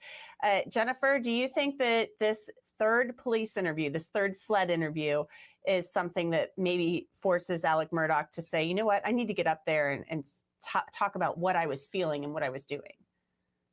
Well, it would be a colossal error if he gets on the stand. He's already made 3 errors in the interviews he gave. And in my opinion, if he gets up on the stand, it will be a godsend to the prosecution, and it will deep six any hopes the defense has. Ronnie? It would be lunacy to put that man on the stand. But what we do know about him, because of financial crimes they're in, it's not just that he stole money, but that he stole by deceit. His entire life is a lie, right? So we know him to be a cunning liar. What is that cross going to sound like? I mean, yes, I stole money from my clients, my best friends, my law partners, my family, and I did it by deceit. But believe me, I'm telling you the truth now when I tell you where I was at the time Maggie and Paul were killed. It's crazy. And Linda, I think I already know what you're thinking, but does this in some fashion force Alex Murdaugh to have to take the stand? I think I said if he were going to be my client, I would already turn in my law license. And if he decided to get on the stand because he wanted to, I would have the lasso ready and the I quit sign, unless, of course, they're going to say he was trying to clean up a murder-suicide to save the legacy of his family. In that case, maybe you put him on, maybe he wants to go on, but otherwise, Dick Harpootlian is going to practice law for a long time longer, and he's not going to make that mistake, I don't think. Okay. Well, I kind of already knew the answer to that question, but I thought we should ask it again. I knew what you were going to say, but I loved your answer. And there's been some reporting out there that allegedly the defense team is saying he's going to get up there, but I tried to confirm that, and they weren't going there with me. Everybody, thanks so much for joining us. We really appreciate it. Court should be resuming here very soon. I'll be signing off now, and after the break, Linda Kenny Bodden will be taking back over. So thanks for being with us, and we will be right back. I'm Anjanette Levy, and you're watching Law and Crime.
Thank you for coming back to the Long Crime Network. I'm Linda Kenny Bodden.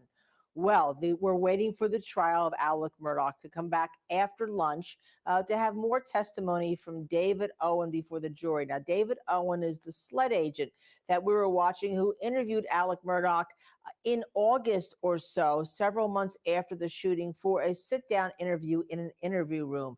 And he specifically asked Alex Murdaugh about some things that Alex Murdaugh wanted to get from his truck. Why don't we go in and listen, and we'll talk with our guest, Jennifer Coffindaffer, on the other side. Days are becoming a week and you're moving on. Did you talk with the defendant, Alex Murdaugh, again during this time period? A few times, yes, sir. A few times. Yes, sir. Okay. Well, do you remember on July 28th, meeting him at the Colleton County Sheriff's Office? Yes, sir. I believe it was a few days prior to the 28th. He had contacted me. We still had custody of his Suburban, and he was seeking to have his Suburban returned to him. I indicated to him that it was inoperable. I was unable to return it to him. And he asked to get some personal belongings out of there. I believe he had some clothing and some golf clubs in there. And he was going on vacation with Maggie's family and needed his golf clubs. So he called about his car? Yes, sir. I mean, that was the point of his phone call? He asked about the investigation as well. He asked about the investigation later on the 28th when I did meet with him and to, let him get some of the clothing and some of his belongings out of the Suburban. He indicated to me that he had some questions and wanted to know about the investigation. And at that time I indicated, I said, well, I have some additional questions as well. I said, I think I had another interview scheduled. I said, I can't meet with you right now. Can we meet sometime tomorrow? And he stated no, that he was going out of town. And I said, well, go with your family, take a relaxing vacation. When you return, give me a call. Let's schedule something and we'll sit down. A few days later, I believe it was August 3rd or August 4th, he returned my phone call and said, I'm back. Let's schedule something. And we scheduled a date for August the 11th. So he called, asked about the case, the car. You said you couldn't meet. I could meet with you tomorrow. And he said he couldn't. He's going on vacation. Yes, sir. He gets back. Y'all agree on a date for another interview? Yes, sir. And specifically, what had you told him about that interview, or what did he ask you about that interview prior to this? Prior to actually the interview? About setting up the interview? Yes, sir. He just stated he had some questions. He wanted to know what we were doing, where we were at, if we had any information. And I told him that we didn't have a whole lot. And I had some questions that I needed clarification on, that I needed to sit down with. Let me bring in Jennifer Coffindaffer. Jennifer, it's so great to have you on again to answer questions. Okay, I was prepping for this show, okay? Actually washing my hands, okay? And I heard that on my IFB listening. I almost died because I know that if my family had been slaughtered, the last thing I would be doing would be asking for golf clubs to go on vacation so I could shoot a few holes in one. Your thoughts? Deep breath. Those are my thoughts. Absolutely unusual to be concerned about vacationing and golfing after such a heinous crime had been committed against the love of your life and your son. However, I try not to be completely judgmental in these things because I've seen a lot of different things over my career. But I will say this was more indicative of someone not concerned as opposed to somebody wanting to find out who did this horrific crime. Right. And, and of course, everyone grieves differently. We all know that. And I mean, his family or her family is actually taking him away to try to let him relax. But it appeared from this testimony so far, and we haven't heard the cross, that he was more concerned about retrieving items from his Suburban, which is the issued car by the law firm, than he was of, come on, tell me what you have. Who did it? Where are you? What's going on? Your thoughts? That's exactly.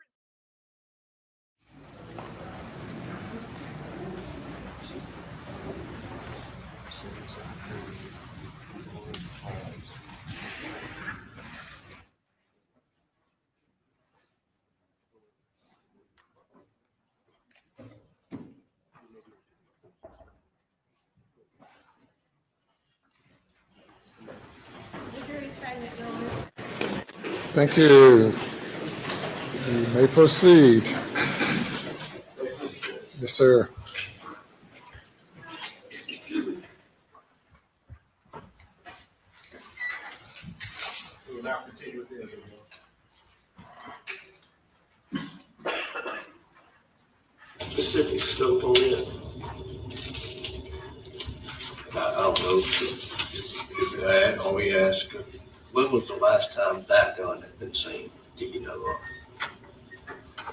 I know that we looked for it around the Christmas holidays, or we went to get it around the Christmas holidays. I asked about it around the Christmas holidays.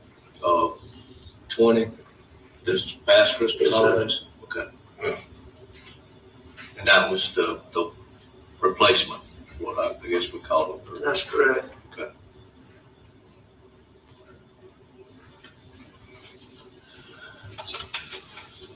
Still trying to figure this out. I cannot exclude the boat incident and those involved. I know that y'all are currently going through the civil portion. How far had that progressed? I mean, were y'all in the talks? Was it breaking down? Can I say something real quick? I know nothing about the any of that stuff, and he's represented by lawyers in that case. Mm-hmm. I don't think I personally believe he shouldn't be talking about that unless the lawyers he's represented by participate. I don't think it's. I mean, I'm sure that they're happy to do that, Mm-hmm. but I don't think that the person should be talking about a pending action like that without their lawyers knowing about it and what. Because I know nothing about it. I'm completely separated from it. I don't mind. You know, I have insurance companies hire lawyers, and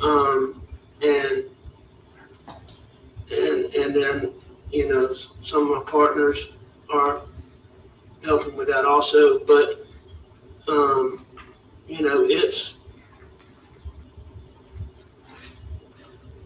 it's made some progress.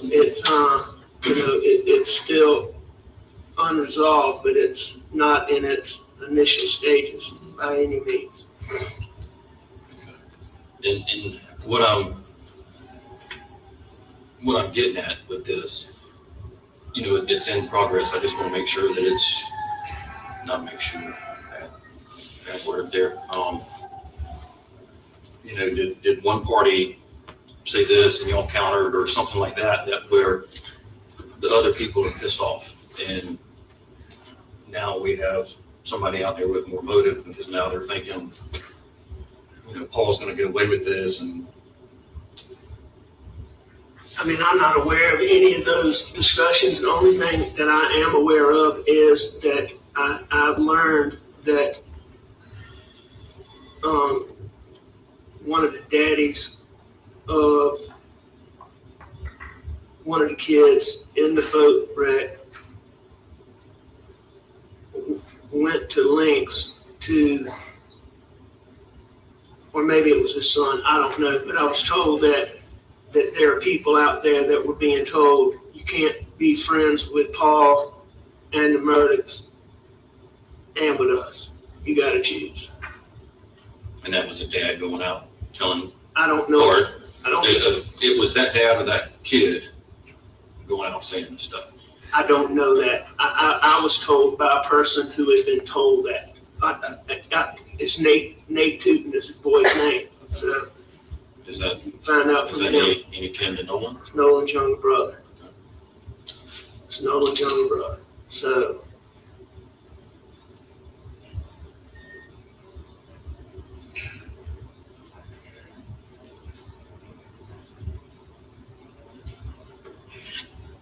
I'm gonna answer this if y'all don't mind. Buster and I have a deal. Buster? You probably don't get much service in here. Buster. Buster.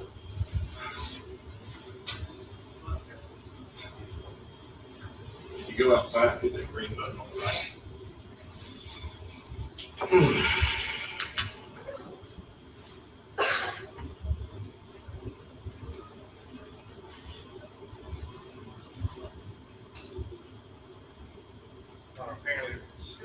Explain my inability for the time. Apparently it's a period here where we've agreed we'll fast forward, which will pick back up when he comes back in. And the defense has agreed with that, it's my understanding.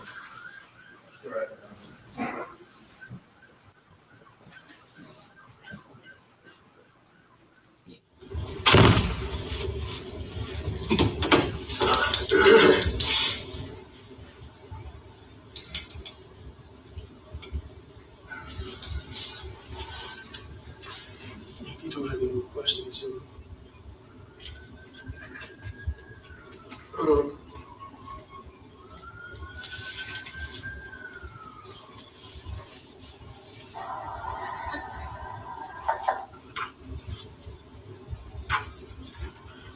This is the Snapchat video that I'm talking about from Paul's phone.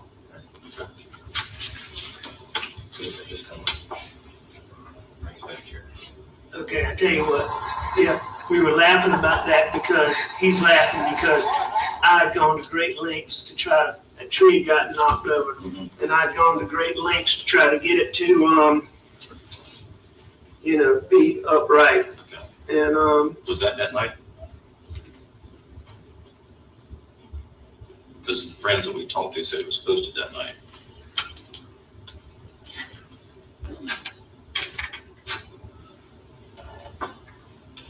I'm not sure.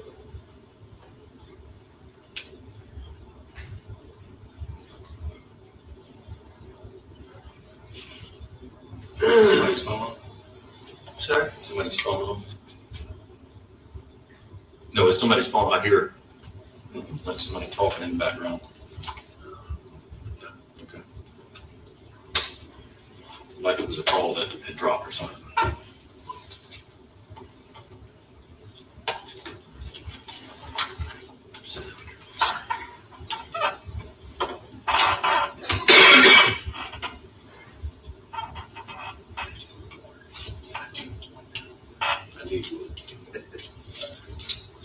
Throat just dry. Yeah. You need something?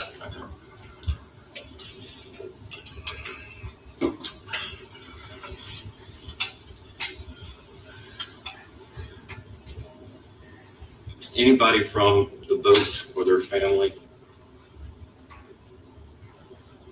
that you've heard or know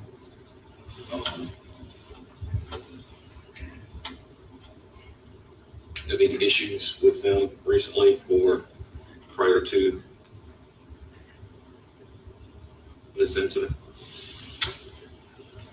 Like any confrontations? Or them saying anything in the community about the lawsuit or the pending charges, anything that would kind of lead me? I mean, David, I told you about the,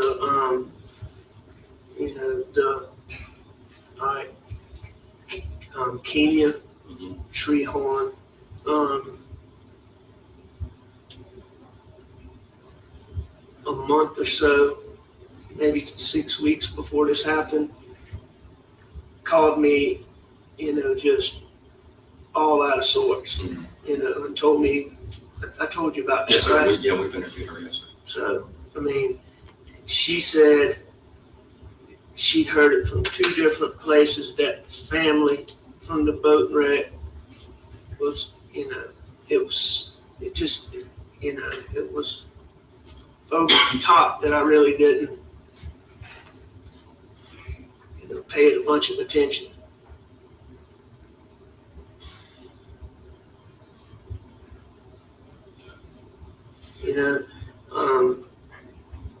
I asked her about it. She said she didn't know who the people were, but she said that it was with a friend. It was at a friend's party.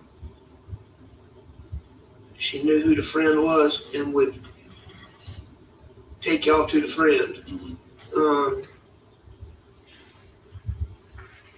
So, you know, has she talked to you about that? She's given us very little. Do you feel like she's being evasive? Because let me tell you what I've tried not to do. I know y'all have to look at me. I've tried to have as little discussions with the people that y'all are interviewing, you know, with all this talk about how I fixed this and fixed that with the boat wreck, which is totally untrue. You know, I've tried to not have a lot of conversation with people that, you know, I know y'all need to talk to. Mm-hmm. Well, the problem that I encounter, and I think everybody in law enforcement encounters in any investigation, people on the street talk and they run their mouth and they'll talk to friends and they'll talk to families and they'll talk to victims. But when the police show up, they keep their mouth shut. So she's not talking to you? She has given us some information. Okay. Some information. So is there a problem with me going to her and, you know? I'm not going to answer that. So you're not telling me not to do it? I'm not going to answer that. Okay. Either way. I'll get somebody to talk to her. All right? To try to get her to cooperate with you. Darn, allergies. Excuse me. All right, do you have any more questions that I might be able to answer? And if you can't think of any now, reach out, call me. Oh, well, no, I mean, you've answered a lot of things I had questions about, and I appreciate it. And I'll call the Bransteaders and see if they want to meet. Maybe get Marion up there at the same time so I can just meet with them all together. Does Marion, I know they live on the Waterloo, does Marion work? No, she doesn't work. And they're kind of between Wadmalaw and, I mean, they're residents of the state of Florida, but they're here as much as but they're in Greenville a lot right now. Yeah, because of grandbaby. The baby, that's right. Thank you, man. Yeah. I just, a few more questions. Okay. Did you kill Maggie? No. Did I kill my wife? Yes, sir. No, David. Do you know who did? No, I do not know who did. Did you kill Paul? No, I did not kill Paul. Do you know who did? No, sir, I do not know who did. Do you think I killed Maggie? I have to go where the evidence and the facts I take me. understand that. And you think I killed Paul? I have to go where the evidence and the facts take me, and I don't have anything that points to anybody else at this time. So does that mean that I am a suspect? You were still in, like I told Corey earlier, you were still in this.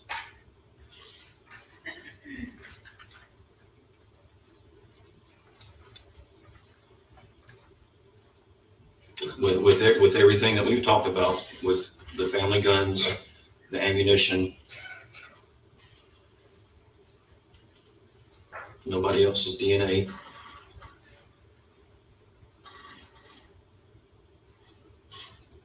I have to put my beliefs aside and go with the facts.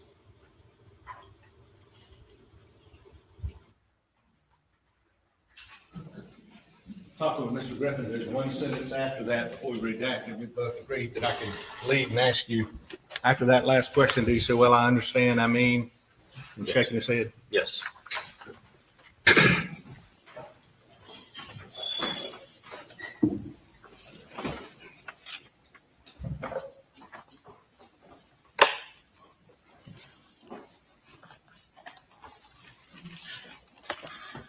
So on August 11th,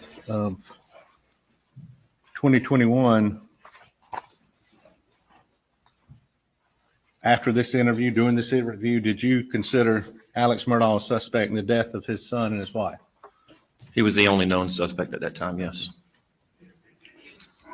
And that day, was the case transferred from Solicitor Duffy Stone to Attorney General Alan Wilson with the South Carolina Attorney General's office? Yes, it was.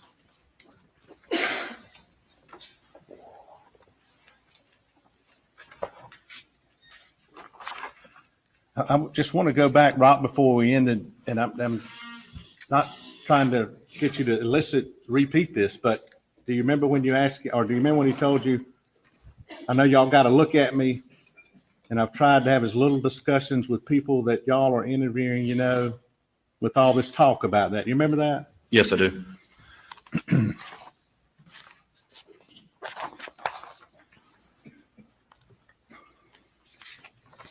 How did you take that statement to mean, his answer when he said that? That he was trying to stay out of the investigation and let us do our work. Okay. In early in the investigation, he asked you about, that tree going back and forth. And was he clear on when that video was taken of him in that clothes on the tree? Was he clear? He didn't recall.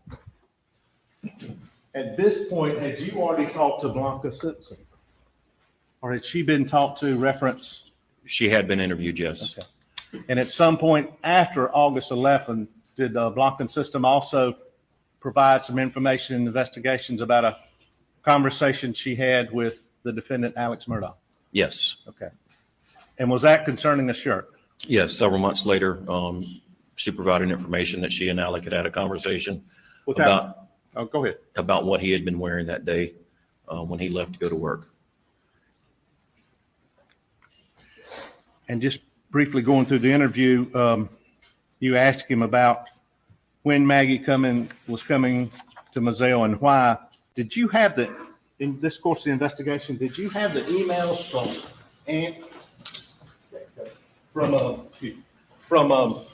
Blanca and or Maggie's phone to each other then? No, I did not.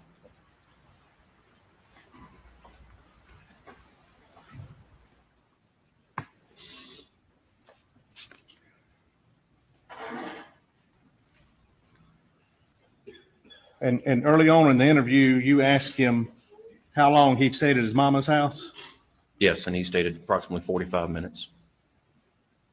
45 minutes, an hour? Yes, sir. 45 minutes to an hour, yes. And at that point in the investigation, had you talked to Michelle Shelley Smith about a conversation she had with Alex Murdaugh and the amount of time that he said he was there? Yes, she had been interviewed by that time.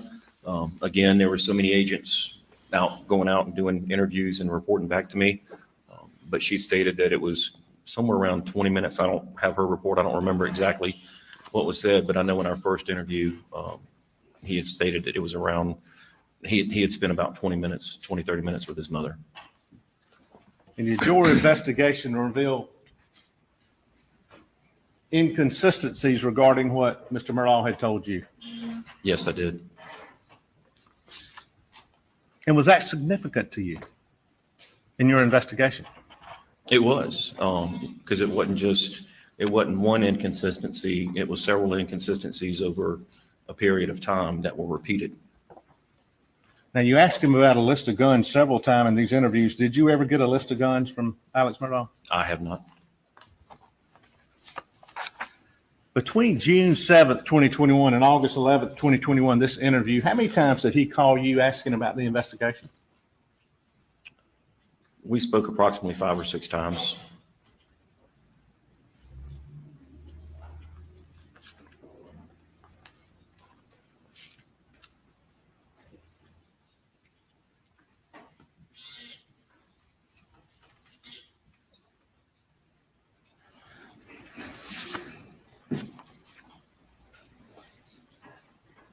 What were the inconsistencies that you stood out in your mind? The times, for one, from the first interview where he went to his mother's, refer back to my notes.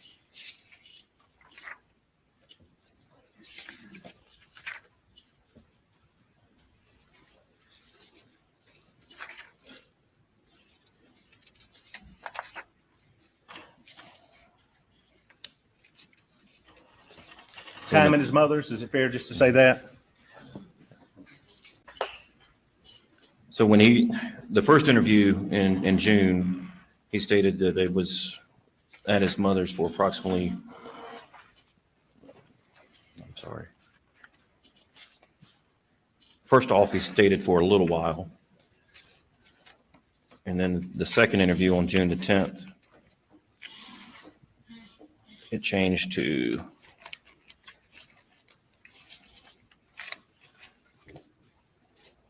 sorry, give me just a second.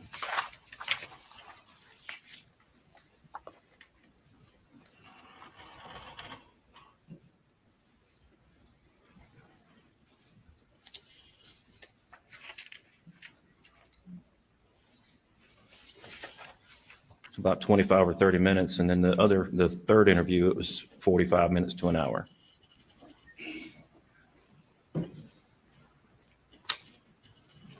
And then some other inconsistencies is how much time he spent with Paul riding around. The first time it was 45 minutes to an hour. The next time he talked about riding on the farm anywhere from an hour and a half to 2 hours. And then the inconsistencies, I had the information from Rogan Gibson that he heard Alec. He believed he heard Alec in the background. And on the 3 interviews, Alec had never indicated that he was at the kennels, that he was at the house, either taking a nap, playing on his phone, or watching TV. And this was after dinner. Question. Was he ever inconsistent about whether or not he went down to the kennel after supper that last? Yes. Did he ever say he did go down there after dinner? He never told me he went down there after dinner. Never told you that. He told me he took a nap and then he was at the house after dinner. He knew Maggie went to the kennels. At first, he wasn't sure where Paul went, but then he realized that Paul must have gone to the kennels because that's where he found him. But then he stayed at the house, took a nap.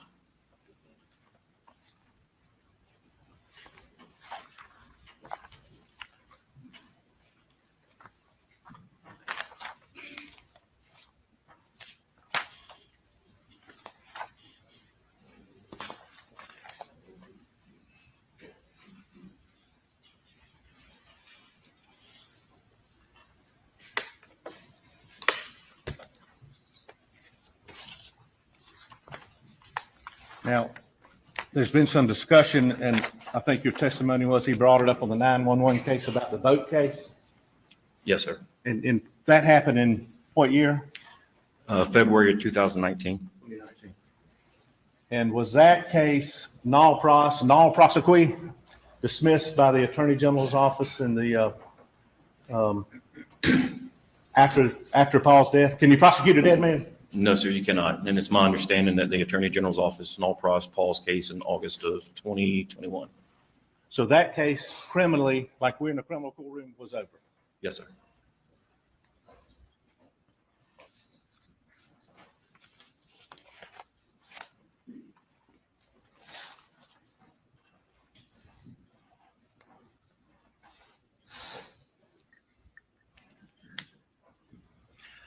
At some point in 2021, in the fall, did a financial investigation begin involving Alex Murdaugh? Yes, sir. Would it be fair to say that overlapped with this investigation? It did. Would it be fair to say those investigations fed off each other? They did. From the information that I was learning from that investigation into the finances, it gave me additional people to consider, to look at. And consider even to look at Mr. Murdaugh as, a reason why or why not.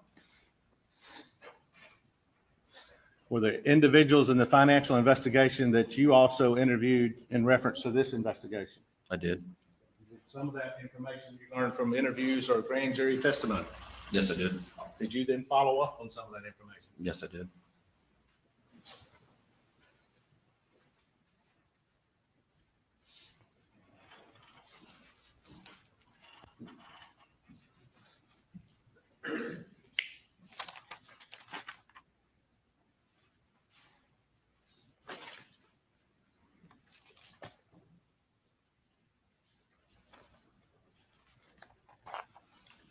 And from August, September of 21 to the summer of 22, were you, as a member of the South Carolina Law Enforcement Division, working exclusively or primarily on this case?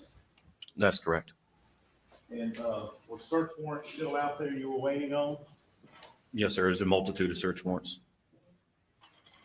And let's talk just a moment, and I'm about the phones if we could. Okay.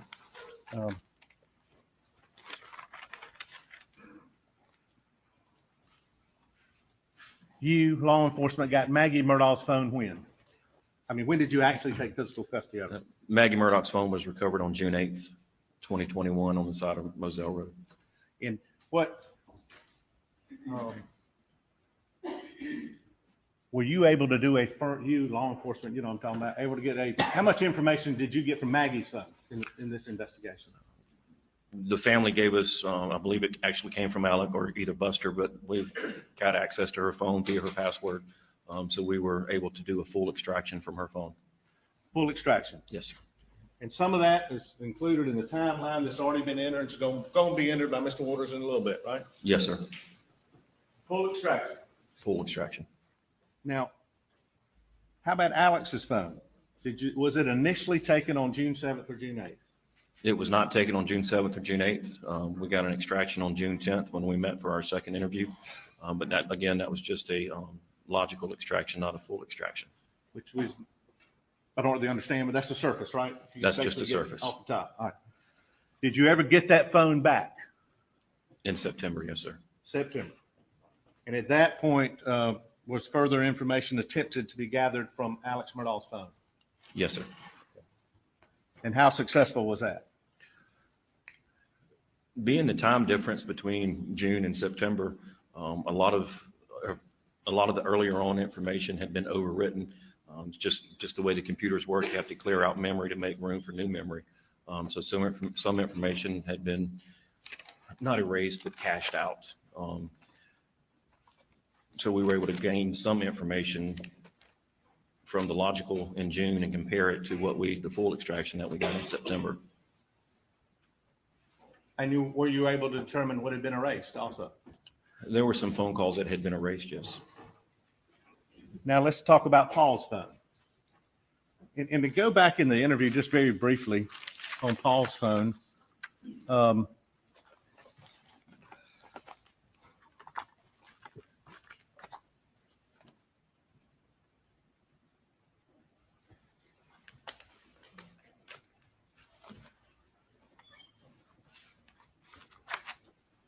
sorry, Judge, 1 second, I apologize.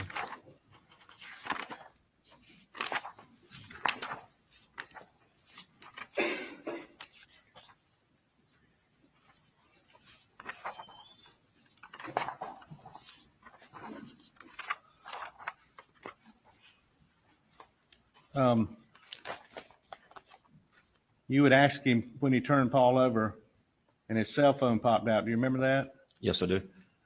And what's his answer just a little while ago? I don't know. I mean, when I went up to him, the phone came out, but I don't remember having any intentions of doing anything with the phone. Well, the first interview, he stated that the phone popped out and that he picked it up and thought about doing something with it, thought better of it and put it back down. In this interview, he said it came out, right? Yes. Now, Paul's phone, did y'all attempt to do, so you had it from June 7th until today? Yes. Okay. Were you able to do a full extraction on Paul's phone? We were able to finally do a full extraction in March of 2022. Okay, March of 2022. Yes, sir. What, if any, information came as a result of that extraction after March of 2022? The kennel video. That we've all seen, yes. The kennel video where Paul is videotaping the chocolate lab, and you can hear Maggie and Paul and Alec in there. And that video is time-stamped at 8:44. Say it again?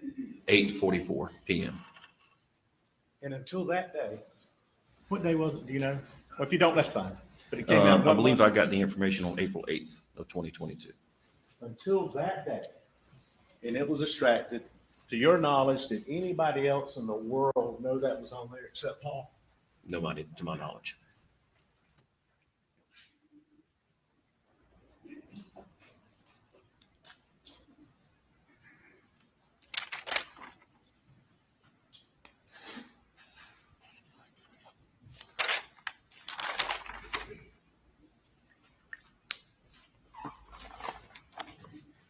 And up until this past, well, was information in this investigation gathered up through last weekend?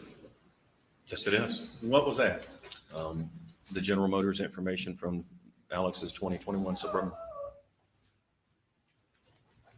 So SLED from June 7th in combinations with the locals, the feds have been investigating this case nonstop. That is correct.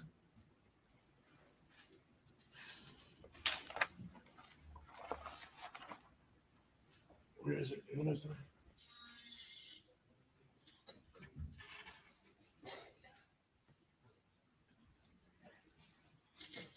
I believe there's a housekeeping matter that Paul's shoes moving into evidence 103. I don't believe there's an objection to that. Did they talk about that?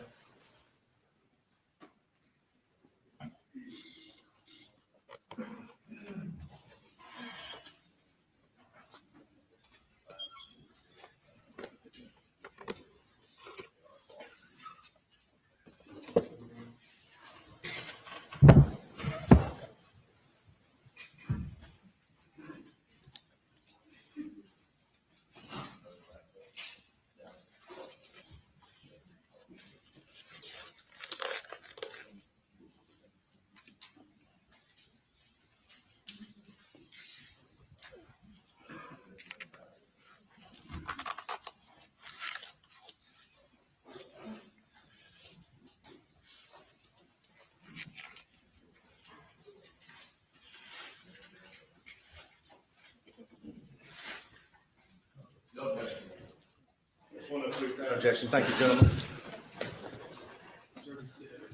36 without objection.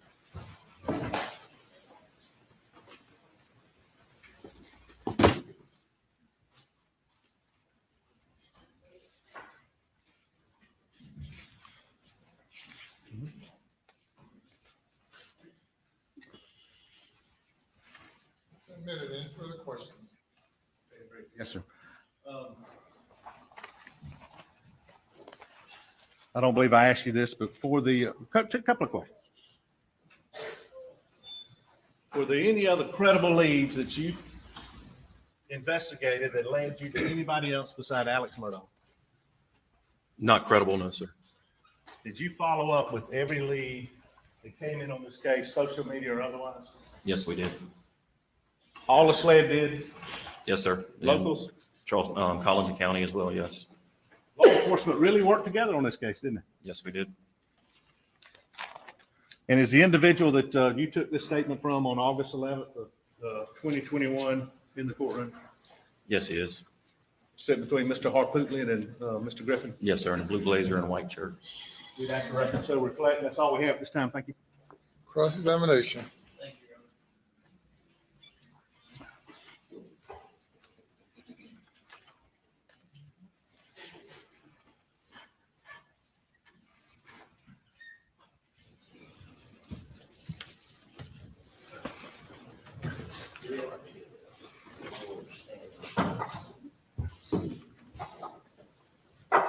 Good afternoon, Agent.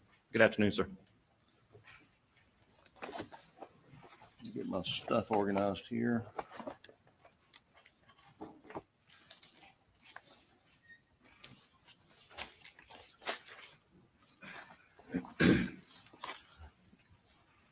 We've heard you explain, and I think Agent Croft explained about sort of the investigative circle.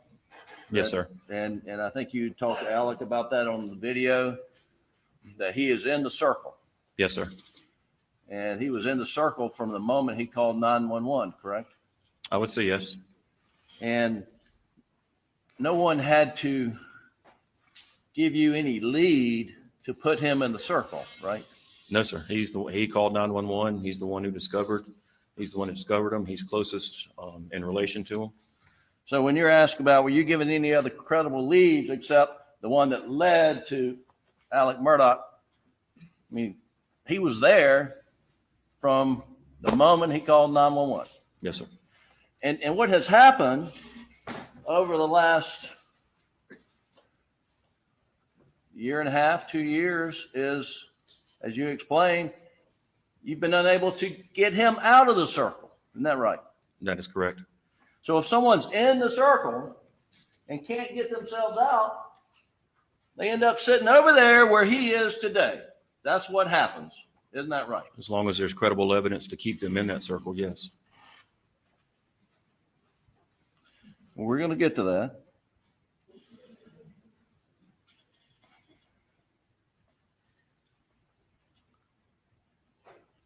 Here,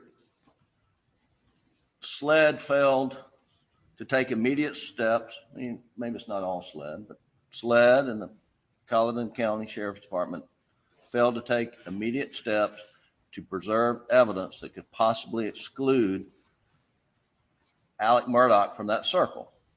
Would you agree with that? I don't think it was a failure, no, sir.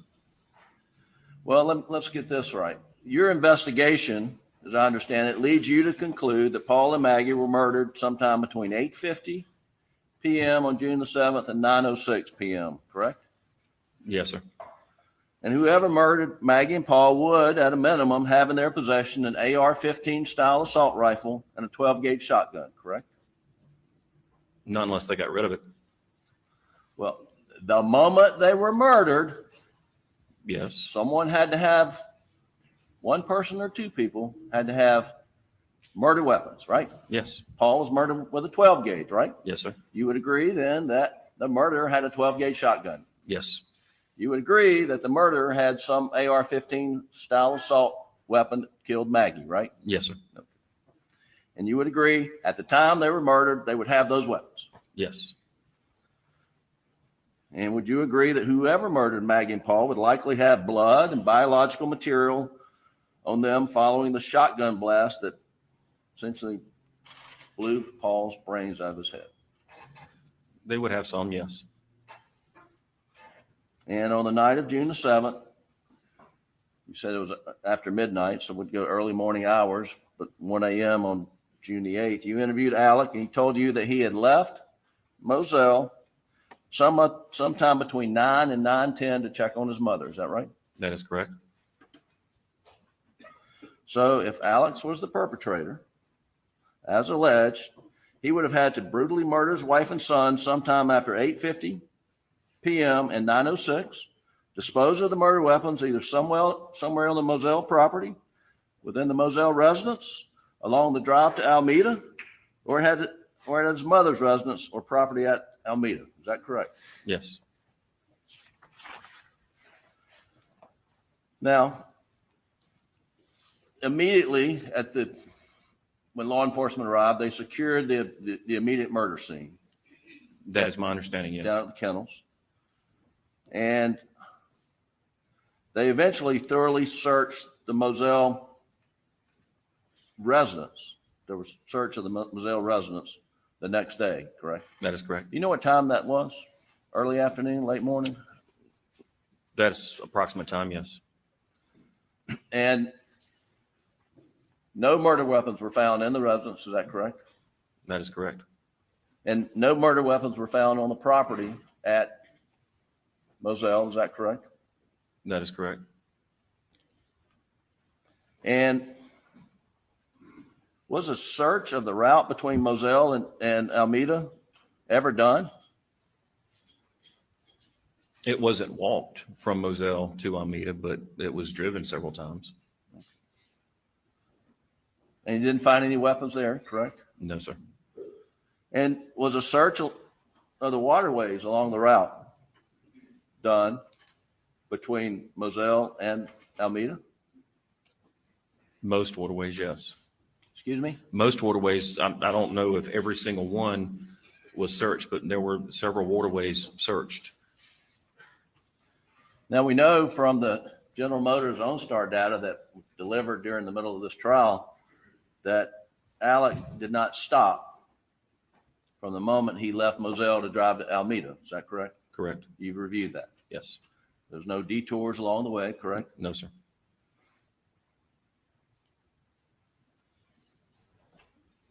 And you never searched the Alameda property for any signs of murder evidence, guns, bloody clothes, or anything until well after sometime in mid to late September. Is that correct? That is correct. You could have searched Alameda that night, correct? If I had probable cause to, yes, sir. Well, was anybody denying consent to search? When I say anybody, well, Alex Murdaugh gave you carte blanche consent to search anywhere in those properties, did he Yes, not? yes, he did. And John Marvin was assisting SLED and facilitating wherever you wanted to look. Wasn't he doing that? He was, but the night of June 7th, even though Alec was in the circle, basically by default because of his close relationship with the victims and finding them, I did not consider him the main suspect or the only suspect because I had no probable cause and no evidence to support that he killed his wife and son. Well, if a thorough, tight, quick, prompt investigation had been taken of the Moselle property, the route to Alameda, and the Alameda property, that could have possibly excluded Alec from this circle, couldn't it? If you found no evidence of guns, bloody clothes, or anything, right? If you know what you're looking for and where to look, and have some type of information that would lead you to that area, yes. And that opportunity was missed. Would you agree with that? I wouldn't say it was missed because it wasn't known about, other than several hours later when we get to the bodies and there are no weapons found. It wasn't until the casings and the shot shells were recovered that I actually knew what the calibers were. No, I get, okay.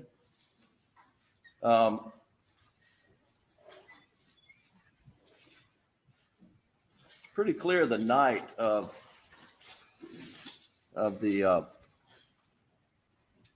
murders, Colleton County Sheriff's deputies on the scene recognized the shell casings as being 300 blackouts, correct? That is what they told me, but I want to verify for myself. Right. And by 6, 7, 8 o'clock the next morning on June the 8th, Rogan Gibson had been interviewed where he said, I thought I heard Alex Murdaugh's voice in the background, right? Yes, sir. And Alec had told you that he left Moselle and gone to Alameda, right? Yes. And so as of the late morning of June the 8th, well, let me back up. That first interview with Alec, you state that he did not inform you that he was down at the kennels after dinner, right? That is correct. And you get information from Rogan Gibson that contradicted that. Yes. And Alex Murdaugh is in the middle of the circle on the morning of June the 8th. Well, I still needed to build a timeline because speaking with Alec, he was giving me some times and I needed to build that timeline, and not having that coupled with Rogan's statement that he was 100% sure he was on the phone with Paul. He was 100% sure that he heard Maggie. He was only 99% sure, even though it's a great percentage. He said he was 99% sure it was Alec. I needed to gather some more information before I just go back and confront Alec on that. Sure. Well, tell me what the thought process was behind searching the Moselle residence. What were you looking for? Any types of ammunition. It was 300 blackout. We had the 12 gauge shot shells. We know that it's hunting goes on out there of all types. In the shed, there was some additional ammunition that was in a bucket.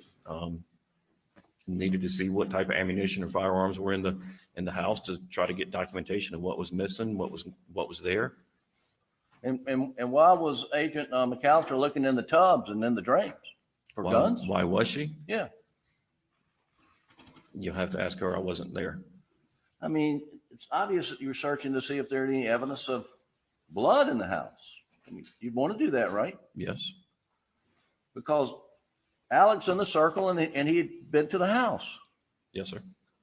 Alex in the circle and he'd been to Alameda, right? Yes, sir. And no one went to Alameda to look for guns, or blood or bloody clothes, did they? Not that day, no, sir.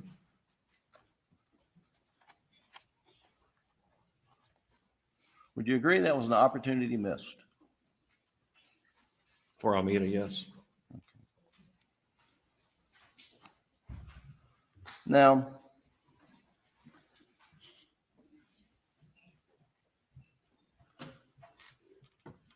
we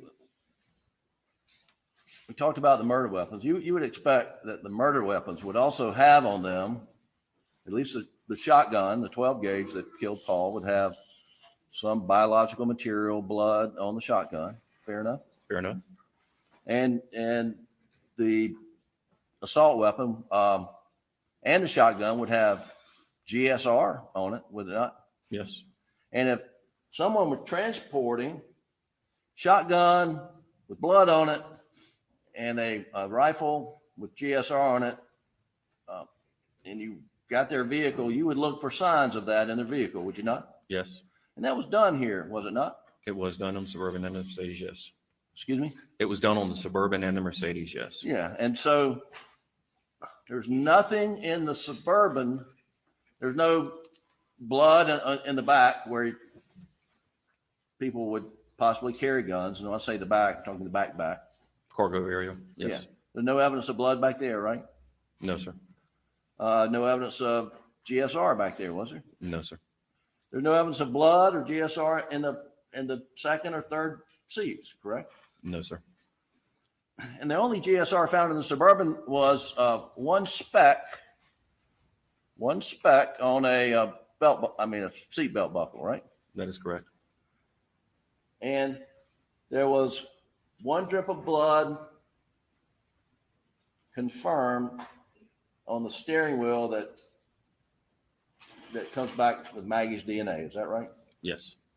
And we know from the General Motors stuff we just got during the trial that Suburban never went down to the kennels until after Alec came back from Almeida. Is that right? Yes, sir. So can we rule out that Alec put any guns from the murder in the back of the Suburban? Unless it was wrapped in something. Okay. And have you found anything it was wrapped in? We have a blue raincoat that has numerous particles of GSR in it.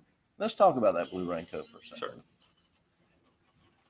You developed information about a blue tarp from interviewing or SLED agents interviewing Shelley Smith. Is that correct? Yes, sir. And when you're doing a search sometime in September at Almeida for this blue tarp, you find a blue rain jacket rolled up in a closet, right? I believe it was balled up. Yes, sir. You say balled up. And you were there during the search, right? Yes, sir. And you also found a tarp somewhere else on the property, right? Excuse me, in the attic or somewhere. Yes, sir. It was on the second floor, folded up in a tote in a closet with other things on top of the tote. And so this blue rain jacket, you showed it to Shelley Smith there, and you say, is this what you were talking about? I showed her a picture. You showed a picture to Shelley Smith? I showed a picture to Shelley Smith to ask her if it was the similar color. And when did you show Shelley Smith that picture? I believe it was last month. Last month. So was it during trial? No, sir. Is it preparing for trial? I believe so, yes. Okay. But you'd not shown her that before Alex Murdaugh had been indicted for murder, right? No, sir.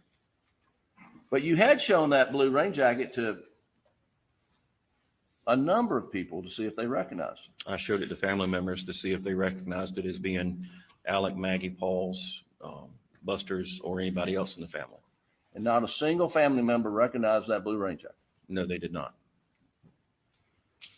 And Shelley Smith described the tarp as she saw it laying out on Ms. Libby's retirement rocking chair, and it was a tarp, right? She told me that it was a blue vinyl type looking tarp type material. and that Alec came in and it was folded up or balled up in his arms. And then after he left, she noticed it laying on the chair. And so you showed her a picture of this balled up rain jacket and said, is it this color? Is that what you did? I asked her, I knew she wasn't going to be able to identify the raincoat because the picture I showed her was it from our lab where it's opened up and spread out. And she's telling me that it was balled up. So I know she's not going to be able to identify the raincoat, but she can at least identify or attempt to identify the color. I mean, you read reports of her interview and probably saw her entire interview by video, did you not? Yes. And you understand that she said she saw that thing 2 times, right? I don't recall that. So you don't recall her? Well, the 2 times with Alec coming in with it and then seeing it on the chair. Yeah. And it wasn't balled up when she saw it on the chair. That's not the report you received, right? No, but it also wasn't spread out, opened up like it was in the picture that I showed her.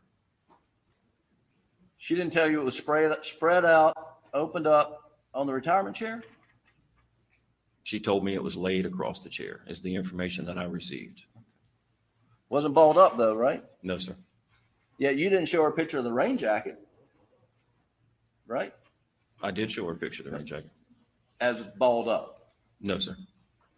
You showed her a picture of the rain jacket that was open? I believe I showed it. I'm not sure. I know I showed her the picture of it opened up to see if she recognized the color. Okay. I think the jury will remember what she testified about, but. Sustained. And you know that rain jacket did not have any blood. I mean, it tested for blood. There's no blood on it, right? I'm aware of that, yes, sir. And if someone had wrapped up shotgun killing Paul in that rain jacket, you expect to find blood, would you not? At least DNA, yes. Well, there's no You DNA would either, think, right? Yes. So there's no DNA and no blood in that rain jacket, right? There's no DNA, and yes. And you know it was tested with LCV and there was no presumptive sign of blood there, right? Correct. So are you willing to agree that it doesn't look like that rain jacket was used to carry any murder weapons on the night of June the 7th? They had weapons in them. I would believe that they had weapons in them at some time because there was GSR in them. Yeah. And we don't know if that was 5 years ago, 3 years ago, 1 year ago, do we? Correct. We do know from folks working on the investigation that you're leading, is there's no blood or no DNA in that rain jacket. Correct. And you know from your experience that there would be blood on the shotgun, and if you're wrapping it up in that jacket, you're going to have blood on the jacket, right? Well, you would believe that there would be blood or DNA on the barrel of the shotgun, but until you actually have it to test it, I can't sit here and say, yes, it would be there. Okay. And we know it wasn't cleaned off because if it had been washed off, the GSR would have been washed off, correct? If they wipe the exterior of the barrel for blood or DNA, but it still doesn't wipe off the particles that are in the barrel that could fall down and out. All right.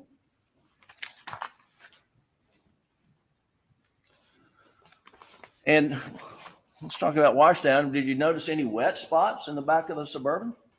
No, sir. You notice any wet spots in the back seat of the Suburban? No, sir. Did it look like the Suburban, anything wet had been placed in the Suburban?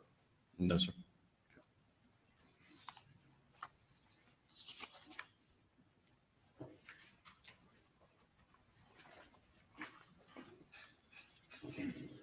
And if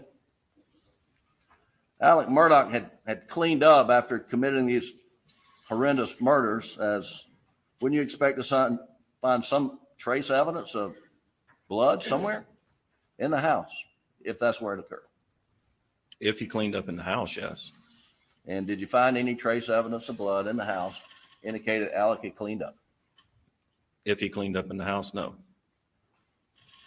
So the answer is no, you didn't find any trace evidence of blood in the house. Is that correct? No, sir. That's not correct? There was no trace evidence of blood found in the house, no. Thank you.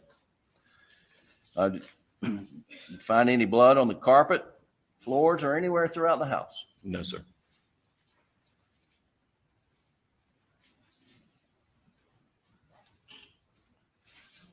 Now let's talk about Alex's clothes. On July 7th, 2021, you obtained the Snapchat video of Alex in khakis and this short sleeve dress shirt taken by Paul sometime on June the 7th. Is that correct?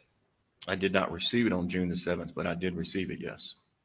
Do you have notes when you received it? There was a Snapchat, well, it was an extraction from his phone, from Paul's phone, and then we did a search warrant to Snapchat to get that video. And you got the video in early July 2021? I believe that's when we got it back.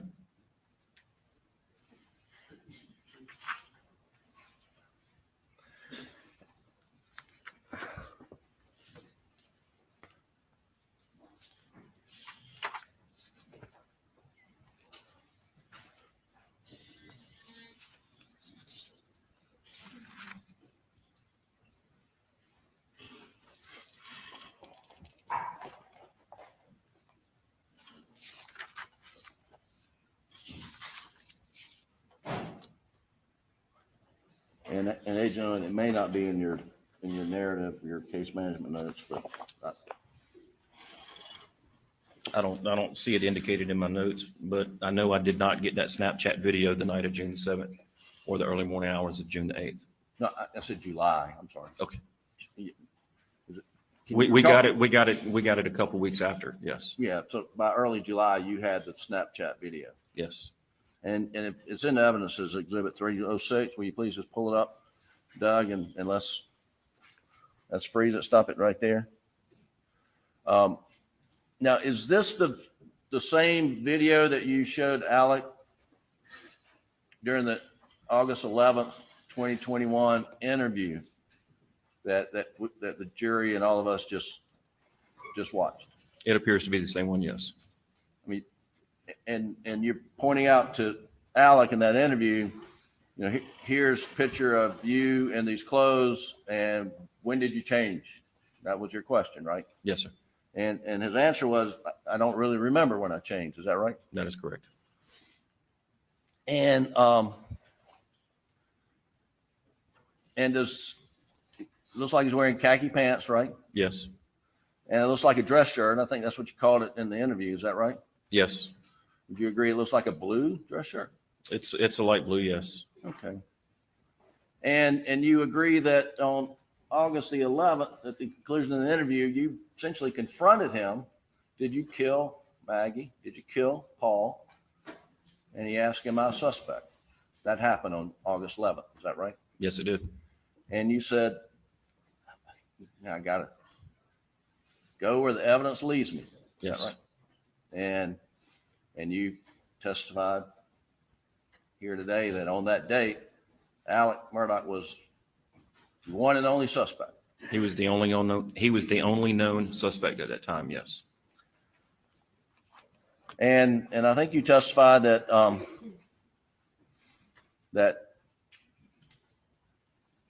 you had interviewed Blanca, or you got some information from Blanca, but where Blanca had talked about a conversation she had with Alec after this interview on August 11th. It was sometime later. Yes. And Alec was asking during this conversation with Blanca, you know, what do you remember I'm wearing? Nature for the objection. State B sweet self-serving hearsay it calls for. He's asking him what the defendant said. Objection sustained.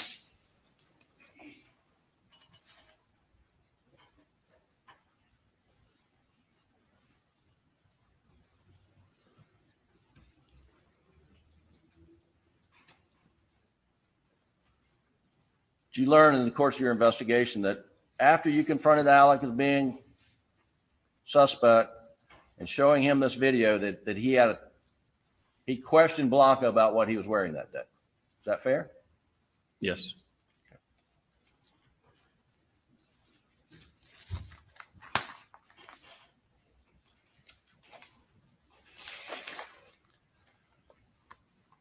up until August 11th, Alec had given you carte blanche to search anywhere, anytime on any property he had. Is that right? That is correct. And on August 11th, he was encouraging you to try to get information from General Motors, and he would do whatever he could to facilitate that exchange, right? Yes.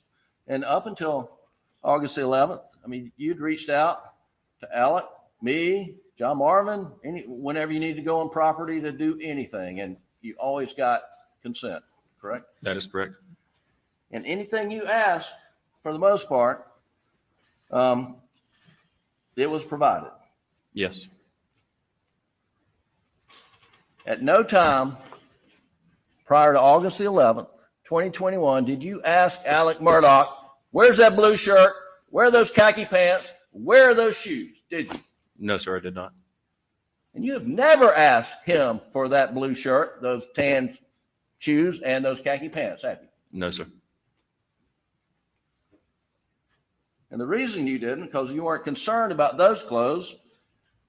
Your investigation has been focused since early June on the T-shirt he was wearing, the shorts he was wearing, and the shoes he was wearing at the time he called 911, right?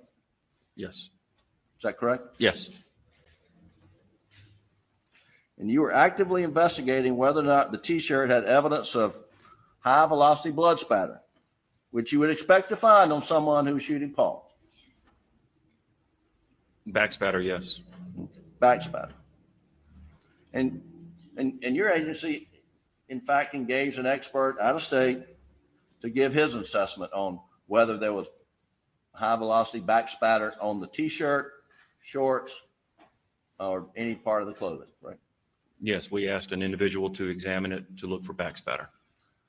And that was after it had been sprayed with, the shirt had been sprayed with LCV to see if there was any indication of blood on the shirt. Yes. Okay. And I noticed that you opened up in these exhibit boxes. I mean, you opened up, pulled out Alec's shoes, you pulled out Alec's shorts. Mr. Meadows paraded shorts around the courtroom. But you didn't pull out the shirt, is that correct? No, sir. Because the shirt is turned purple completely, has it not? Yes. Okay, and that was from treating it with this LCV. That is correct. Okay. That is my understanding. Right.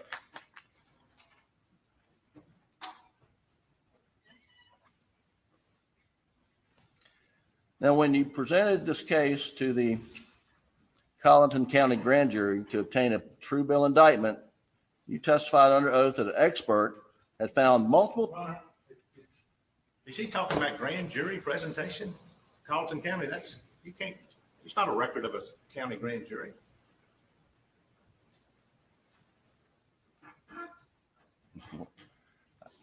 I didn't hear the complete question. It sounds objectionable, but let me hear the question. Well, let me lay a foundation.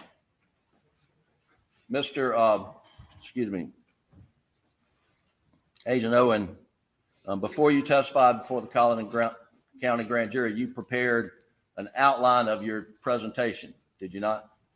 I did.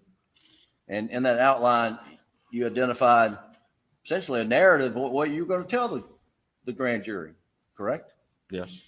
And did you follow that narrative? For the most part, yes. And in that narrative, didn't you state that an expert found multiple particles of blood spatter on the shoulders and front of Alec's shirt? Isn't that correct? Yes. And is that what you told the Islandton County Grand Jury? Yes. However, what SLED and this expert out in Oklahoma overlooked is Agent Zapata's confirmatory blood testing, about which she testified earlier in this trial, that out of 74 cuttings from Alec's T-shirt, 0 tested positive for human blood. Y'all completely overlooked the fact that when you did a human tracing test to confirm whether it's blood, it came up negative. And wasn't that overlooked? I had never seen that report. Well, when did you see the report? November of 2022. After Alec had been indicted and came up negative. And wasn't that overlooked? I had never seen that report. When did you see the report? November of 2022. After Alec had been indicted and months from trial. Is that right? Yes.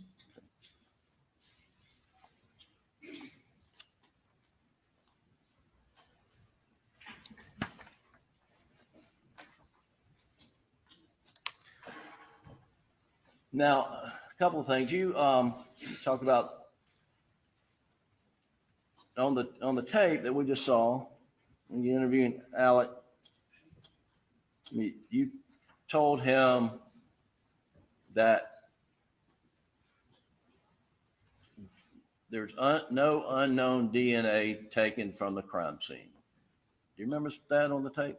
At that time, yes. Making that representation? Yes. That was August the 11th?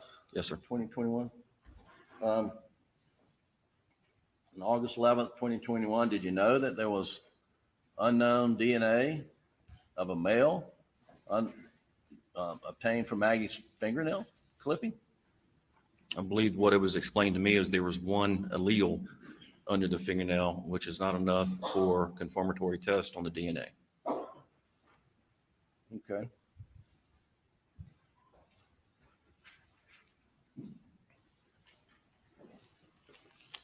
What did you hear in court? There are 3 alleles? I heard that it was one. And another thing, what was tested for DNA? Do you remember? I do not have that report in front of me, so I'm not going to attempt to speak on that right now. Yes. Well, there was a multitude of items. I know that. Well, let's start with Alec's shirt was tested for DNA, was it not? Yes. Maggie's clothes were not tested for DNA, were they? No, they were not. Paul's clothes were not tested for DNA, were they? No, they were not. Now, in your communication with Mr. Bevel out in Oklahoma, at one point in time, he asked you to look into whether there was a blood mark in Paul's pocket and whether there was a matching blood mark on the outside of Paul's pocket. Do you remember that? Yes, sir. Was any DNA testing done of that area? No, sir. But Alec's shirt was DNA tested front and back, right? Correct. But Alec wasn't the victim of any crime on the night of June the 7th, was he? Not to my knowledge, no. So why are you testing Alex Murdaugh's clothes for DNA? What are you expecting to find? Evidence to include or exclude him. Okay, so he had told you that he had gone up to the bodies of Paul and Maggie, right? Yes. Okay. And what DNA result would have excluded him? Well, sorry, the lack of any other DNA would have excluded him. All right. So you didn't find any other DNA except, I guess, Nolan Tootin when he hugged him that night, right? Correct. So did that exclude him? Well, the shirt wasn't our only piece of evidence. Well, the shorts. Did you find any? The shorts weren't our only piece of evidence. I'm trying to focus on DNA. Okay. So the DNA didn't really add much whatsoever. Is that correct? Correct. In fact, it certainly support conclusion that he could not have been wearing those clothes at the time Paul was murdered, right? That's a distinct possibility, yes. Well, we already talked about, and the jury's already seen how gruesome Paul's injuries were. They've seen the blood in the feed room, and they've seen everything that is unimaginable. There was no DNA found on Alec's shirt from Paul, was there? except for the little piece down There at the was some hem. DNA of Paul on that shirt, yes. There's just a little piece at the hem, is that right? I believe there was one other spot, but yes.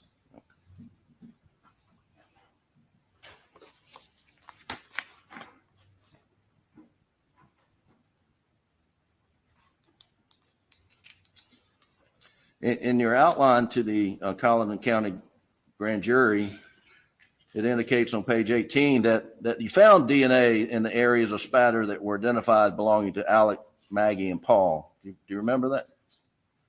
Yes. And that was from the report that I had in my possession. And was that accurate? Now that I have that hemotrace report, the hemotrace indicates the parts that she tested, no human blood was found. So you didn't know at the time, but you know now that what you told the Islandton County Grand Jury was not correct. Is that fair? In reference to the shirt, correct.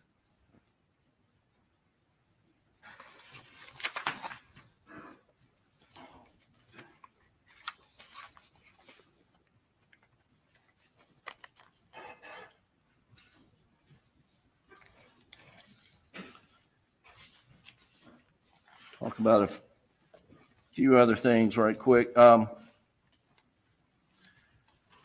On the night of early morning hours of June the 8th, you obtained Alex's clothes, his shirt, shorts, shoes, correct? Yes, sir. And you mentioned in your testimony that you wanted to get them there and then, but Buster was coming to the house, and so you graciously allowed Alex to go greet his son, and then you went up and got his clothes, correct? Yes. And when you got his shirt, did you, well, let me back up. You were standing in the doorway as he was changing? Yes. So you could see him changing? When he took his shorts off, I gave him some privacy. And then he came out and dropped the shorts in a bag? Yes. I can't remember if he dropped them in there or if he handed them to me and then I put them in there. And if he handed them you would have had latex gloves on for sure, right? Yes. And did you put the shorts in one bag? Yes. And then drop the t-shirt in another bag? Yes. Okay. And the shoes, I guess, in a third bag? Yes, sir. And did that happen sort of in the hallway? That happened right there while I was standing in the doorway, yes. Okay.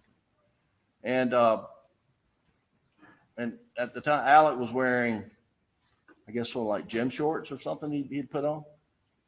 He put on clothes after he had changed, yes. Do you remember what kind of clothes he put on? Like, Not exactly, no, sir. were they no. shorts? I don't recall what he put on afterwards. Was it a t-shirt? I do not recall what he put on afterwards. Can you say for sure it wasn't a pair of khaki pants?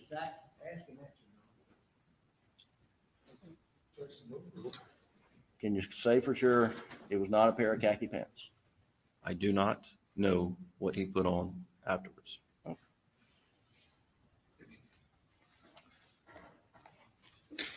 Now, we've heard about a pair of khaki pants laying on the floor in the bathroom. Did SLED, Agent McAllister, anyone ever sees a pair of khaki pants from the house? Not to my knowledge.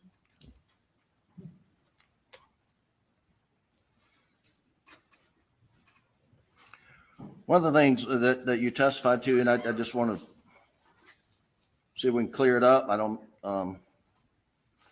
you stated in your testimony that Alec indicated he attempted to contact Nolan Tootin that night. Are you sure it was Nolan and it wasn't Rogan? He contacted Nolan Tootin that night and attempted to contact Rogan Gibson that night. Okay. And you also mentioned that as you're driving from Charleston, it's intermittently raining, sometimes hard, sometimes not so hard. Yes, sir. And then when you got to Moselle, it looked like it had been raining. Sometimes it rained hard, sometimes not so hard. Yes, sir. And wasn't it true that rain was dripping off the rooftop of the kennels and above the feed room onto Paul's body? That's a fair assessment. And on his body, and then it was washing down the concrete pad. I mean, that's fair assessment also, isn't it? Yes, sir. And if the jury has seen in this trial photos of puddles of water that may look like blood, it's very easily explainable that it came from the rain dropping on Paul's body, right? Yes.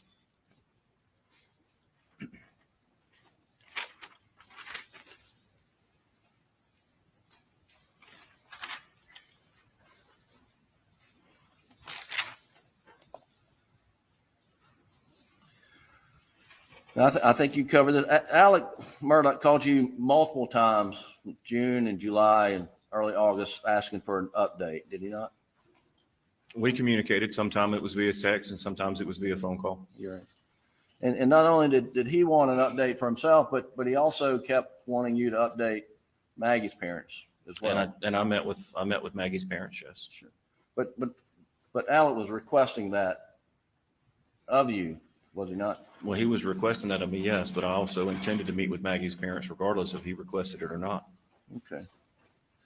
And you're also aware that Alec and Buster and his family put up a reward for tips. I knew a reward was offered. It was under my impression that it came from the law firm, but I know that a reward was offered of $100,000 with an expiration date.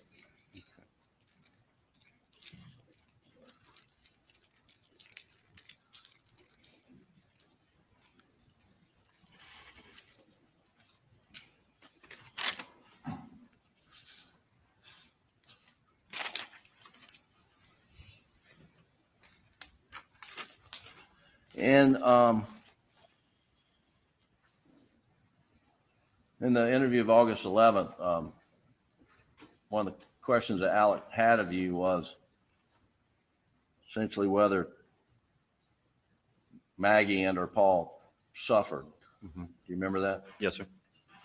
And I think you told them that if they did, it wasn't for very long, a matter of seconds. Is that right? Yes, sir.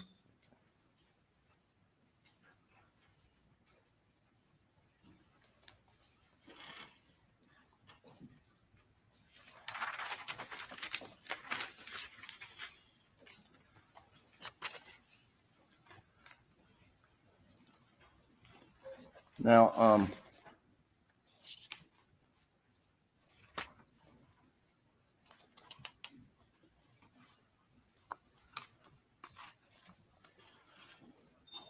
we'll talk about the shot shells. The shot shells that were found in the feed room where Paul was murdered, there was a buckshot and I think it was Winchester dry lock waterfowl. Yes, sir. That's not turkey load, right? I was told it was turkey load at first. I'm not a hunter. I'm not 100% sure. I know it was small pellets and big pellets. Right. I know the difference between small pellets and buckshot. And that after, okay. So you were operating lead investigator under the impression that it was buckshot and turkey load, right? Yes. Someone told me that night that it was turkey load. And turns out it wasn't turkey load. You agree with that? I agree. Okay. And I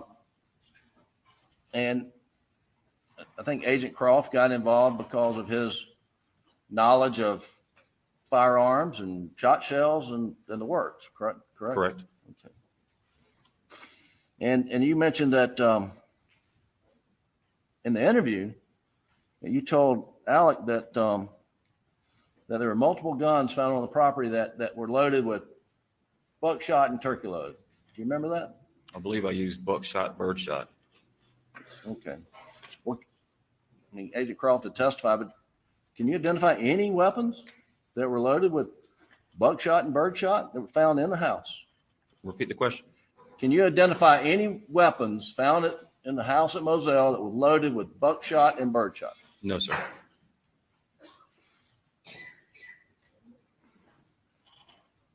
Now, when you told Alec that there were multiple weapons loaded with that same load, buckshot and birdshot, I mean, was that an investigative tool, or were you just under the misimpression that that was the case? Investigative tool. So you lied to him? I'm allowed to use trickery to elicit a response. I understand. And so you're trying to trick him. Agreed? I'm allowed to use trickery to elicit a response. Yes. And you're allowed to do it, and you did it. Yes.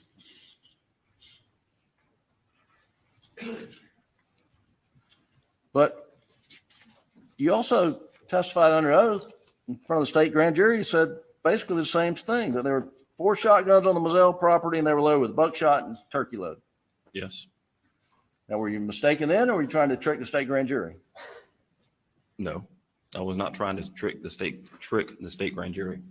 You were mistaken. No.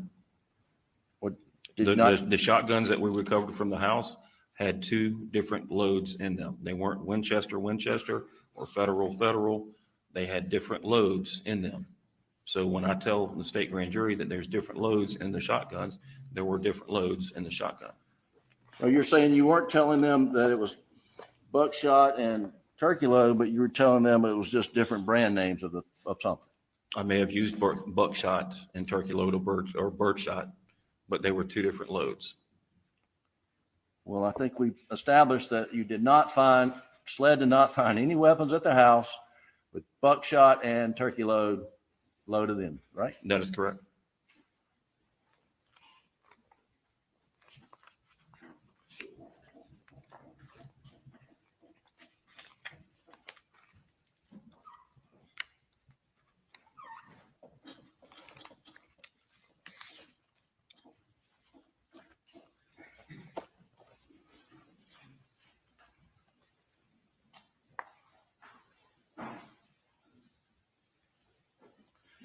I'm gonna show you page 48, line 7 through 14 of your statewide grand jury testimony.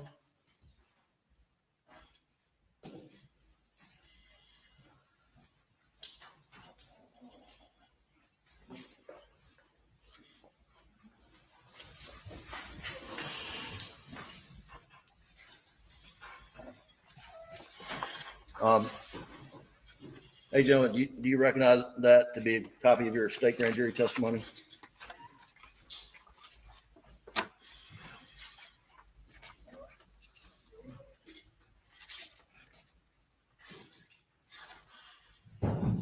Yes, I do. And what date was that given?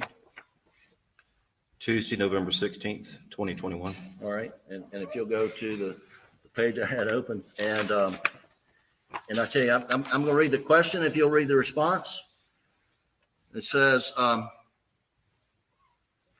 at line 7. All right, and were all of them, to your recollection, loaded that like that? And your answer was? They were located loaded in a similar fashion. Question, in a similar fashion? Yes, sir. Question, with 1 turkey load and 1 That was a buckshot tough one load. for me to handle Yes, when sir. I was looking at some of these other And cases. that was not accurate, correct? And the stuff that I've gone Correct. through in my past life. I was like, oh, I see what's going on here. I get it. I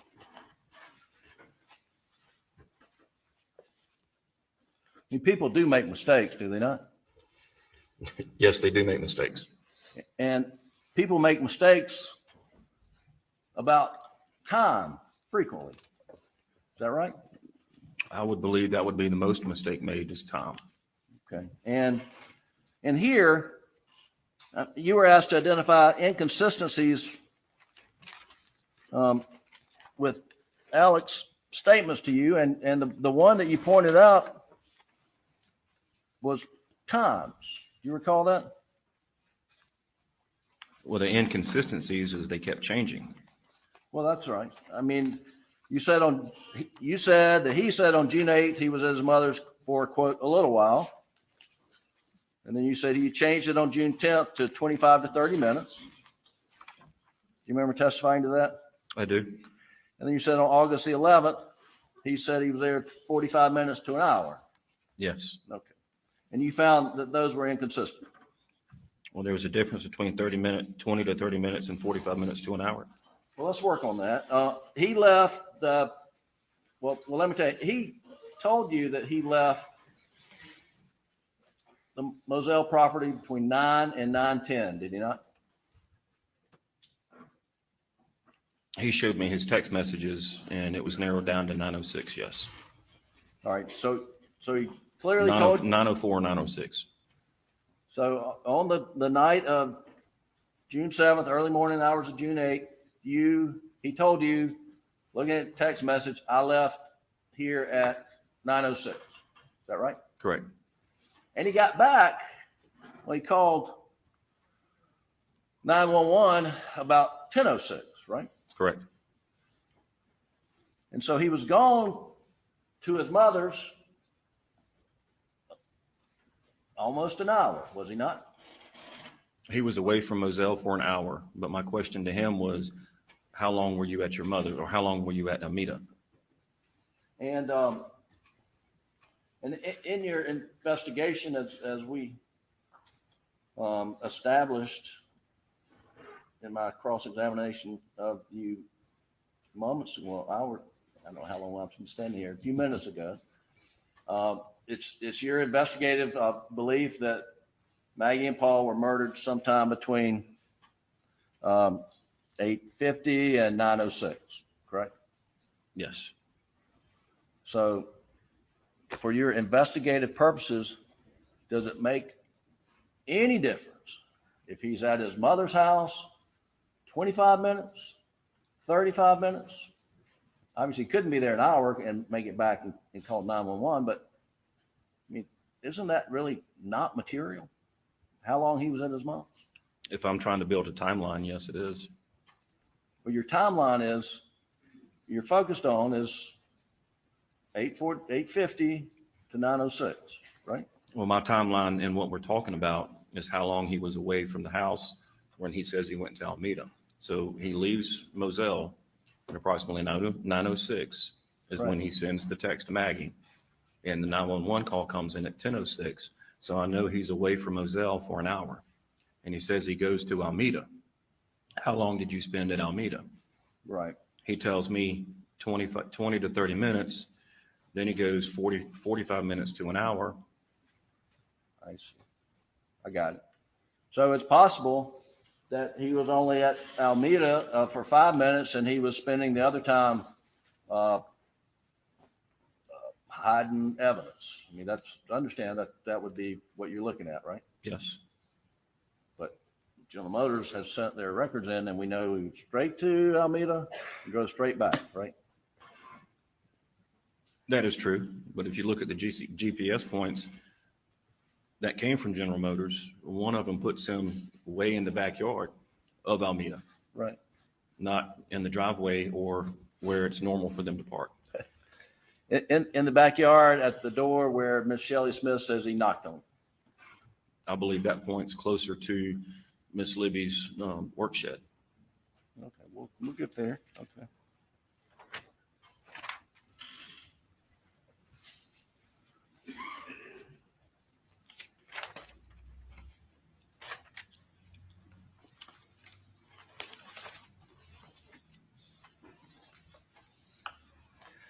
But we know from phone records,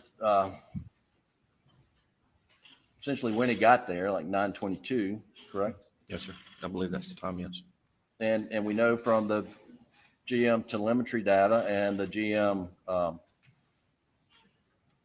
OnStar and other records, what time he left, about 9:45, right? Yes.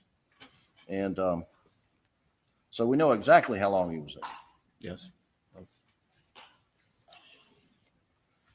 But the fact that he couldn't recall whether he and Paul rode around for an hour and a half, two and a half hours, you found that significant in your investigation. Yes.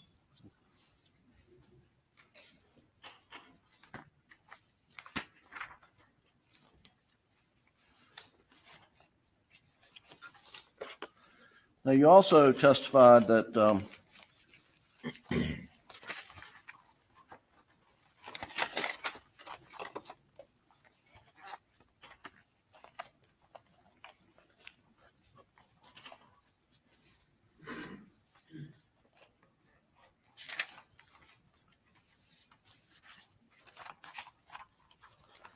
that in the fall of 2021, there started up a financial investigation into Alex financial dealings, is that correct?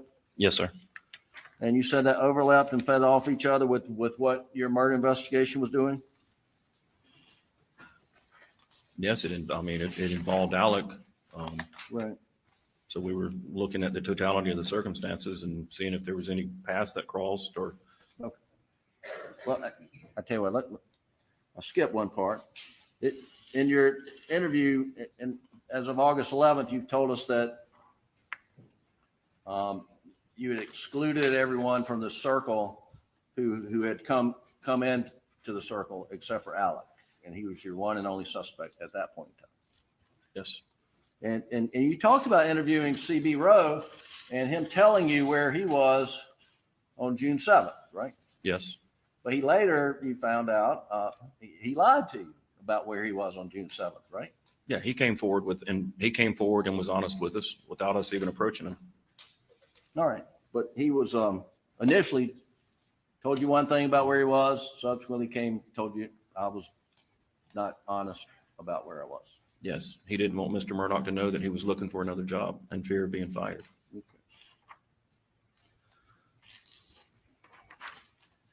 But part of this financial investigation that overlapped, you developed information that Alec was stealing money from a law firm, client money to support a drug addiction, did you not?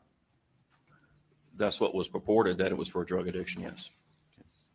And you learned through your investigation that Alec was paying up to $50,000 a week to a guy named Curtis Eddie Smith for drugs, right? That's what was told to us, yes. And you learned through this investigation, what was told to you, that Eddie was buying these drugs from other folks, members of Sandhill drug gang, right? Yes. And the Sandhill drug gang was a precursor to the Cowboys drug ring, right? I'm not familiar with the Cowboys, but that's what I've been told, yes. And you learned that Eddie owed these drug gang members a lot of money for drugs that were sold to Alec, didn't you? I believe the information came into that they weren't worried about what was owed because they knew they were going to get paid. That came to you after the Maggie and Paul were murdered, right? That came to us after September-ish incident as well. And did you ever conduct a cell phone analysis of these drug gang members to see where they were on the night of June the 7th? I didn't have their phone numbers. In my experience, that they don't keep the same phone numbers. They use what's called burner phones. But we also did an analysis around Moselle, trying to encompass anybody else coming in, and that information did not pan out. There was only 2 people identified, and they were emergency first responders. And you're talking about the geofencing stuff? Yes, sir. Well, did you ever obtain any DNA samples from these drug gang members to see if they matched Maggie's fingernail? No, sir. And you really never put them in the circle, did you? The investigation into that, in my understanding, I'm not investigating the drug aspect. That investigation is still ongoing from my understanding.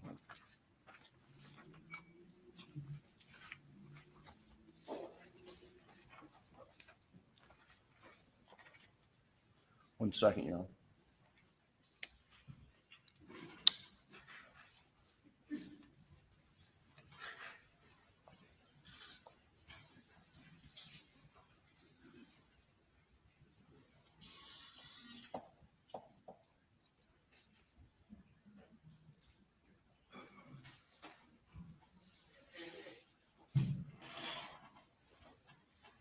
Ladies and gentlemen, if y'all would go to the jury room for a break.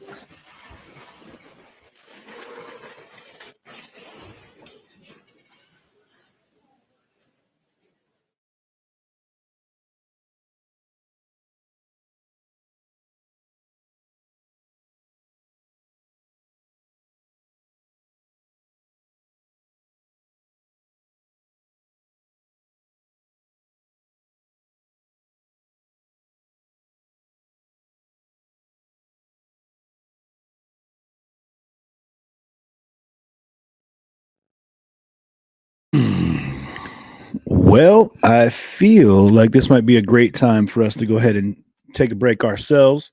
We are going to be hitting our window, our where we get an 8 hour block. I know, KJ, it's those times. I don't know why they're taking a break. You can talk with CJ. Yeah. But for now, I feel like it's important that we cut out so that we can cut back in without having it cut off if they go a little long today, because they did start a little late. So if you guys are watching, what we'll do right now is to make sure that we don't have any real gaps in our system here, any hitch in our giddy up, so to speak. Maggie Murdaugh talked about. We'll let them chat for a second, and then we'll come back in. Call it that, in which Alex Murdaugh allegedly arranged to be killed so Buster could get his $12 million insurance policy. That kind of went awry, and the prosecution wanted to get that in so they could show. I felt the best argument maybe consciousness of guilt, but then the question becomes, well, guilt for what?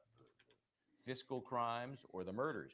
The judge said no, and I was a little surprised because Judge Newman has said yes to pretty much everything of import in this case. What's your take on the judge's ruling that is just too detached from this case?